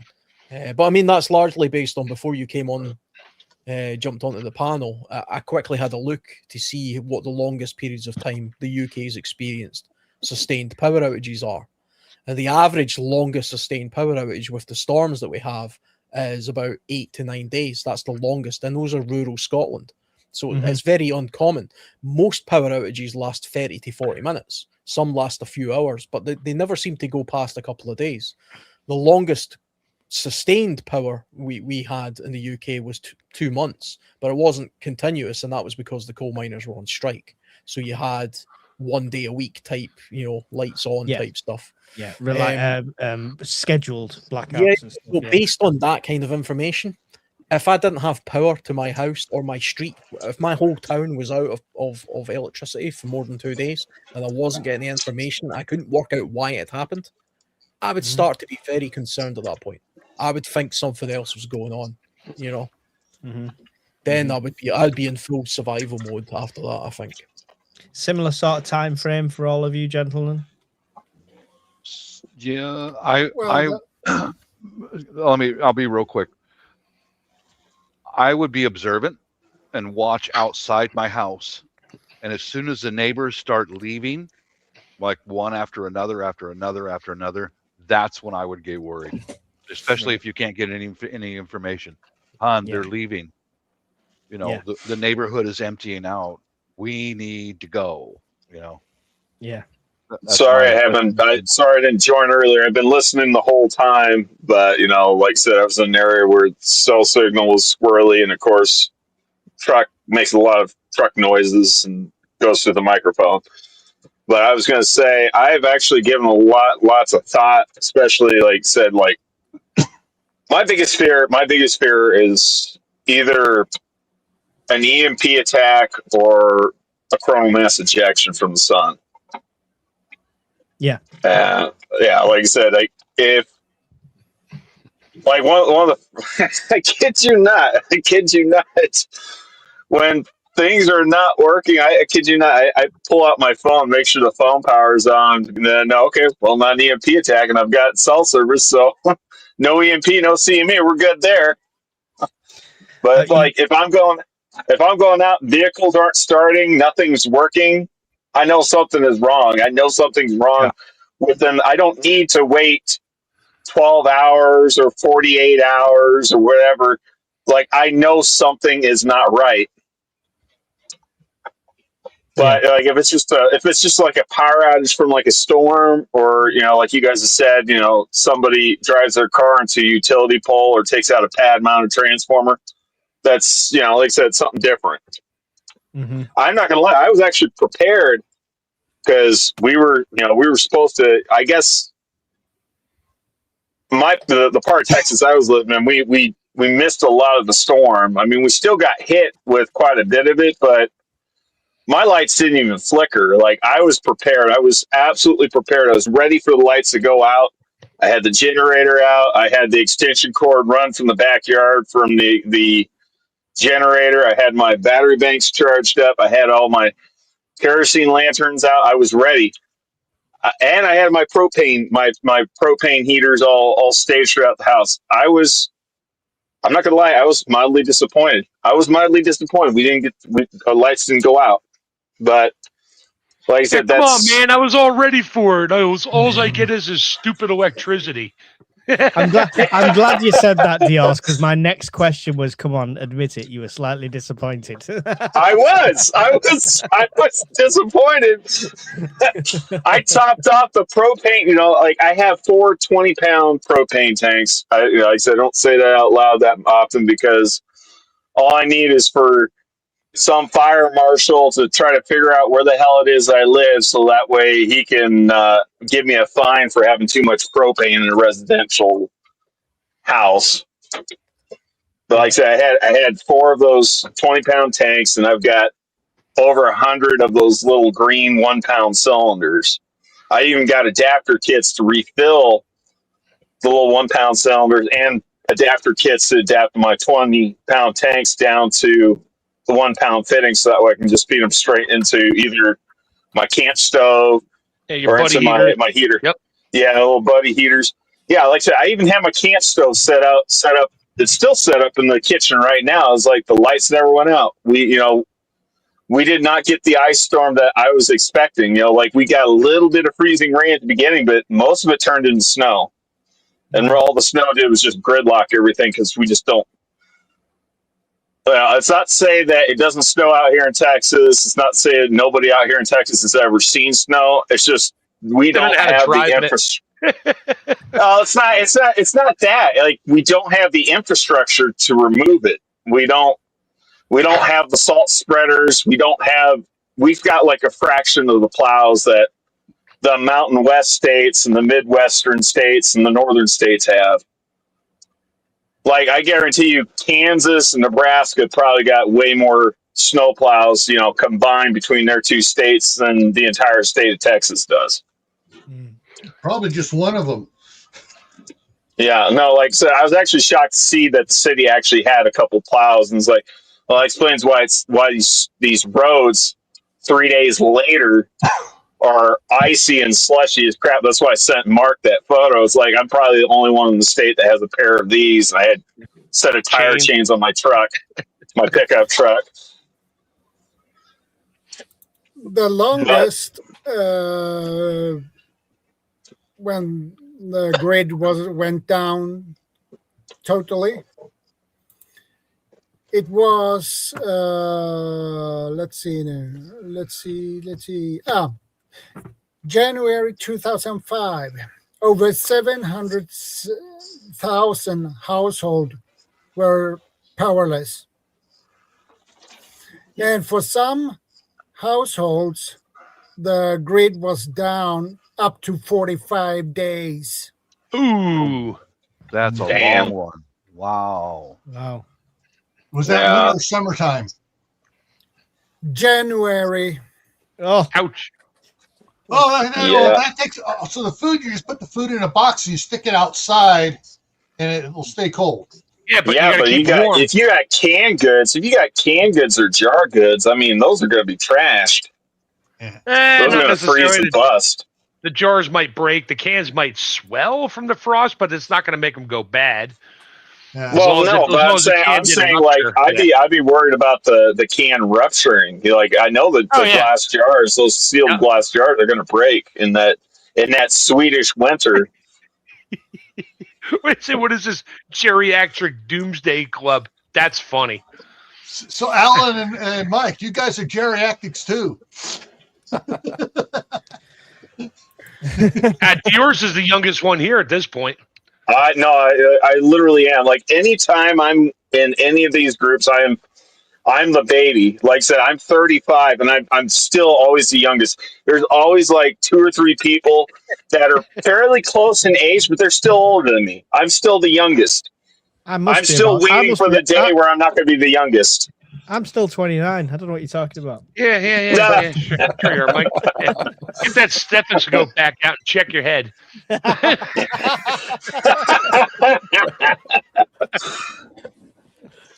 It's like my body is a temple. It's haunted, creaky. Yeah. The Pretend Commandos Club. No, that's my club. That is the Sofa Survivalist Club. I was dying. I was busting out laughing there, Mark, when you said I've got an extra wide treadmill for my electric wheelchair. Hey, it's great. No, dude, you got to understand this thing is great because I got the treadmill wired up so it charges my batteries for my power chair. So I can just run all the time. Oh, it's a perpetual energy machine. It's a perpetual motion machine. So I get on it with the wheels, it runs it and charges my battery, and I have fun. And then he realizes he doesn't know how to get off, and you just come back, and there's a skeleton on a machine that's still going 20 years later. Come on, I just bought 3,000 gallons of freeze-dried water. I'm good. Freeze-dried water. Somebody said I needed it to go with the freeze-dried pouches I bought from them on some Canadian website, and said you need the freeze-dried water to go with it so you never run out. I'm like, what a great idea! They're only like $12 a gallon. It was awesome. It'll last forever. Yeah, This is the type heard of videos I I heard wanna about put- I wanna your put these videos 10,000 Band-Aids. There's That's pretty funny somebody too. watching this. There's somebody watching this right now, or on the Yeah. replay, that is googling freeze-dried water. Of course they are. guarantee it. Just like anybody who's like looking to get on a diet, they're probably looking up diet water. They actually do make that. Yeah, Freeze yeah. dried water. Here it is. There- He's got well, you got dehydrated. Dehydrated water. Mine's better because it lasts longer. Dehydrated is good for some years, but it can expire. Freeze dried, nope, you're good forever. I can sell you diet water, Dios. It's just normal water with some X-Lax thrown in, so it's Yeah, you're guaranteed to lose weight. Chocolate flavored. Oh, Well, that Miralax isn't supposed to have any flavor to it. There you go, win-win. We can go into business. Diet water. Yeah, dehydrated water with lemon taste, lemon flavor. Lemon I water. like cures all. that diet water. Yes, you will die when you eat this. When you drink this water. Yeah, you probably would with the electrolyte imbalance that you ended up putting on yourself because you're taking way too much of the Miralax or X-Lax.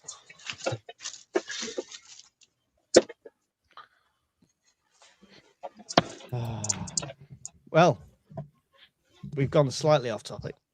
Yes. That's okay. We're So, over time now. We're keeping Situation Shadow normal for us at this point.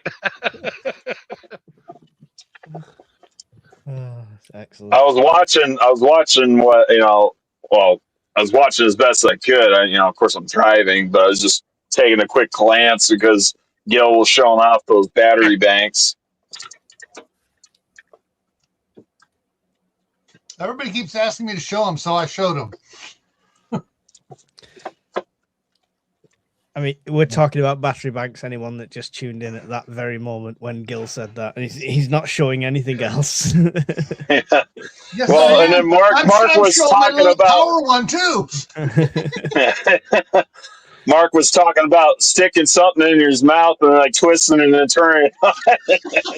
Mike was pointing that out. Good thing somebody just pop on when you said that. Stick it in your mouth and rotating it. Huh. Yeah, and then turn it on.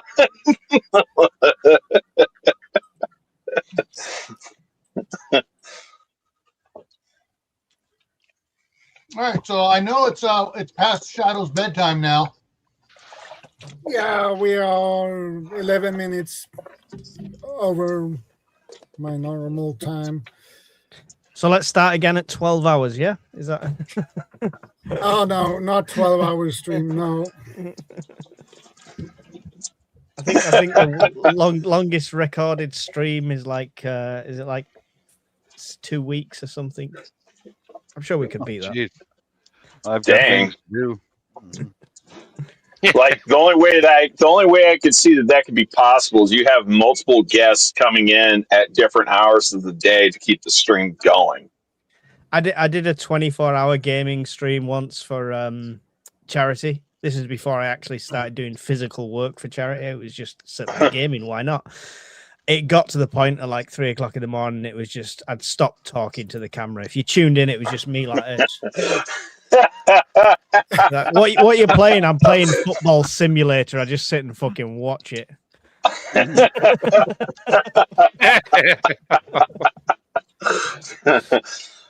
was already laughing about you saying that if it was a long-term blackout, you just go upstairs to your computer with a blank screen, not even the mic plugged in, and trying to do a live stream in your head. That'll be it. I'm telling you, that'll be it. That's how it tips me. All prepared, but tips me over the edge. That's after I've murdered my family around the Monopoly table. That's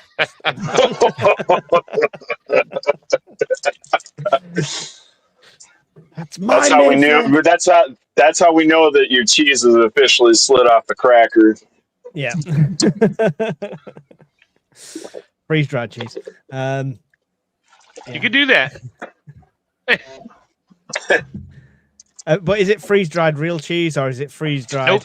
American I have 2 half-gallon jars of freeze-dried shredded. I have cheddar and mozzarella, and yes, it works. And yes, it's a That thing. sounds good. They're crispy and weird if you just put it in your mouth, but if you put them between, if you put them between 2 damp paper towels for about 5 minutes, you got shredded cheese again. Nice. It works. I actually put a little package of the freeze-dried cheese inside my package of freeze-dried chili, and then seal it up so I can sprinkle the cheese on it. And it rehydrates and it melts, and it's like, yeah.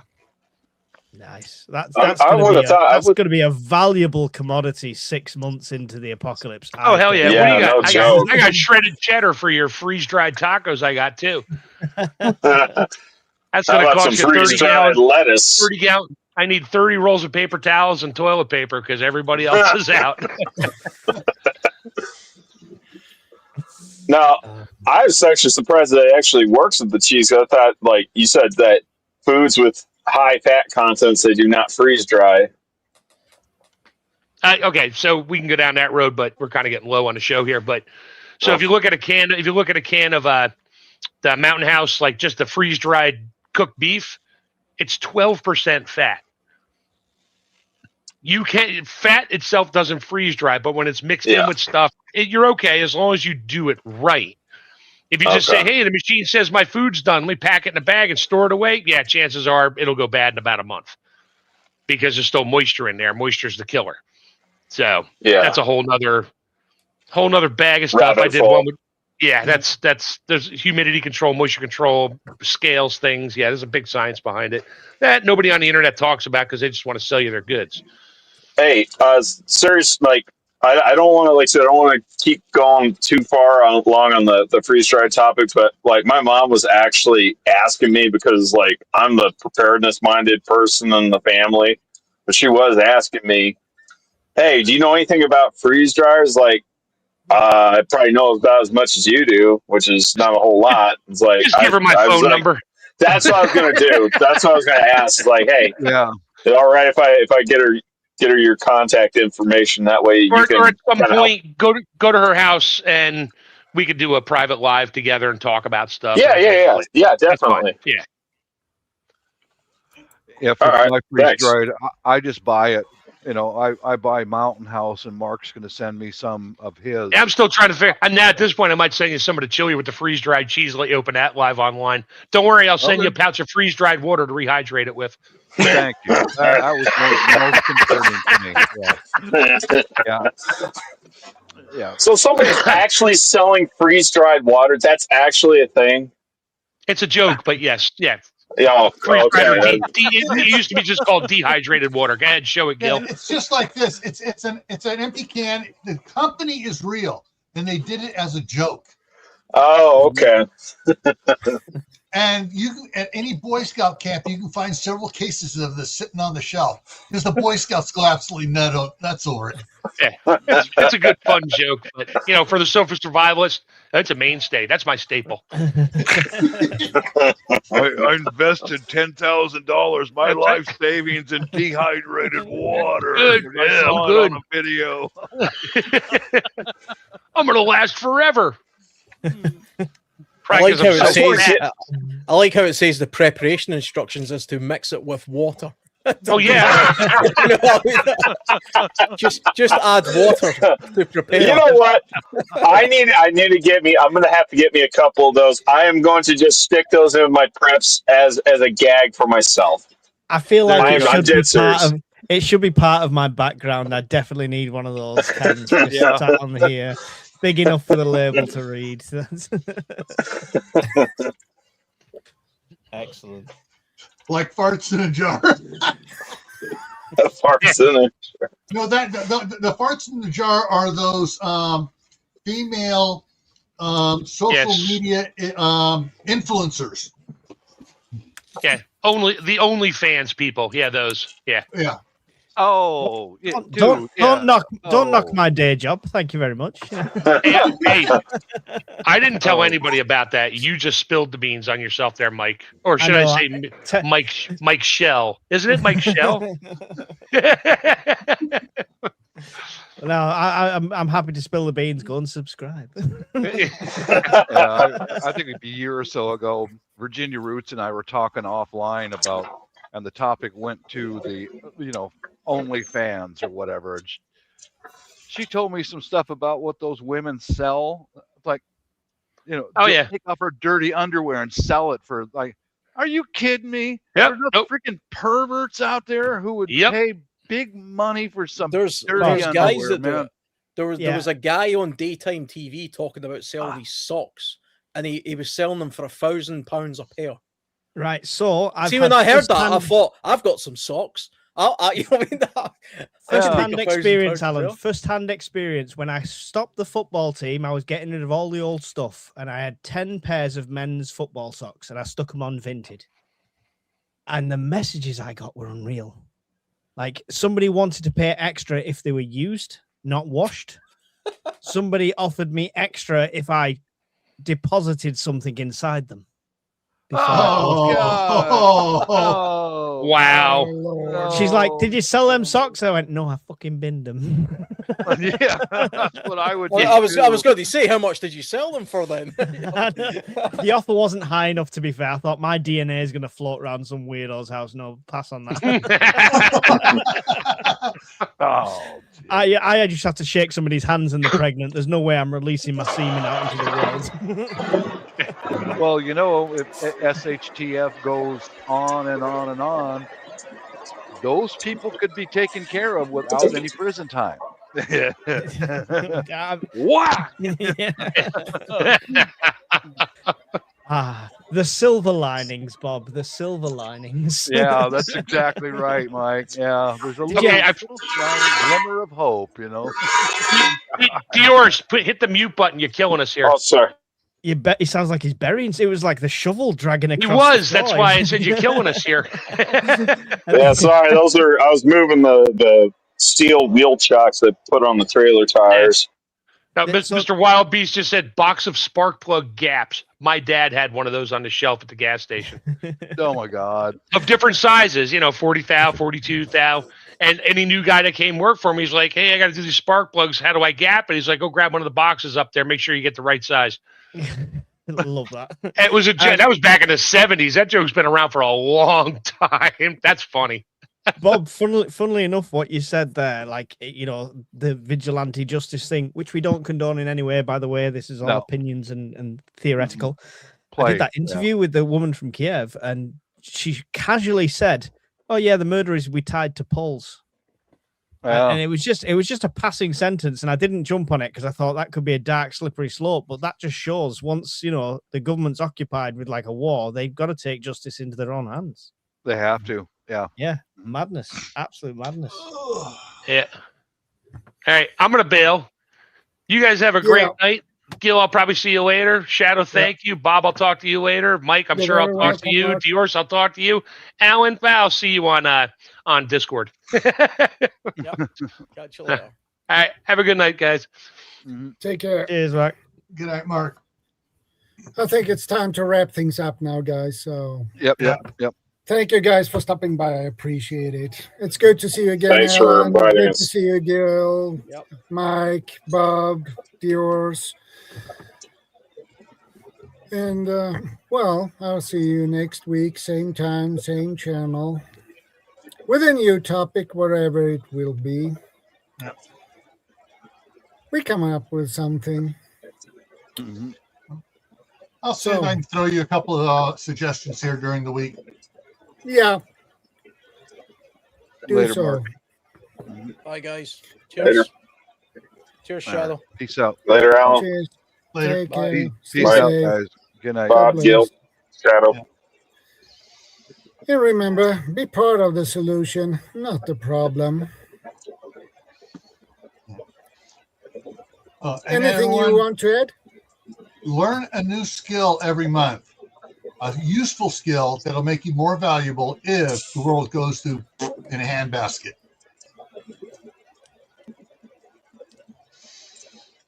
All right. See you guys Mike. later. See you later, Gil. Cheers. Thanks for having me. That's I've nothing to add. It's always a pleasure. It's always a pleasure.